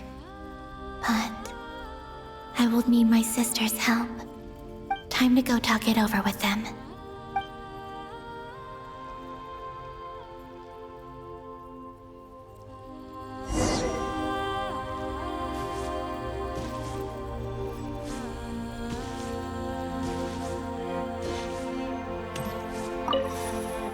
Seems you have reached a decision.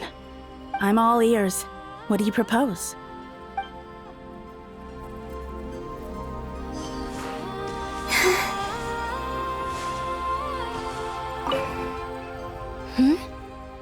Have you decided what to do? I hope it's not too dangerous. You really scared me when you said that thing about not leaving here alive. Come on, let's go find the other two.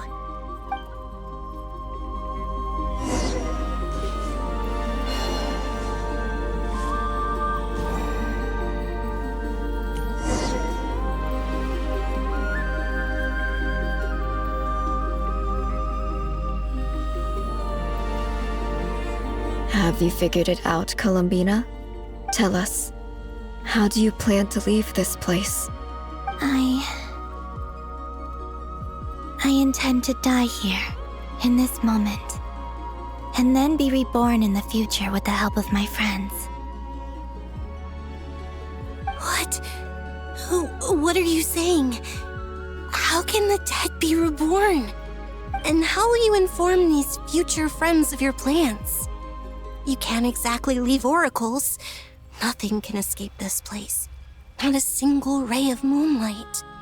And even if you found a way, what if they never find the message you left for them? You'll... No, that won't happen. Come again? They will find my message. I'm sure of it. I'm not following. How exactly will you achieve this? It's quite simple, really. First, I will leave my soul here.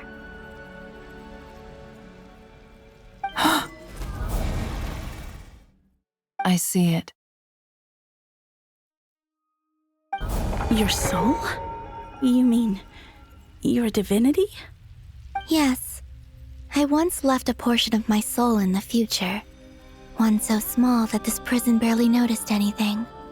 In this very moment, she can resonate with my soul across time. When the time comes, I believe that she can serve as an anchor to pull my soul from here back to the future reality. Just as gravity connects the world to the moon. Exactly. In the future, where I came from, the moon has been cast beyond the false sky, but I can still feel that it is there. In a similar way, I can feel a connection to the soul fragment I left behind even now. My friends can use it to detect my presence. But how do you just leave your soul here? Is that even possible? On my way here, I met an ordinary mortal who entered this place long before I did. Her body is long gone, but her soul remains. And before that, I encountered an old enemy whose entire soul survives here intact, while the power that once corrupted his body has faded away.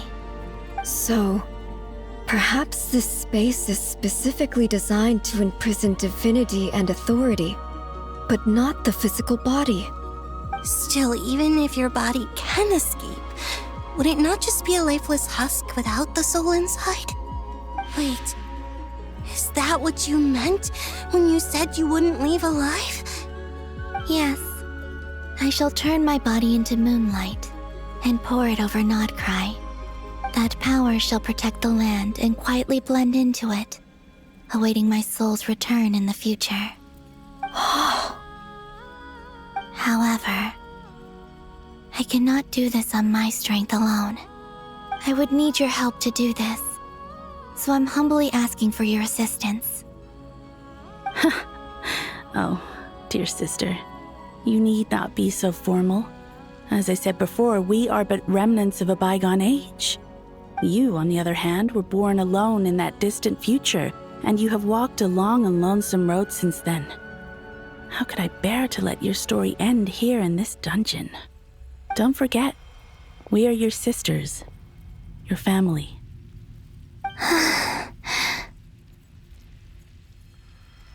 Arya's right. Actually, I've always wanted a little sister. Can you imagine how it's been for me? Getting nagged by two older sisters all the time. Now, I finally get to be the big sis. And not just that, but I get to help you return to your world, too. How could I say no to that? Sonnet. Kennen?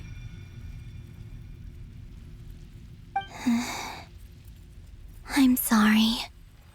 I know this is a bold request. The Frost Moon is rightfully yours, and it remains intact. Oh, no, please, don't misunderstand me, Columbina. I was just thinking. back on the years that the three of us once spent together. You cannot imagine how happy I am to hear of the future world you describe. The Frostmoon Scions, your lovely, kindly friends. For the three of us, whose purpose in life was to maintain the peace in Teyvat, it is a great relief to know that the people of this world live in such an abundant future. If your plan can save them, and save not cry, I will gladly give you all that I can. Besides, the three of us have been together since the day we were born. I could never abandon them to live on alone without them. Canon. Still, I do have one question I would like to ask you before we proceed. Certainly. What is it? Why do you cover your eyes?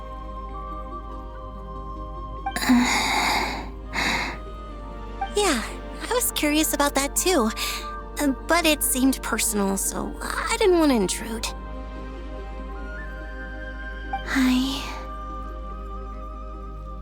There was a time when I refused to look upon the world.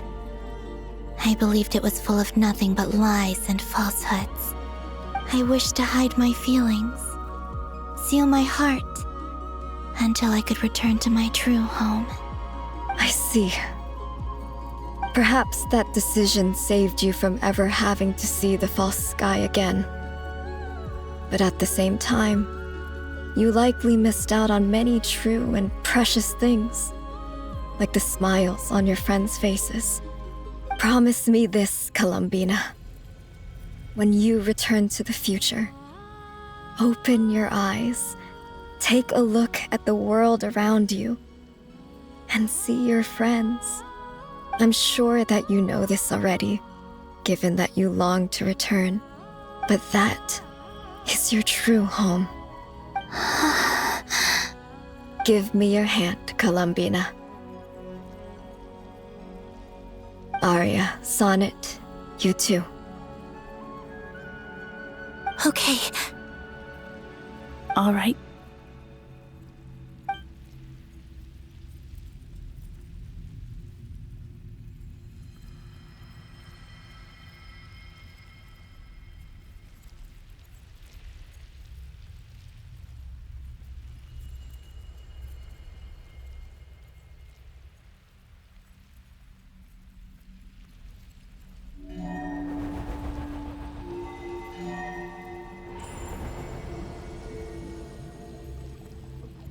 We once were the songs sung for eternity, but now it is you who must continue to sing.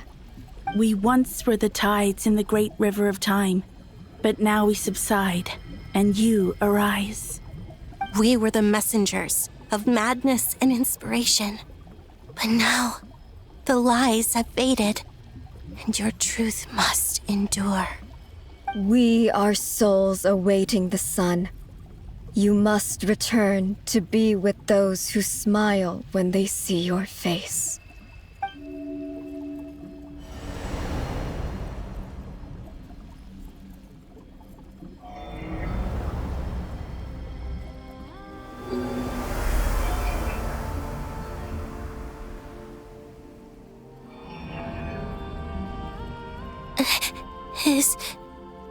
Is it done? Yes. We have transferred the authority over all 3 moons to Columbina Hyposelenia. From this moment on, she is the Tri-Lune Goddess, the one and only moon goddess of this world.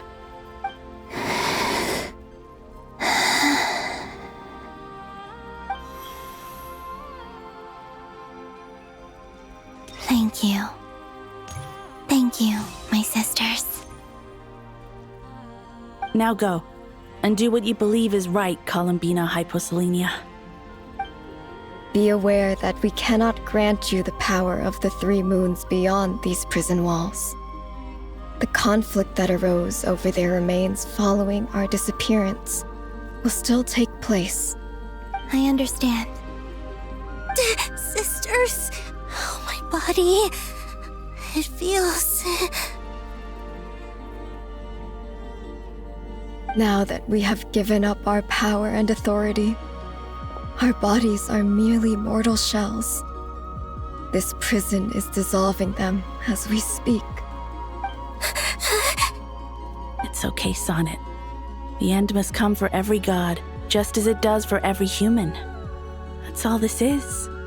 The final destination of our lives. Canon and I will be by your side the whole way. We have one final request, Columbina. Could you use the Three Moons' power to send us back into the real world? Now that we have lost our powers, I doubt this space will seek to hold us further. It's just...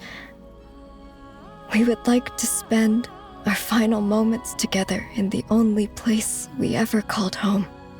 Of course. Gladly.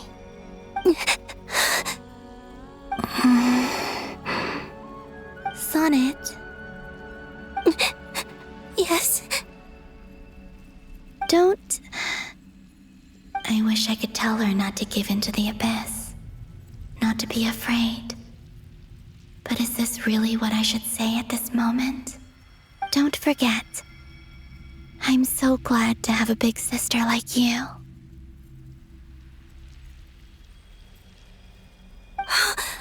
No, Hypo. Thank you. I'm okay. I'm not afraid. As long as my sisters are with me, I won't be afraid.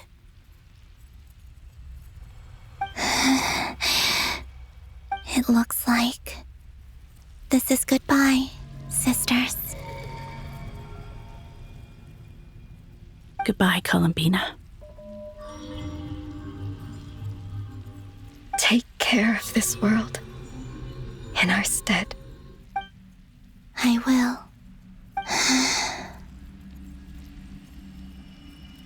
And now, it's time for me to bid farewell to my body, too. May it become the moonlight that keeps Notcry company through the long years ahead. So this is why Notcry was not always home to Kuvaki. It only appeared after I poured my body out upon this land, and only this land. Kuvaki responds to me because it is me, my body, answering the call of my soul. And the golden energy I've encountered on my way here was, in fact, that very soul, which I am about to leave here to guide me. O power Trilune, eternal moonlight. I, Columbina Hyposelenia, lay aside my body. Let it be cast into the dark night to illuminate the future. May it be a companion to all who dwell beneath the moon.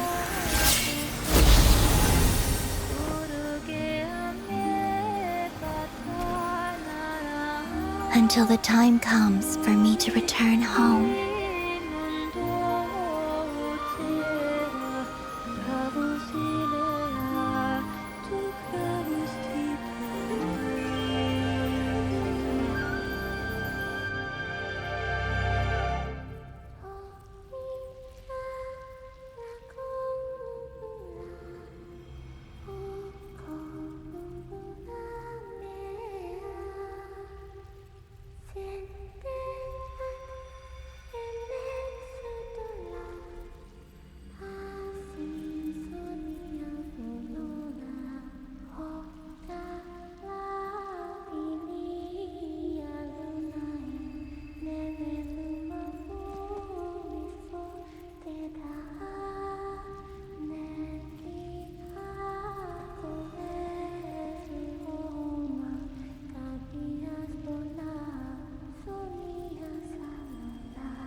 That was crazy! Were we even allowed to see that?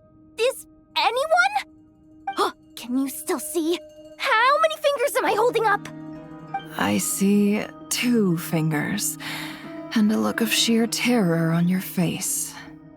Truly astounding, Miss Nefer.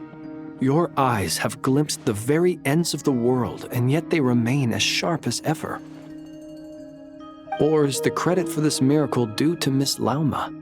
It seems that even time itself is no match for your medical skills. Surely you jest, Mr. Flintz. I suspect we have Columbina to thank. She must have realized the immense toll that the ritual would take and purposely set aside some of her power in the past to protect Nefer's eyes when this moment arrived. There is always a great price to pay for witnessing the truth, but it seems that this time, Columbina has shouldered that burden on our behalf. She chose the perfect method of getting a message to us. Though her eyes were always shut, she was clearly so perceptive. She knows us well. She knew exactly how we would think and what we would try. Despite being separated by time and space, we're seeing the same possibilities and seizing the same opportunities. We still don't even know if she's okay right now. But as long as there's a chance we can do something, we'll fight to make it happen. We'll get you back somehow, Columbina.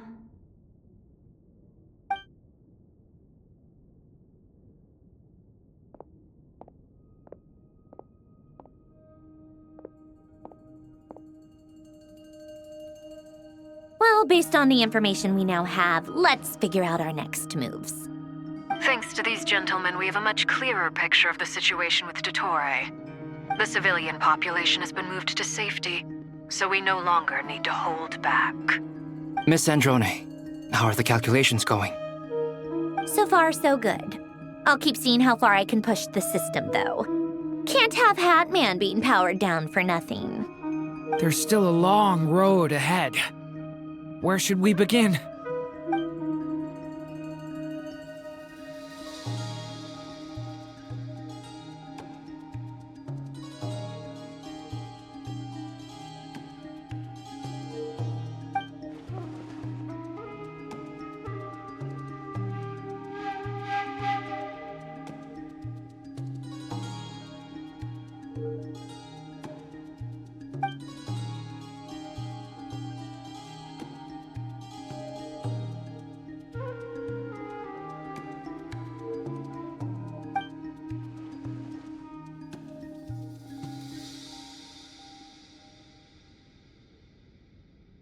Our plan is clear. Time is short, so let's get moving. There's just never enough time, is there? Time is the bane of my existence. Ugh. Anyway, I'm gonna get back to work. All right, we'll do our part too. Yeah.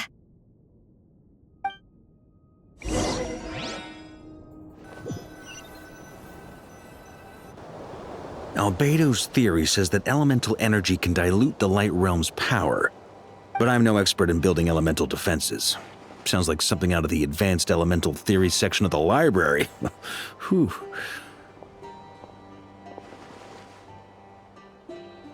You seem quite troubled. Well, yeah. I mean, who doesn't get a little flustered when they're completely out of their depth? You were the very picture of confidence back when you approached the Hexen Circle. Yeah, I could have been faking it through that whole meeting for all you know. Who's to say I'm not just a ball of nerves in a charming and gregarious package? Oh gosh, really? I'm so sorry, I had no idea. Well, you're all the braver for it. Still, I was much more in my comfort zone than I am here. At least in Mondstadt, you can cry for help from a cliff top and actually stand a chance of summoning Barbados himself. Things have never looked bleaker than they do now.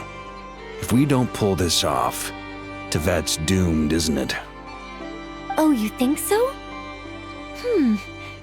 Actually, yes. Yes, it probably is. It's a shame. Don't put too much pressure on yourself.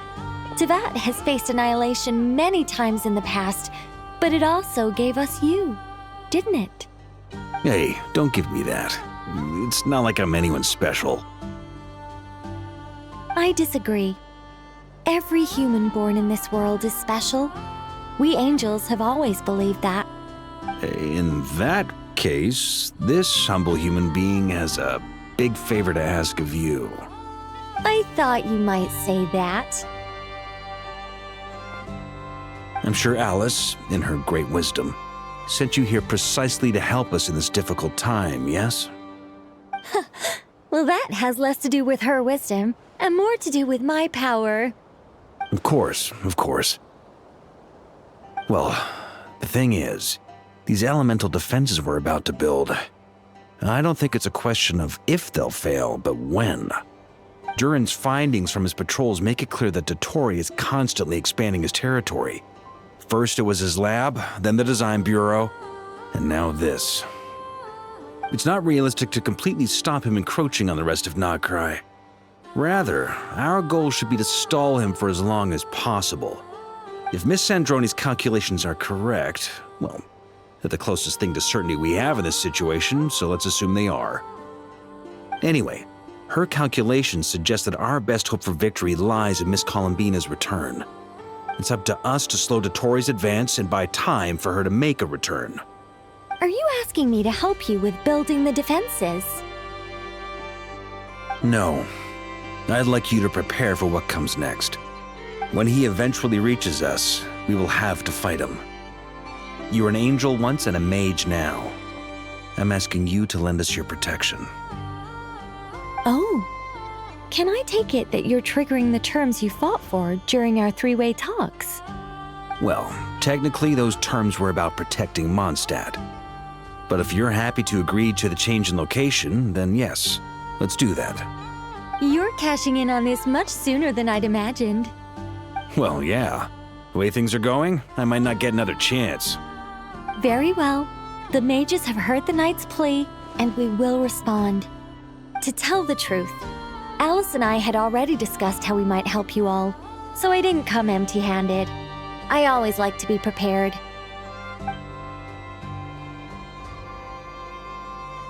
This is... wow. Yeah. This is great. Seriously, thank you. It's been many long years since I had a chance to dazzle humanity with a little divine intervention. To humbly serve as a reliable and responsible guide. Anyway, Knight of Boreas, please accept this gift in recognition of your great virtue. Go now. May the angel's blessing deliver you safely to your destination.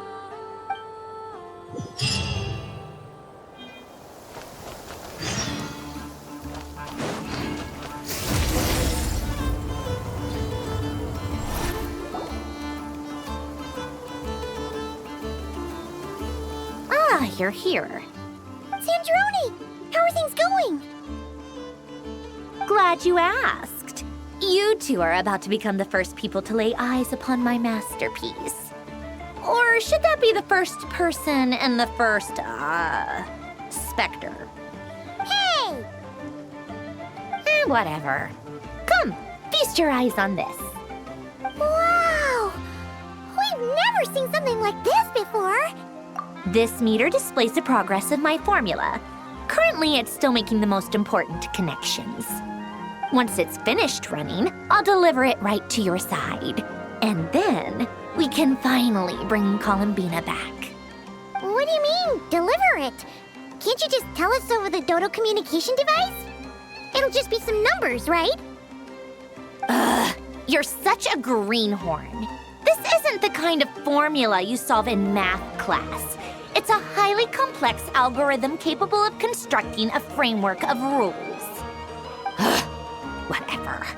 We'll be here all day if I start trying to explain it. All you need to know is the formula must be completed before we can bring Columbina back. I'll share the data with you. Nicole's agreed to let me use her information channel, so we just need to use the Dodo communication device like so, and... there. Now you can check in on my progress. Wow! Look at that! You're amazing, Sandrone! About About time you recognized my genius.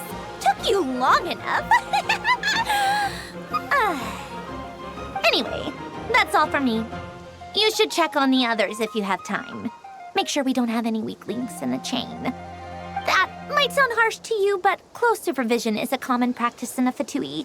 Not looking to catch anyone out.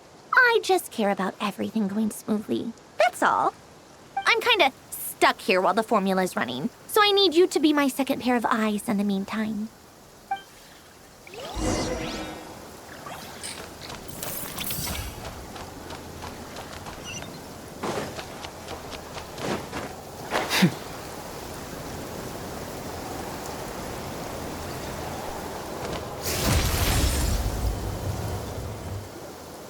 Thankfully, Miss Nicole has come to our aid.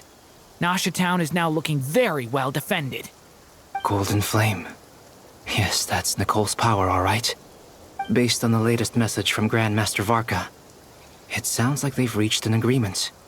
The situation should be more stable with her assistance. Everyone will have at least some degree of protection. Albedo! Durin! Hello there, you two. Are you well rested? That's good to hear. As per the plan, Albedo and I will be in charge of Nasha Town. As Dottoro's energy field expands, it's creeping ever closer in that direction. But we will do our best to hold our position. We fought side by side many times before, and always with great success. I believe this time will be no different. So don't worry about us. Focus on fighting Dottore.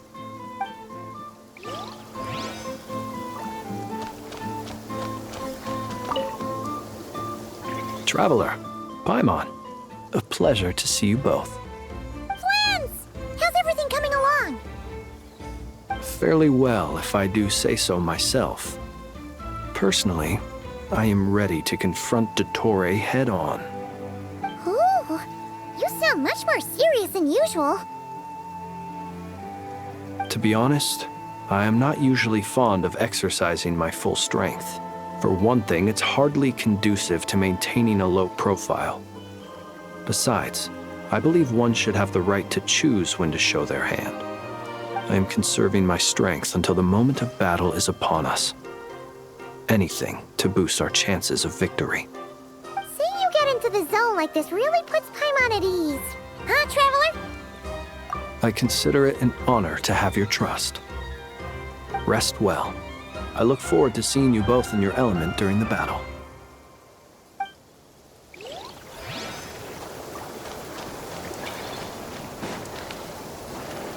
Yes, Miss Moonchanter? What are you staring at? You always address me in the strangest ways. Lady Moonchanter 1 minute, Miss Moonchanter the next.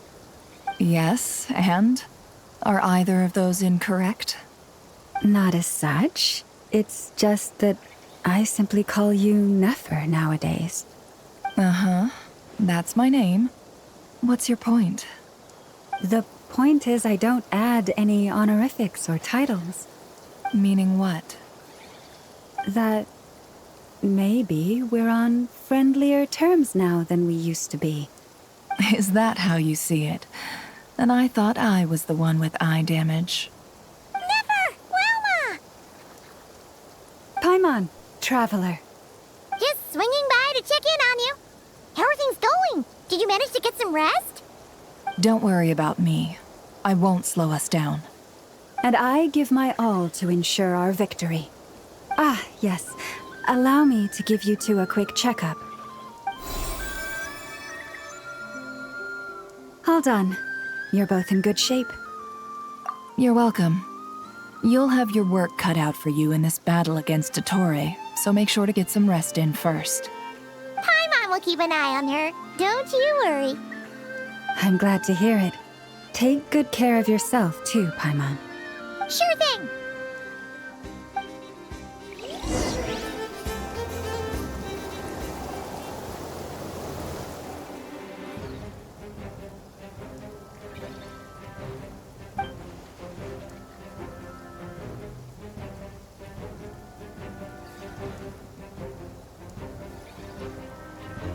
Here they come. That's quite a horde. As we expected. Get ready, everyone. Take your positions and prepare to engage. Let's begin. I'm at the ready.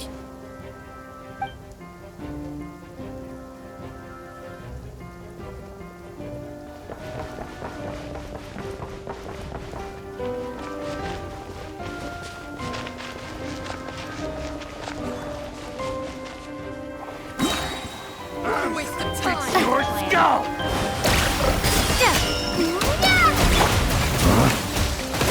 I'm rather out of sorts. The night comes. Observe. I will return as an avalanche.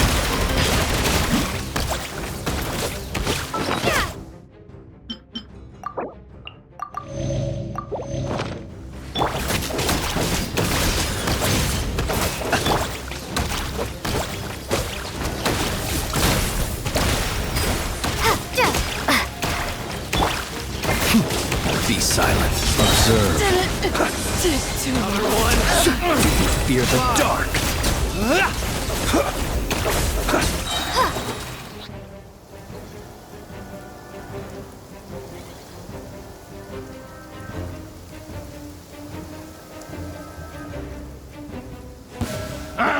With your skull! For the everlasting forest, you poor. These creatures cannot stand against us. Oh, fighting talk. Just don't let your guard down. That goes without saying.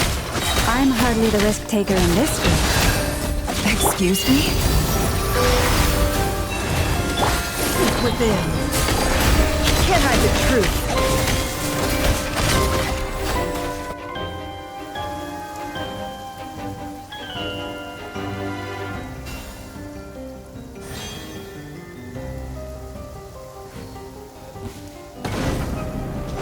Moment of birth. Come into being. Leave it to me. A turning point in fate! That was easier than I thought. Naturally. What do you mean? Is it because as created being...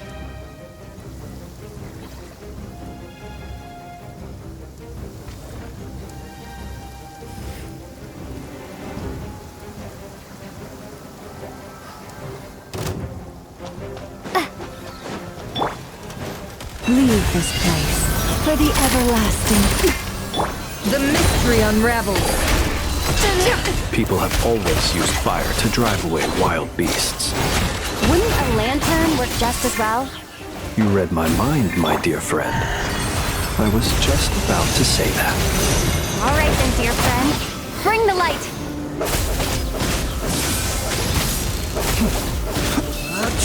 Be silent.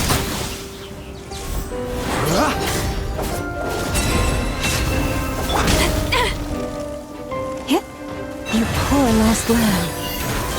With one heart, we... Go! Wipe out! Can't hide the truth. The deception ends here.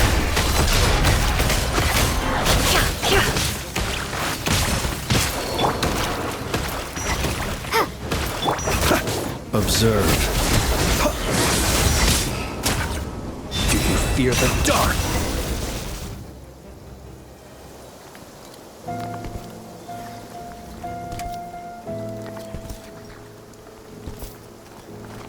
You're looking well. I trust you've had a good couple of days. Dottore. It's actually a good thing, in my view. If the subjects of my experiment were to die prematurely, it would throw quite a wrench in the works. And so, I must thank you all for your resilience. We are no longer on the same level, but you are nonetheless worthy of my respect. A creator god should be merciful and gracious after all. And in any case, it is only right that before I end your lives, the world is informed of the arrival of their new god.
The experiment begins.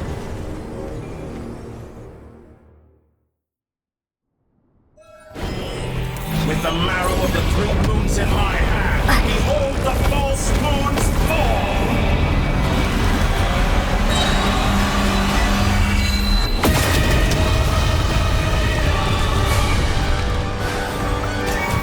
Water jet! Bombs away! Leave this place for the everlasting. No more lies. Seek within. It all adds up. That's more like it. Some results of value. Good. Keep it up. I'm still reversed. Forest, protect us. The night cometh. Be silent. Steady now. Close your eyes. No more lies. The mystery unravels. Such a simple attack. It all adds up. You're already strong. Excellent. You barely managed to touch my level. Leave this place. By the frost moon of old. Like an ant in my palm. Oh. I've been moved inside another space. And it's sealed off. Looking at the structure of it, it seems like the Torre intends to trap us here. There's no exit. Our endurance is about to be put to the test.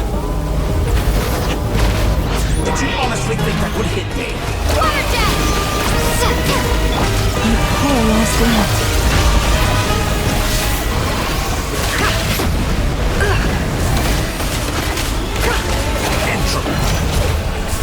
No more lies. Go! With one heart, we pray.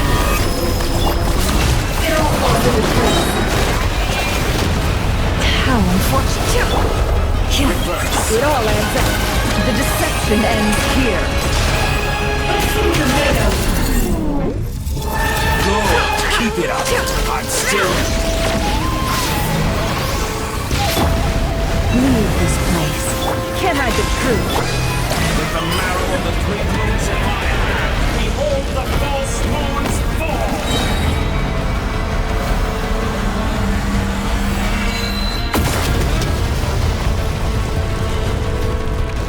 Tell me, where will you try scurrying off to next? Looks like the Torre has opted for a divide and conquer strategy. But we will not allow him to triumph. Now, I shall pray for our victory.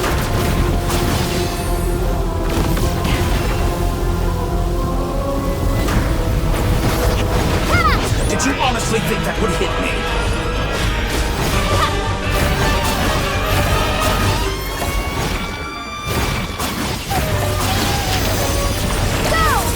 No more lies.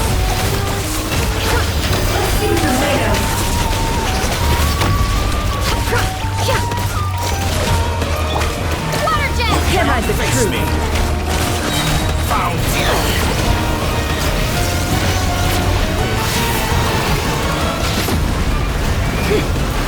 No more lies. Intro.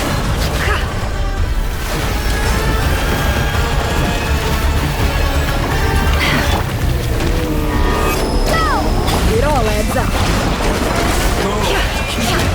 I'm still collecting data.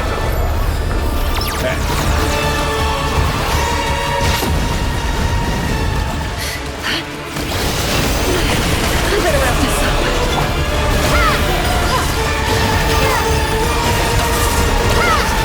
No more lies. The mystery unravels.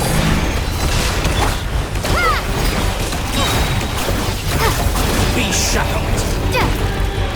Found. Be annihilated. That which cannot stand against me. What's this supposed to be? A knockoff version of the space Columbina got trapped in?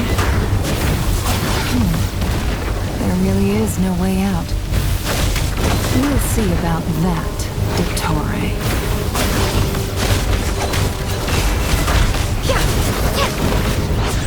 And my fault. I had not intended to take your teammates from you. But you have a choice. Obey, and I can release them. An excellent deal, if you ask me. Won't you consider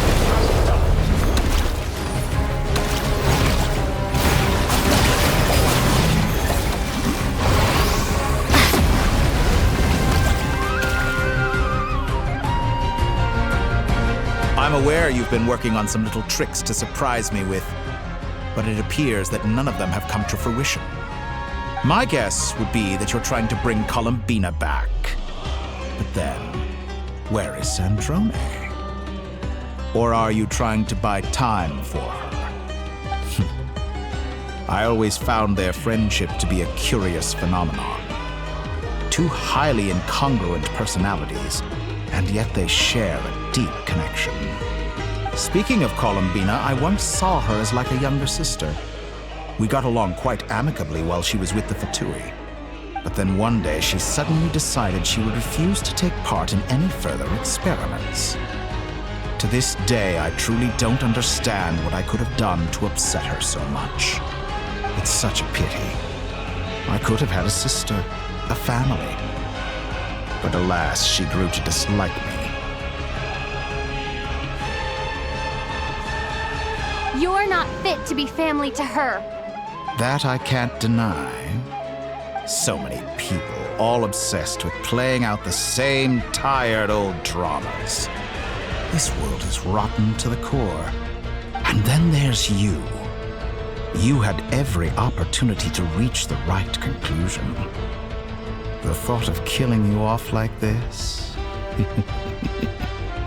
But I maintain that I approached you in good faith, so I will offer you another chance. Will you work with me? You have until I count to 10 to make your choice. 1, 2, 3. Not in a million years.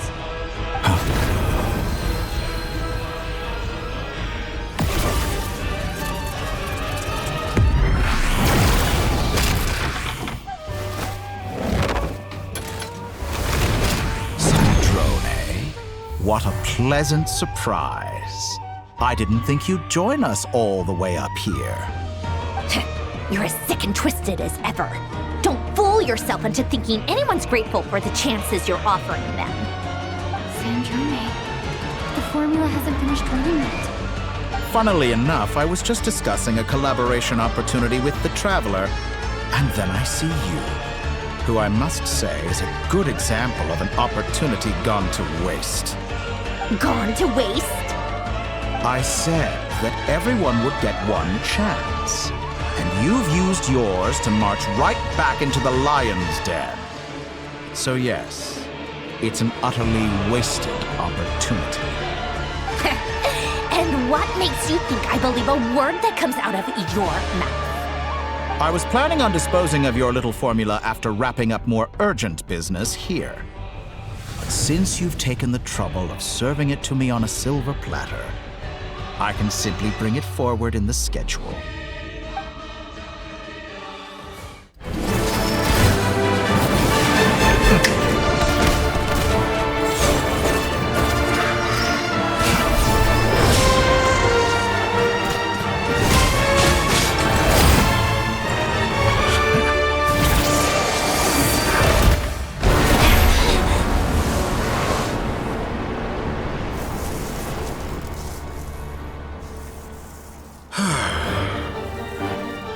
Is this your life's work? This piece of trash?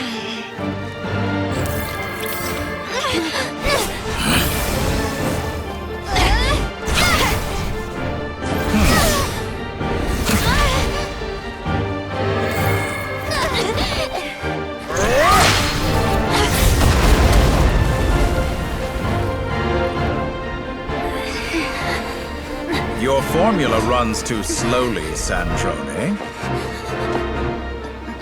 You put your hope for success on others instead of fighting dirty. That is why you have failed. Now, whom should I slay first? Any volunteers? No one? How nice of you to leave the decision to me.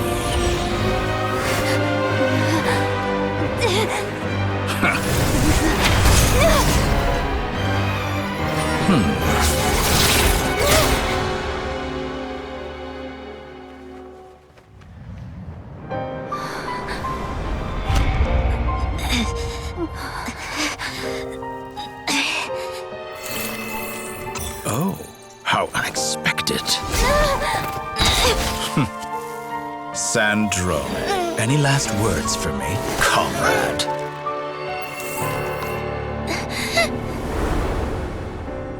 Is there anything you wish for?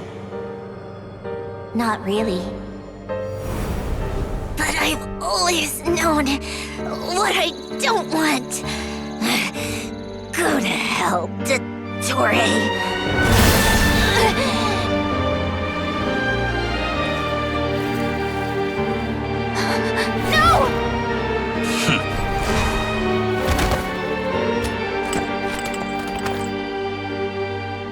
And now, you have failed.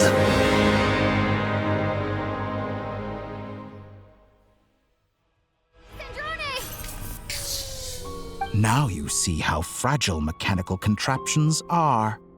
Just a gentle tap, and they fall to pieces. However keen of an inventor Sandrone may have been, her death spells the end of the formula that was running inside her body. Of course, I have to commend her for making it this far. As her colleague, I have to admire her stubborn tenacity. Now, it is time for you to take your place by my side. My count was interrupted, but the second chance I extended to you still stands. Once again, you are welcome to join me. By now, I'm sure you have gained a greater appreciation for the power and authority I wield. What is stopping you from embracing a new world of endless possibilities? Not in the mood to talk? As you wish. You seem less talkative than usual today.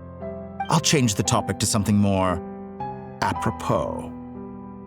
Sandrone was always like this, never trusting anyone. Always so reluctant to share her research with them. Objectively speaking, she had her strengths. It is remarkable how she extracted and even optimized the world formula from so much data. But her inability to trust was her undoing. Had she allowed someone else to monitor or run the formula for her, you might still have a chance at victory even now. But regrettably, she was a stubborn fool. As much as it pains me, she had to go. Dottore. Maybe this is news to you, but people can change. Columbina surprised you when she escaped, and I think Sandrone would surprise you too. Change? You can twist the truth however you want, but I see it clear as day. You're the one who can't trust other people. Is that how you see me?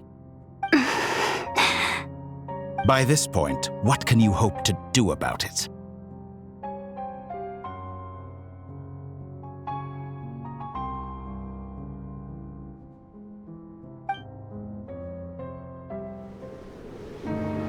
It is pointless to fight on. You've already lost. Wrong. You can't win this, Dottore.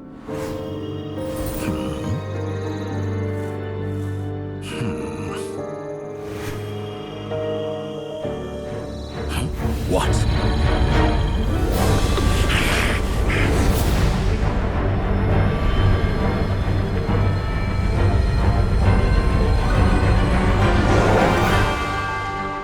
My formula can get us 90% of the way. It will connect you to Columbina. Then, I will bring the formula's output to the Traveler's side.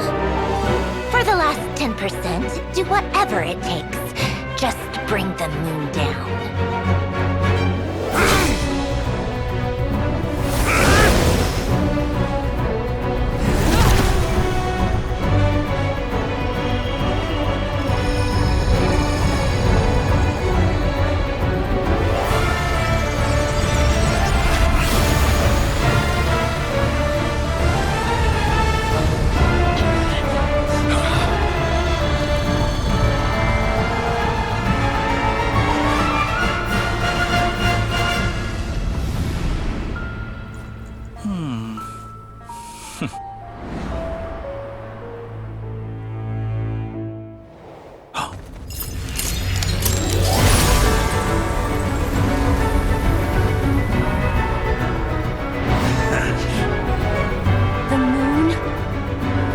Never be yours.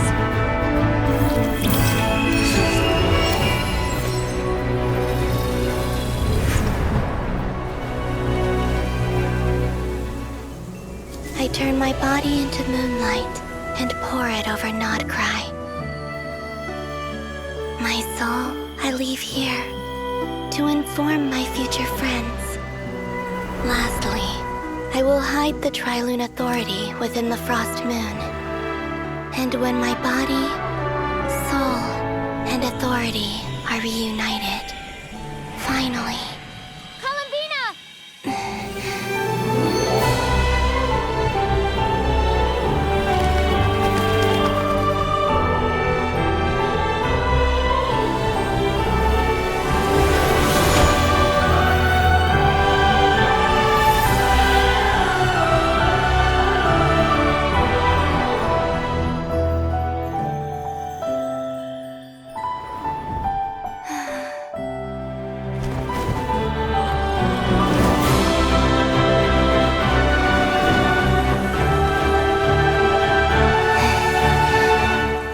It's been too long.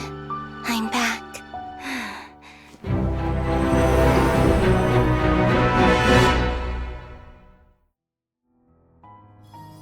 Stay focused on the battle, Traveler. What a touching reunion. Though I personally find myself repulsed by the sight of weaklings huddled together for war. Now, you're quite finished patting yourselves on the back. Show me how long you can struggle before you... Watch out, Columbina! He can manipulate space itself! I know. Wait for the right moment. We'll strike together.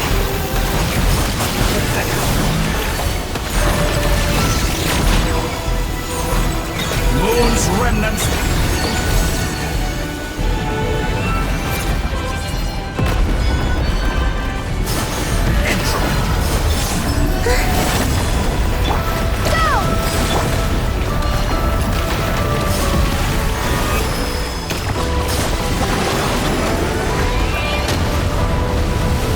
Did you honestly think that would hit me?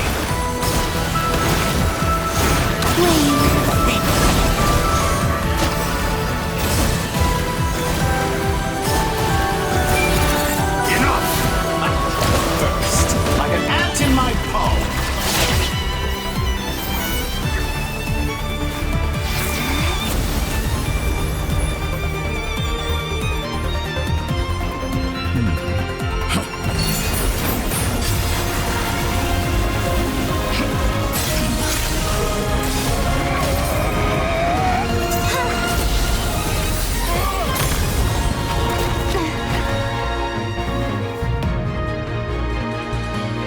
I grant you the new moon's blessing.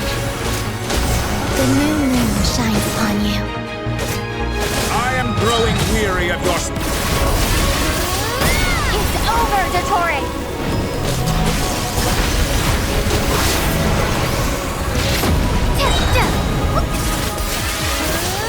Time to pay for your heinous crimes! No longer is the world power in the cold night.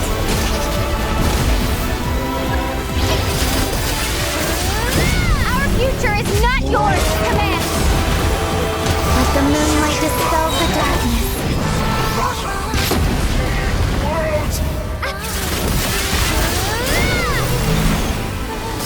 everlasting as the moon.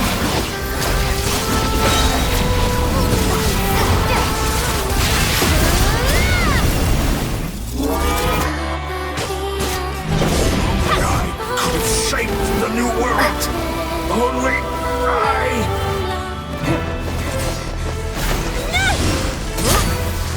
Willfully blind. How can you be so satisfied with your fate?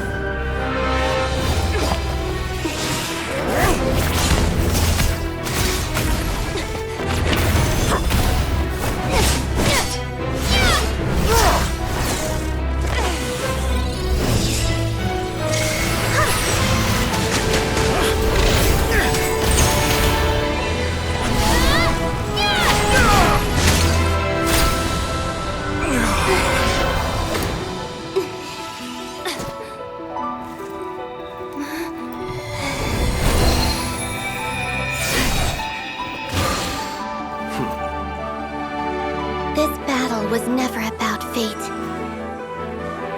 It's about friends, family, and the home you stole from them.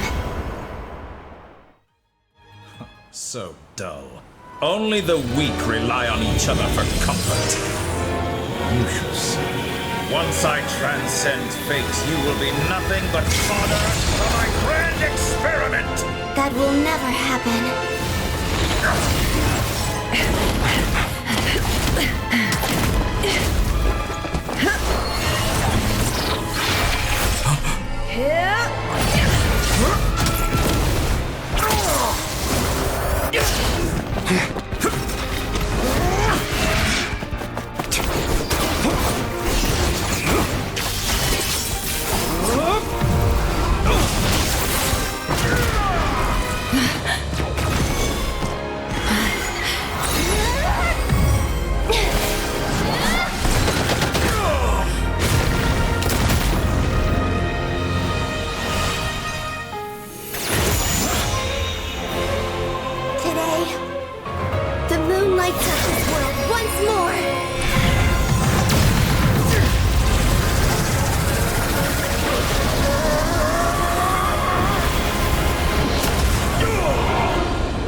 No, this world is our home.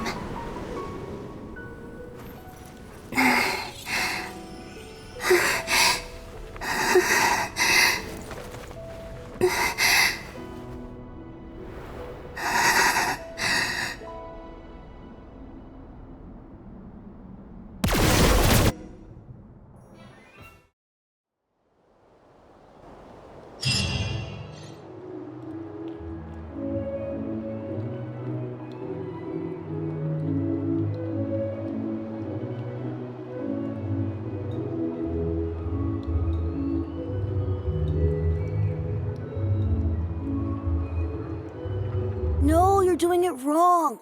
The moon looks like this now. What are you trying, children? The new moon, Mom. It looks different than before, doesn't it? Also... Can I go buy a sugar sculpture today? Please? Just one? All right. I suppose today is a special day after all. Almost like a festival. Extra, extra! Get the latest Nasha Express here! Post-disaster report! Nasha Town reborn beneath a new moon! The voyage begins today! The future looks bright thanks to the League. Want a copy? I knew things would be different. But I didn't think that would include the moon. They say a new moon goddess has been born. A new moon goddess? Who's saying that? The Frost Moon Scions? I guess so. I'm not too clued up on the details. As far as I'm concerned, the moon's still in the sky and it's business as usual. Hey, since we've come all this way, shall we grab ourselves a free meal while we're here? Are you a convert now? Or are you just here for the free lunch? Oh, come on, what does it matter? After everything we've all just been through? That smells good. All right, that's it. I'm hungry. Time to eat. Come on! We gotta get there early, or there won't be any good spots left! Shh, keep it down. This is a residential area. What if people are still sleeping?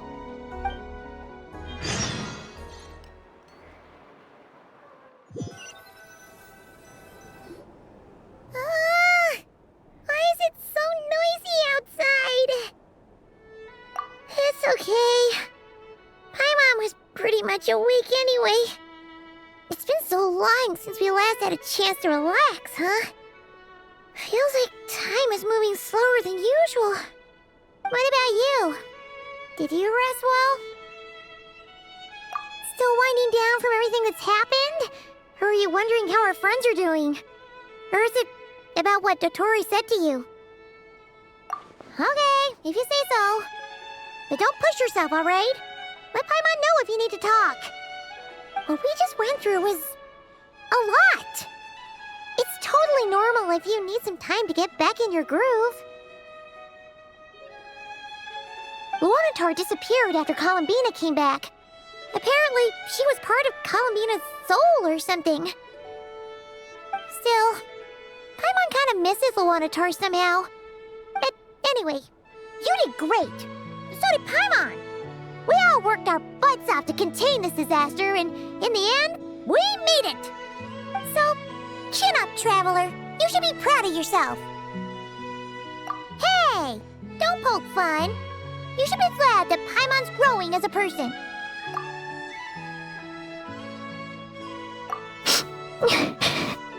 Paimon didn't think you'd mention it. You have no idea how anxious Paimon was. She was worried sick about you. Well, if you really want to show Paimon you're sorry, you're gonna need to make it up to her. You better be ready to splash out on a lavish meal.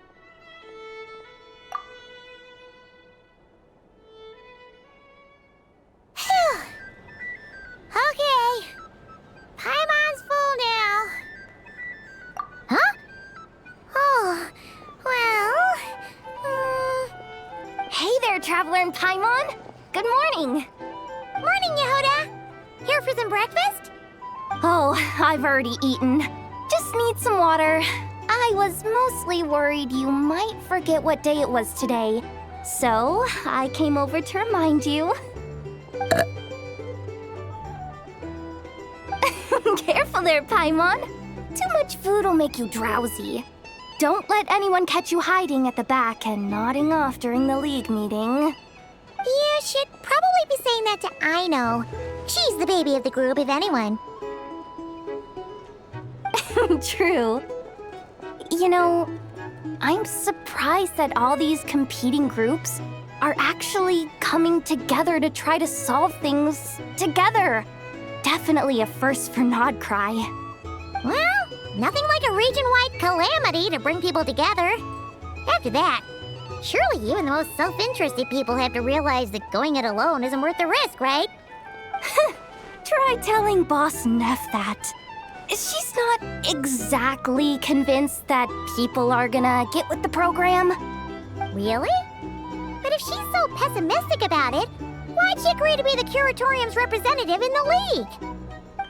Probably 'cause even though Unity sounds like a pretty far-fetched idea, the benefits it would bring make it worth a shot.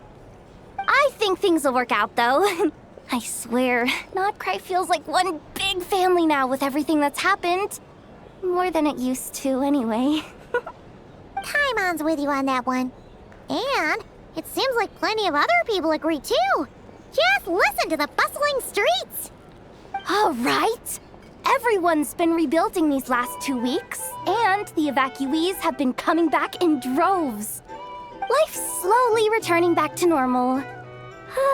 Which means my workload's probably gonna shoot back up. Were you about to head out? There's still some time before the ceremony begins, you know. Yeah, we were gonna take a stroll around the square and say hi to some friends first. Sounds good. See you later then.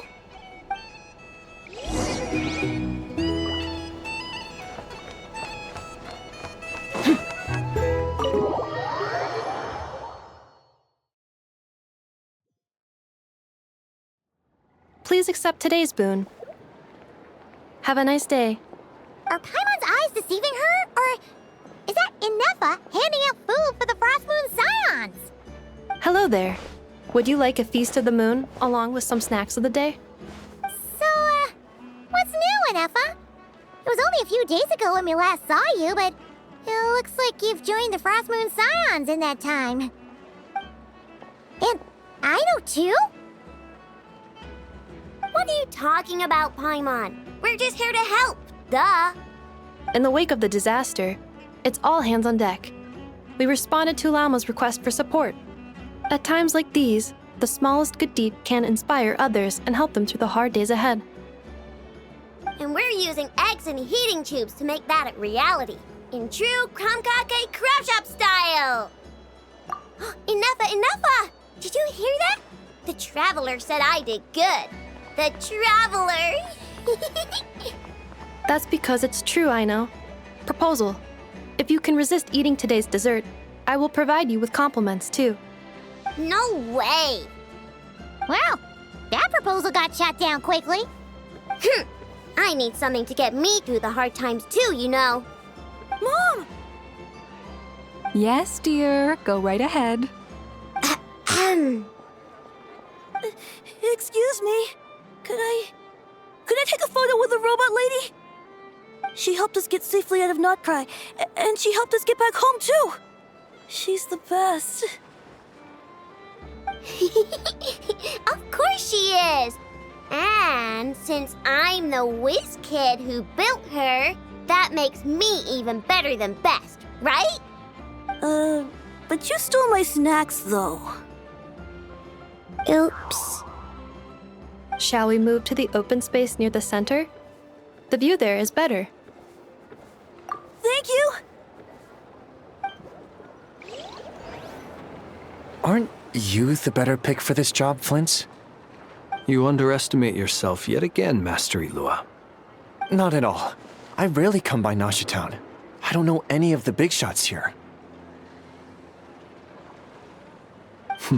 All in good time.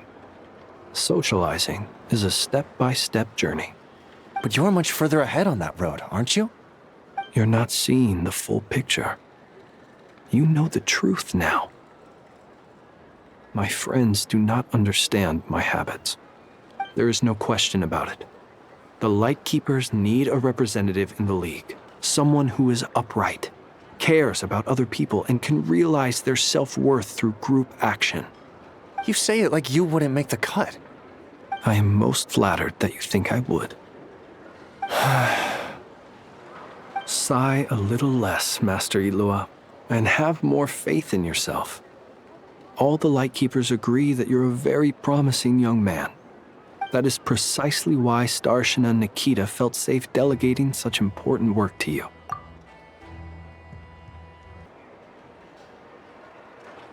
I'm sure we all also agree that we would sooner die of dehydration than manage to wrangle anything out of you in a discussion. My apologies. I am not in the habit of bringing water with me when I go out. Whatever. I'll take the job. By the way, who else is part of this? Oh, it's quite the who's who of Notcry. There's the Moon Chanter of the Frost Moon Scions, the boss of the Curatorium of Secrets, a representative of the Voynich Guild, and even someone from the adorable Kromkake Craft Shop. I'm sure you will find speaking with them to be a genuine pleasure. If you say so. I've never done this work before, so I'm honestly a little scared of making mistakes. But I'll do it. Not only is it our duty as Lightkeepers, but because I want to make Notcry a more welcoming place. An admirable attitude to take. The beacons are lit, Ilua. We're but one step away from breaking through the blizzard. We have the chance to band together and build our shared homeland into an Elysium. This is unprecedented for Notcry. An opportunity not to be missed. Yeah. You're right. I'll do my best. Quite a few familiar faces have arrived. Let's go, shall we?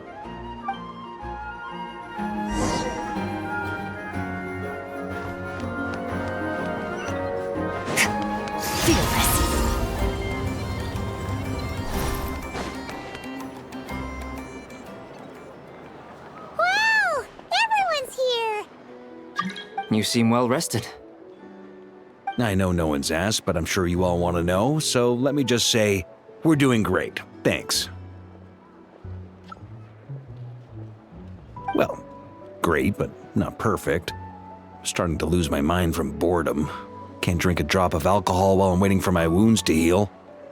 I'm sure you had a sneaky swig or two. Wait, how'd you find out? I'm sure you must be missing Mondstadt after all these years away, Grandmaster. Yeah, you could say that again. Every time I get news from Mondstadt, it makes me want to go back and see the place for myself. Honestly, once things are wrapped up here, I think it'll be time to head back home. Hey, looks like someone's taking the stage. Can everyone see okay? Anyone need a boost? I'll just listen from the back. It's fine. You're taking this pretty seriously, huh, Durin? Well, it's not every day that I get the chance to see how people speak in official settings. Soak it up like a sponge. I'll make sure you get a chance to practice for yourself later down the line. Actually, I know just the thing. You can debrief the Knights of Favonius for me. Mr. Varka, are you forgetting that I'm not a Knight of Favonius? I can knight you. Any particular title you'd like? Is he joking? I really can't tell. You'll have to figure this one out for yourself. It'll be a good learning experience. It is my honor to host the opening ceremony for the League, and to have this opportunity to speak to you all in my capacity as Voynich Guild representative. Could this person also have been pushed onto the big stage by the real big shots? Guess I'm not the only one then. We come here today, having weathered the trials and hardships of yesterday, and having learned from them the importance of unity and cooperation. All right, here we go. Uh-oh. Looks like Aino's off in Dreamland already. Wait, Boss is looking kinda drowsy too. What's up with her?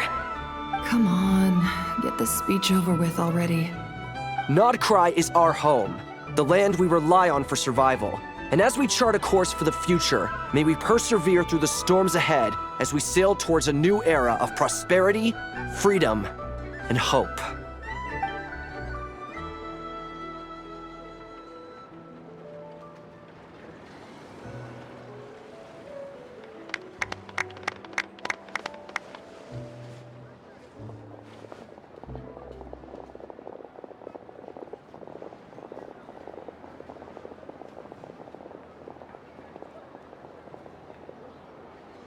Looks like we'll have more opportunities to travel in the future. I'm sure you'll cope, Lady Moonchanter, given how fleet of foot you are. Unfortunately, I suspect I'll be too busy at the Curatorium to act as your host. We have a busy schedule, not to mention an international network of contacts to manage. It'll be all right. I'll just check your schedule with Yehoda well in advance. And if she's not available, I can simply ask Ashru. You... So giving my employees extra workload isn't enough for you? You're really going to drag my cat into this too? I thought you'd approve. Aren't you forever increasing your employees' workloads? That's a bold statement. Are all the Frostmoon Scions feeling more audacious now that your moon goddess has returned? Columbina's return has brought joy to all who care about her. That includes both you and me. As for the Frostmoon Scions, we are learning how to thrive independently, without relying on the moon goddess. It is up to us to make our home a more livable place. Joining the League is one of the steps we are trying towards that end. I like the word try. It's nice and non-committal. You can opt out at any time and still say you tried. You don't see a bright future for the Frostmoon Scions? Or did you mean the League? I'm just not as optimistic as you. The Frost Moon Scions should count themselves lucky that they have a leader as stubborn and enterprising as you. But Nodcry's a big place, with all kinds of people. Most of them don't enjoy answering to a leader, or even listening to reason. Well, that's where you and your methods come in. Unless the Curatorium of Secrets is only here for appearances. For now, yes. And that won't change until this venture becomes worth my while. What would make it worth your while? Getting out more than I put in. Right now, I'd barely break even, but I'll grant that it's a good start for Nodcry. Then maybe it's worth a try. All right, you can stop now. Or do I have to join the Frost Moon Scions before you'll get off my back? You'd be very welcome to join us. Hey, you two! Congrats on all your hard work! What are you chatting about? Nefer was trying to dissuade me from adding to her employees' workload. Also, she's considering joining the Frost Moon Scions. Sorry, what?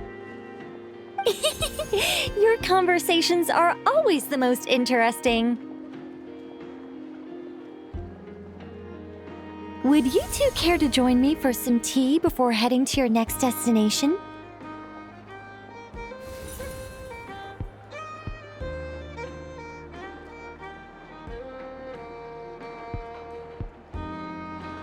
Nicole? Wait, where are you? Aren't you gonna show up today? Sadly not. I'm otherwise occupied right now. I'm sorry, Paimon. I can hear how disappointed you are.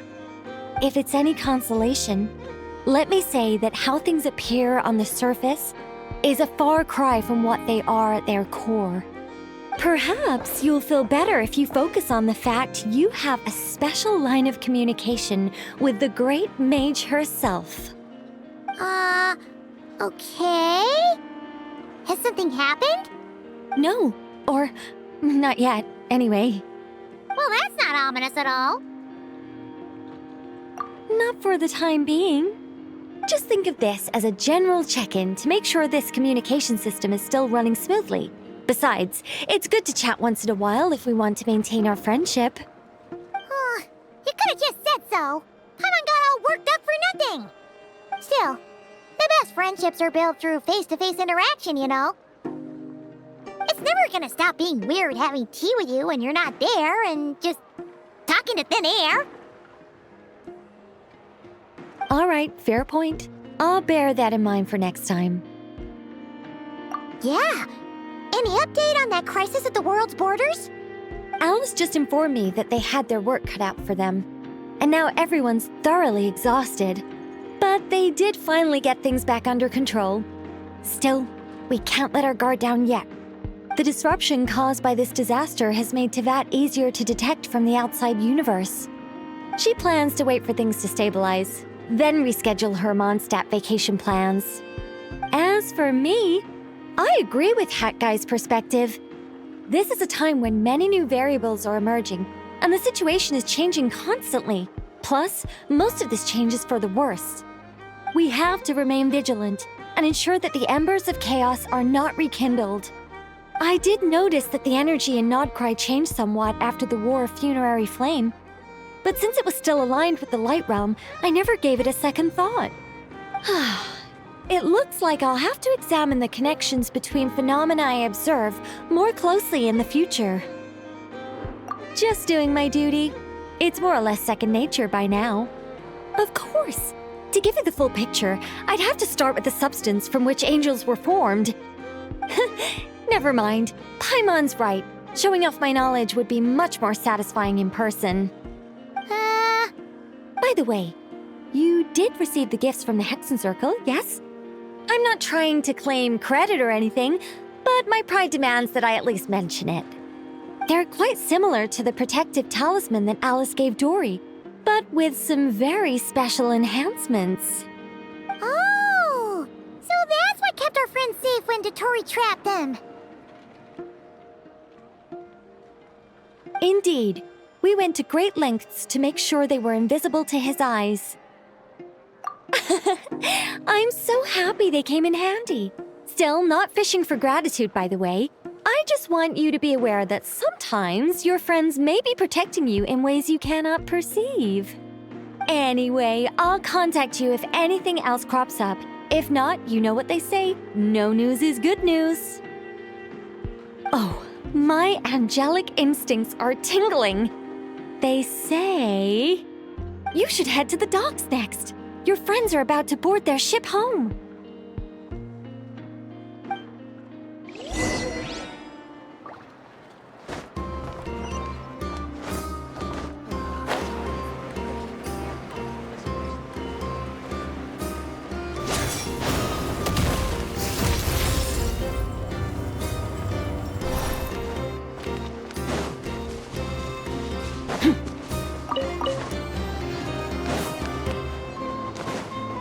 Merciless.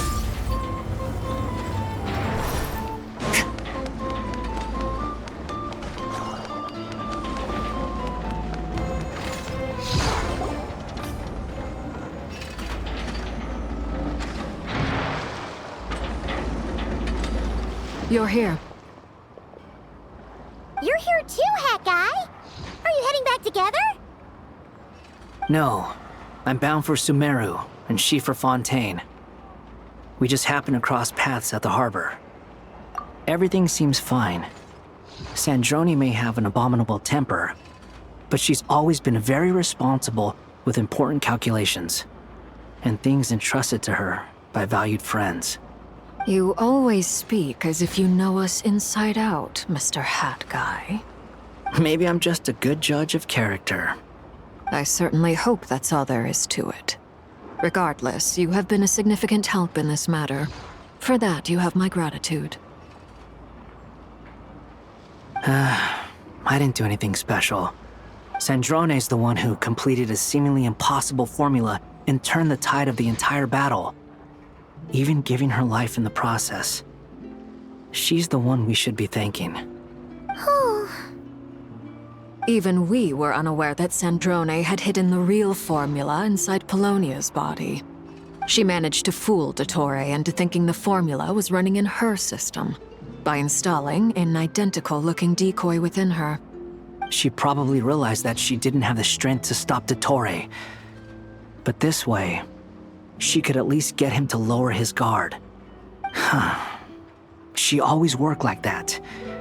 Always had a backup plan. Well, that's why I'm traveling to Fontaine. She made a request of me long ago, and the time has come to fulfill it. Think of it as her will. She said that should she ever fail in a mission, she'd like me to deliver her core and Polonia's to the Fontaine Research Institute. She also mentioned that she had made arrangements for people there to set her affairs in order. Some of her personal effects, such as her notes, were left to me. I've decided to take them back to the House of the Hearth, for safekeeping primarily, but also as mementos, I suppose. However, there is one book among them that I'd like to leave in your care. I'll have someone deliver it to your residence at the flagship at a later date. No, I was specifically warned not to tell her. This is her last wish, and I will abide by it. I can only hope so, but none of us here can know for certain. I bade farewell to Columbina earlier today. As promised, she turned the iridescent moon's marrow over to me. She spent a long time with Sandrone's body, saying her goodbyes. Oh, is she all right? Sandrone's passing has left a great wound in all of our hearts. It will take time to heal, but Columbina surprised me. She offered me some words of comfort before I departed. Despite being grief-stricken herself, she showed an awareness of the feelings of others around her. She never used to act like this. Clearly, she has grown. And I suspect that we have you to thank for much of the change we are seeing in her. After these recent events, the Tsaritsa has revoked the Pale Star Edict. Snezhnaya now realizes that the arrest warrant for Columbina was just a ploy by Dottore, who coveted her powers. I shall return to Nodcry to see her as soon as I find the time. I hope that from now on, she too will explore more of the world. Columbina Hyposelenia's journey is only beginning. My ship is here. Traveler, Paimon, we shall meet again. You too, Hat Guy. What are you still bumming around for? Isn't Columbina waiting for you? I thought today was the day you'd agreed with her to go find out the truth about your sibling. You're afraid you won't like the truth when you see it. Well, this is new. I was starting to think that nothing could scare you. Don't say that! Wouldn't you be if you were in this situation? Fair point. But I'd say I have more experience facing up to unpleasant truths than the Traveler. They say blood's thicker than water. I know how much you need your family back. More than you need any of your friends. And I'm sure that all your real friends understand that too. No matter what the truth turns out to be, they will stick by you and support you, whatever decision you make. Finding the truth is important. But more important still is what you choose to do once you've found it. At least, that's the life lesson I've learned from my experience, grappling with the truth. What? Now that Dottoro's dead and gone? A little, I guess. But it hasn't solved everything. Maybe I regret not getting to end his life with my own hands. Or maybe it's something else. But for whatever reason, I still feel like I have a chip on my shoulder. Either way, I'm going back to Sumeru. Lesser Lord Kusanali is gonna need help dealing with all the chaos Dottore left in his wake. Not just from this incident, but everything he did in the past, too. You should continue with your journey, as you've always done. Who knows? Maybe we'll meet again someplace else.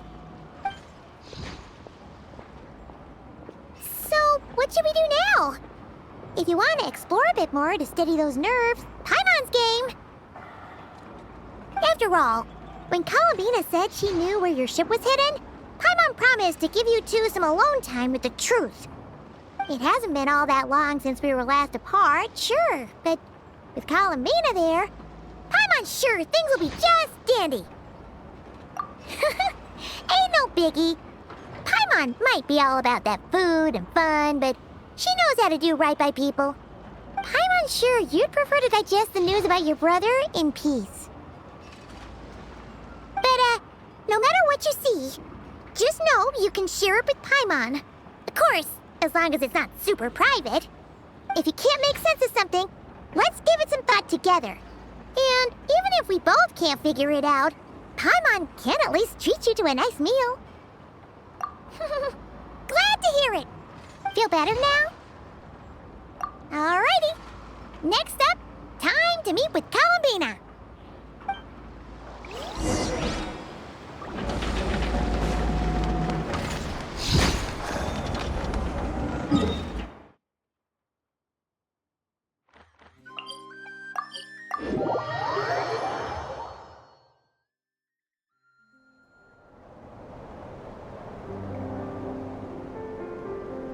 Columbina, we're here! Can't quite believe we're meeting out here. We've gotten used to walking over to Silver Moon Hall whenever we go see you. Well, you're still welcome to go there whenever you want to see me. It's just, now that it's all over, I've decided to make some changes. Try and fit in with the Frost Moon Scions, like Lama suggested. The older generation are still timid around me. They don't dare get too close, and they bow their heads when I walk by. But things are much better with the children. I see more curiosity in their eyes. Hopefully, by the time the next Moon Prayer night comes around, I can enjoy the festival with them as myself, without having to pretend that I'm only dressed up as the Moon Goddess. You'll do fine, Columbina. Paimon's sure they'll realize you're super nice once they get to know you better. You really think so? When we first met, You thought I was a little up in the clouds. Oh, we were just starting out then, come on! So Llama told you, huh? I'm only teasing. I know that I have you to thank for pulling me back down to solid ground. It feels good to finally stand firm on the earth where I was born. Oh, that's great!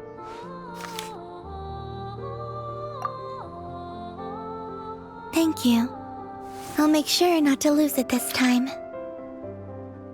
Well then, are you ready? Ether, what happened to our spaceship back then? Why did you leave? It's time to learn the truth at last. I'm ready as I'll ever be. Good. Then let me open the way for you.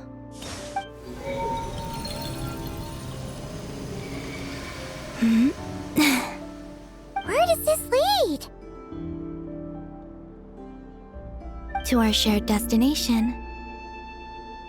Huh? Do you remember me telling you about my missing prologue back when we just met? I said that my story began on the moon.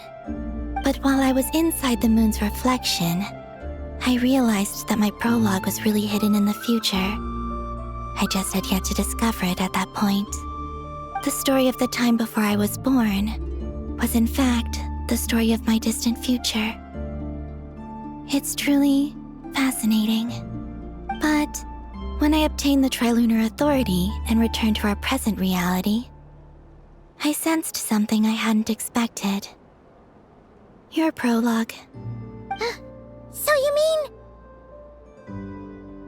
Yes, your spaceship. All this time, it has been hidden on the Frost Moon, which lay beyond the sky. The great ruler of the firmament. The heavenly principles. Wait, them? Why would they do that? I don't know. Perhaps your ship contains something that is incompatible with Tevat. Or something that cannot be known. Oh, did I pick a bad time to say this? I know it must have been hard to work up the courage to do this. Maybe I should have waited until you were on the moon, with no chance to back out. That would have been kind of mean, you know.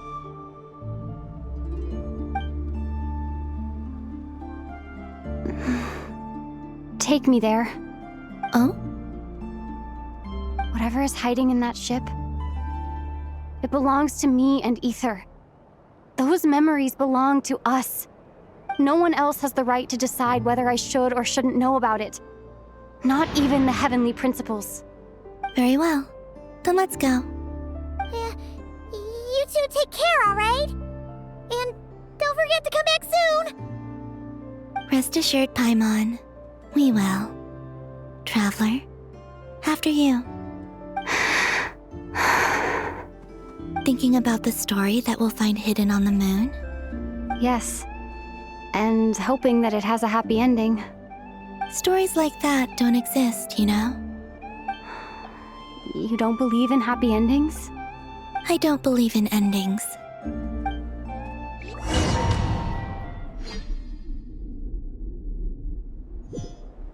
Where am I? This is the pathway I built between Tevat and the Frost Moon. The moon is very far away from us, so it could be a long journey.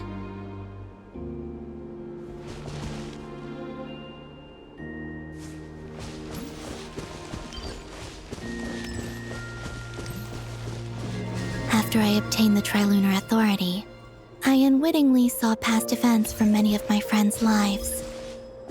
One was Lauma. She was so young when they chose her to be the Moon Chanter.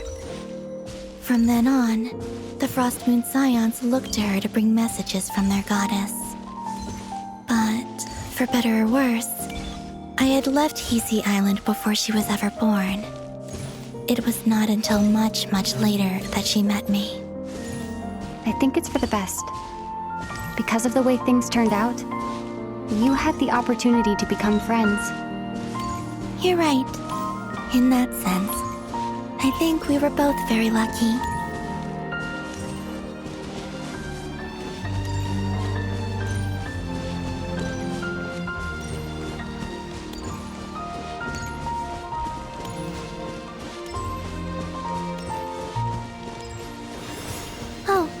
And about that mage, Nicole. I only recently learned that she has lived in VIII since the time of the Three Moon Sisters. The Moon Goddesses always had a good relationship with the angels. I suppose our friendship continues that tradition.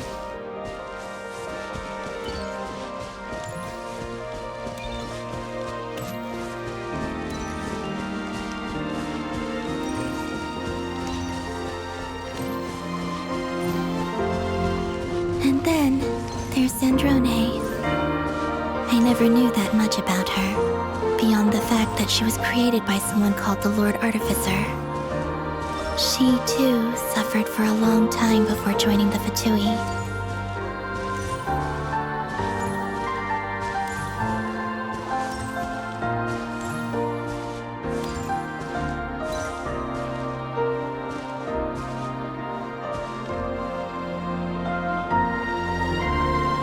How I wish I could talk to her again, even if only to hear her say nasty things to me.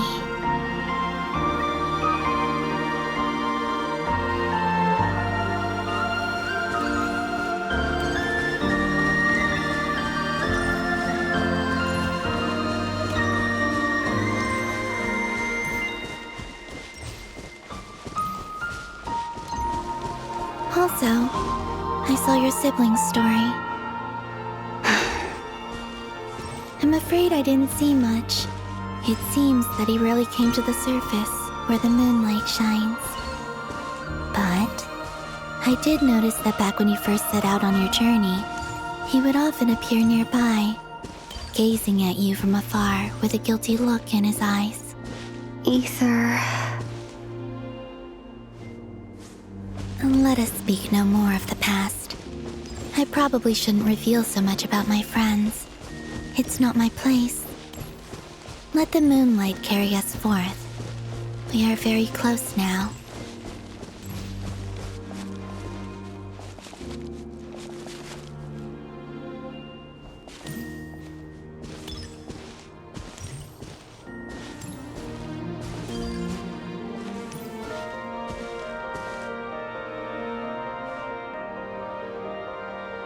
After this, I'd like to bring some kuhenki to the moon as well. If they're willing, of course. What about your other friends? Will you bring them to visit too? Certainly. But I'll need to tidy the place up first. This home hasn't received any guests in a long, long time.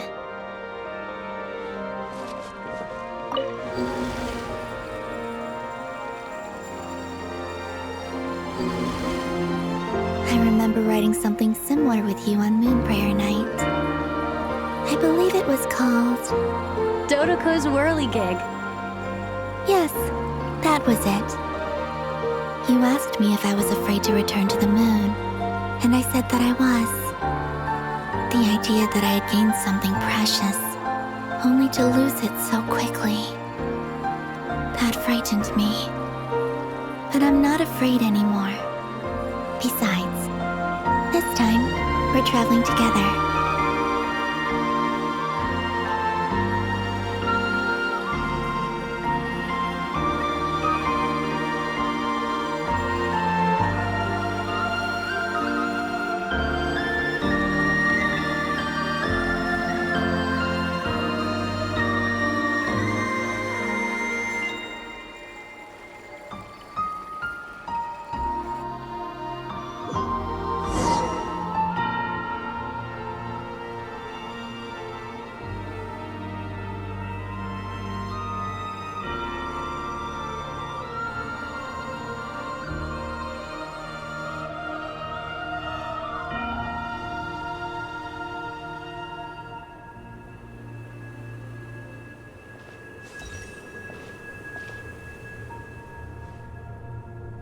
We're here.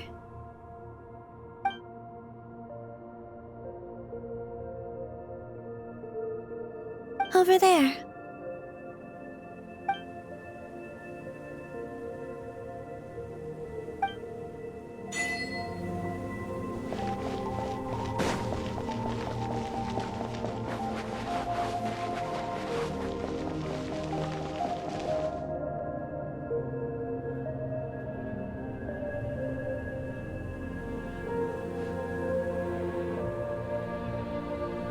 Our spaceship. It's huge. I suppose that the moon is the only place one could hide it. It'll be alright. Huh? The way you feel in this moment, I went through it too, on Moon Prayer Night. The door was right in front of me, but I struggled to find the courage to step through.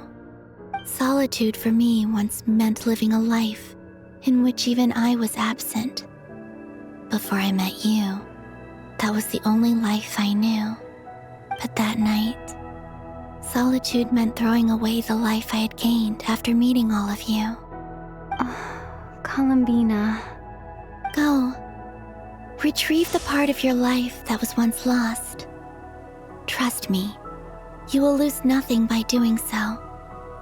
Look, Teyvat is right there. All of our friends are down there, waiting for us. You're right. Thanks, Columbina.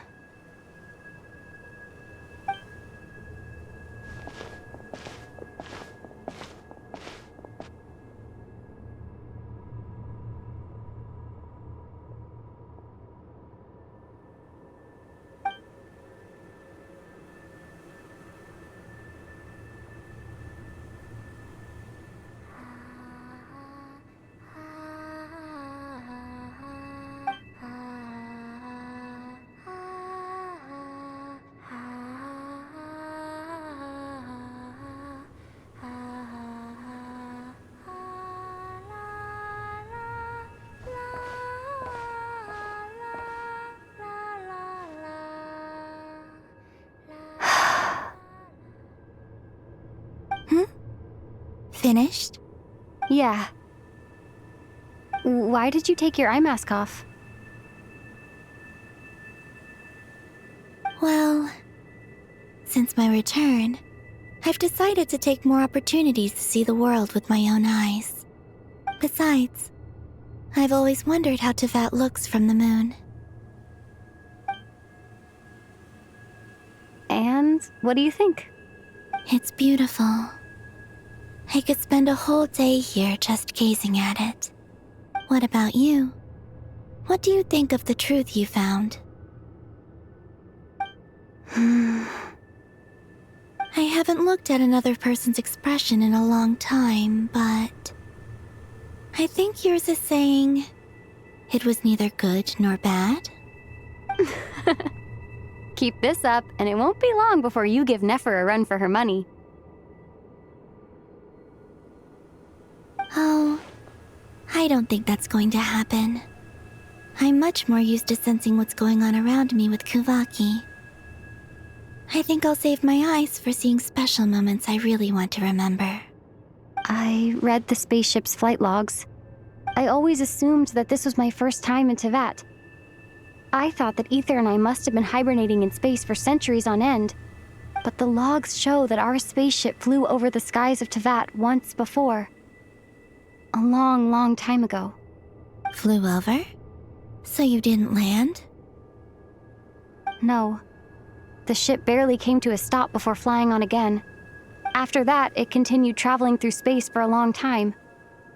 Some of the data is corrupted, but I suspect that it kept flying for thousands of years. It was only after that that the ship made a forced landing in Nodcry. When Ether found me, he came from outside the ship.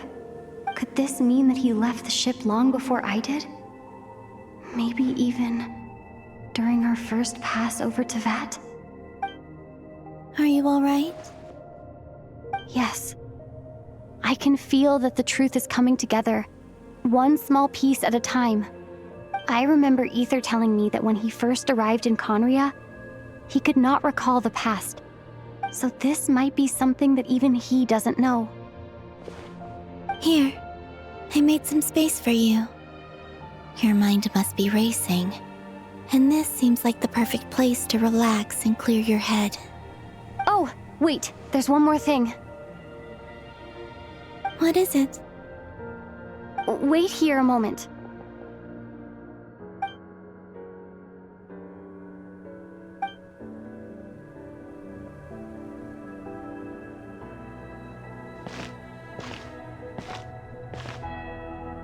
Hey, Columbina.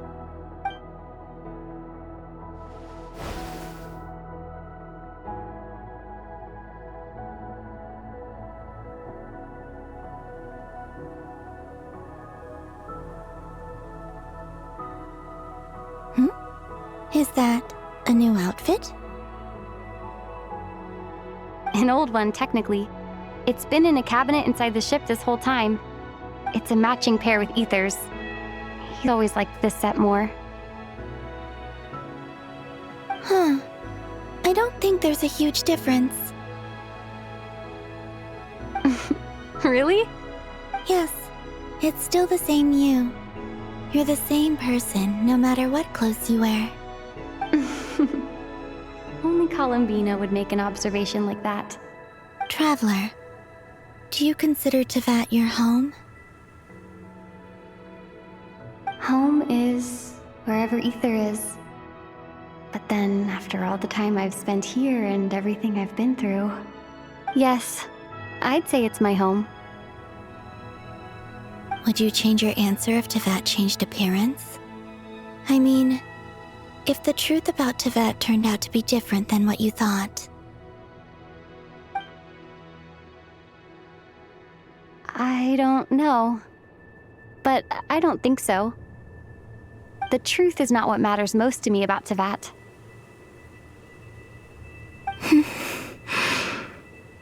When I was first born, I longed for a home. And when you get something before you're mature enough to understand the world, you just take it at face value. I thought that a home was a transaction. You give me what I want, and I'll do the same for you. But you and your friends taught me what a true home should look like. You never asked for anything, yet you gave so generously to me.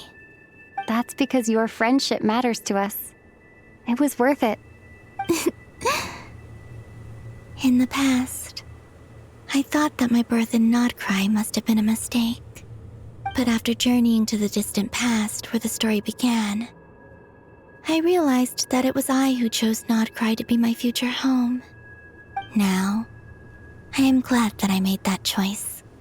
I'm sure your friends are just as glad. In fact, I intend to make the same choice today as I did back then. What do you mean? Well, I've given the Eternal Moon's Marrow to Lauma, and the Iridescent Moon's Marrow to Arlecchino. And now, I shall return my Kuvagi to Nodcry again, that it may continue to protect my chosen home. Wait, but what about your body? Oh, are you worried that I'll disappear again? I won't. Not this time. The Frost Moon has now entered the fall sky, and I am the Trilune Goddess. I am only returning to Nodcry the part of me that it needs. I am giving what I can, because my home is worth it. Oh, and I have something for you, too. For me? Yes. Come closer.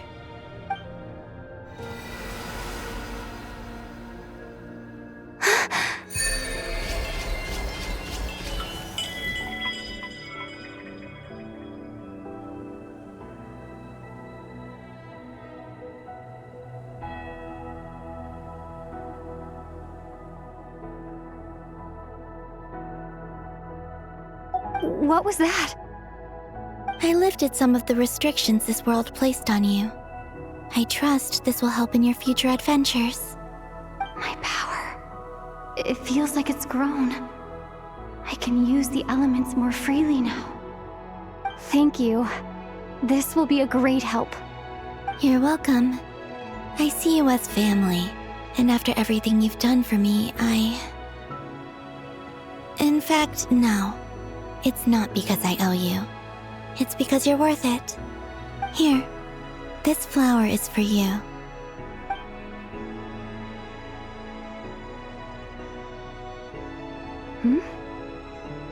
Isn't this a moon prayer blossom? Yes. Don't worry. You will never see these flowers lose their color again. I'm finally discovering the joy of giving. How I wish I'd learned this sooner. Hey, better late than never. What are you thinking about now? Why don't you take a guess? You get 1 shot. I don't think I'll get it in one guess, but I'm sure it's a happy thought. That's kind of a sneaky answer. I can't say you got it wrong. Down into that, the moon seems so far away. I felt it might always lie beyond my reach. But on the moon, everything feels so close by. The haze that once enshrouded the skies has finally been dispersed. I feel like a traveler on a winter's night, starting a new chapter in my tale by the warmth of a bonfire. I don't have a lot of luggage, but I do have a lot of hope for the future. Well, what's next? Next? To start with, I want to stay here just a little longer. After that, let's return home and continue our journey.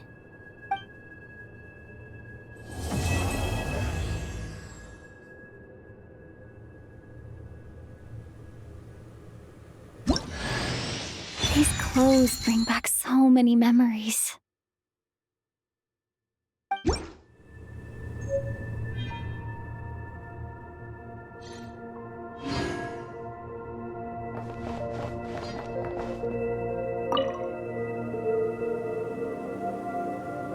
The journey goes on, for you and for me. Like I said, this is not the end. I don't believe there has to be an ending. Oh, is that your next destination? Most people would probably tell you to pack some warm clothes. But I experience things differently than most people, so I can't know how cold it is. In fact, it is home to quite a wondrous heat source. I think they call it Kreshnik's torch. Every city in Snezhnaya is built around one of those. I sensed the energy it gave off as I was passing by on a railway train. It felt grand and distant. I also recommend the Korolievsky troupe in Snezhnograd. They give performances quite regularly, and entry was free for harbingers. I liked them a lot. Ice cold and sharp. Crystal clear in some ways, yet profoundly unfathomable in others. Like the thick layer of ice on top of a frozen lake.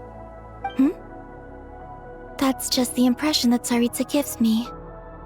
I was never able to glimpse what truly lies beneath that icy exterior. In fact, I don't think the people of Snezhnaya even know what kind of power their god wields. Maybe that's because the Tsaritsa herself has never acknowledged, nor accepted that power.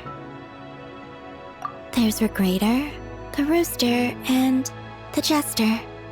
Between them, they control a lot of what happens in Snezhnaya, but I can never wrap my head around how exactly power is split between them. I just know they are each responsible for many specific domains. I noticed that the Rooster and Regrator often appear to get along on the surface, while working against each other in secret, and theirs is not a friendly rivalry. But I wasn't particularly interested, so I tended to keep my distance. Now that I think about it, the term Mistelton often seemed to come up in connection with Project Stuja. Once things settle down in Notcry, I'd like to explore the world beyond Snezhnaya. You've told me so many stories about the other places you've been to, and all the friends you've made there. I'm curious to visit those nations and see them for myself. It would also help me learn more about the journey that has made you into the person you are today. Okay. As you continue on your journey, don't forget to gaze up at the moon once in a while. It is, after all, no longer an illusion. It shall cast down its true moonlight, connecting us in truth.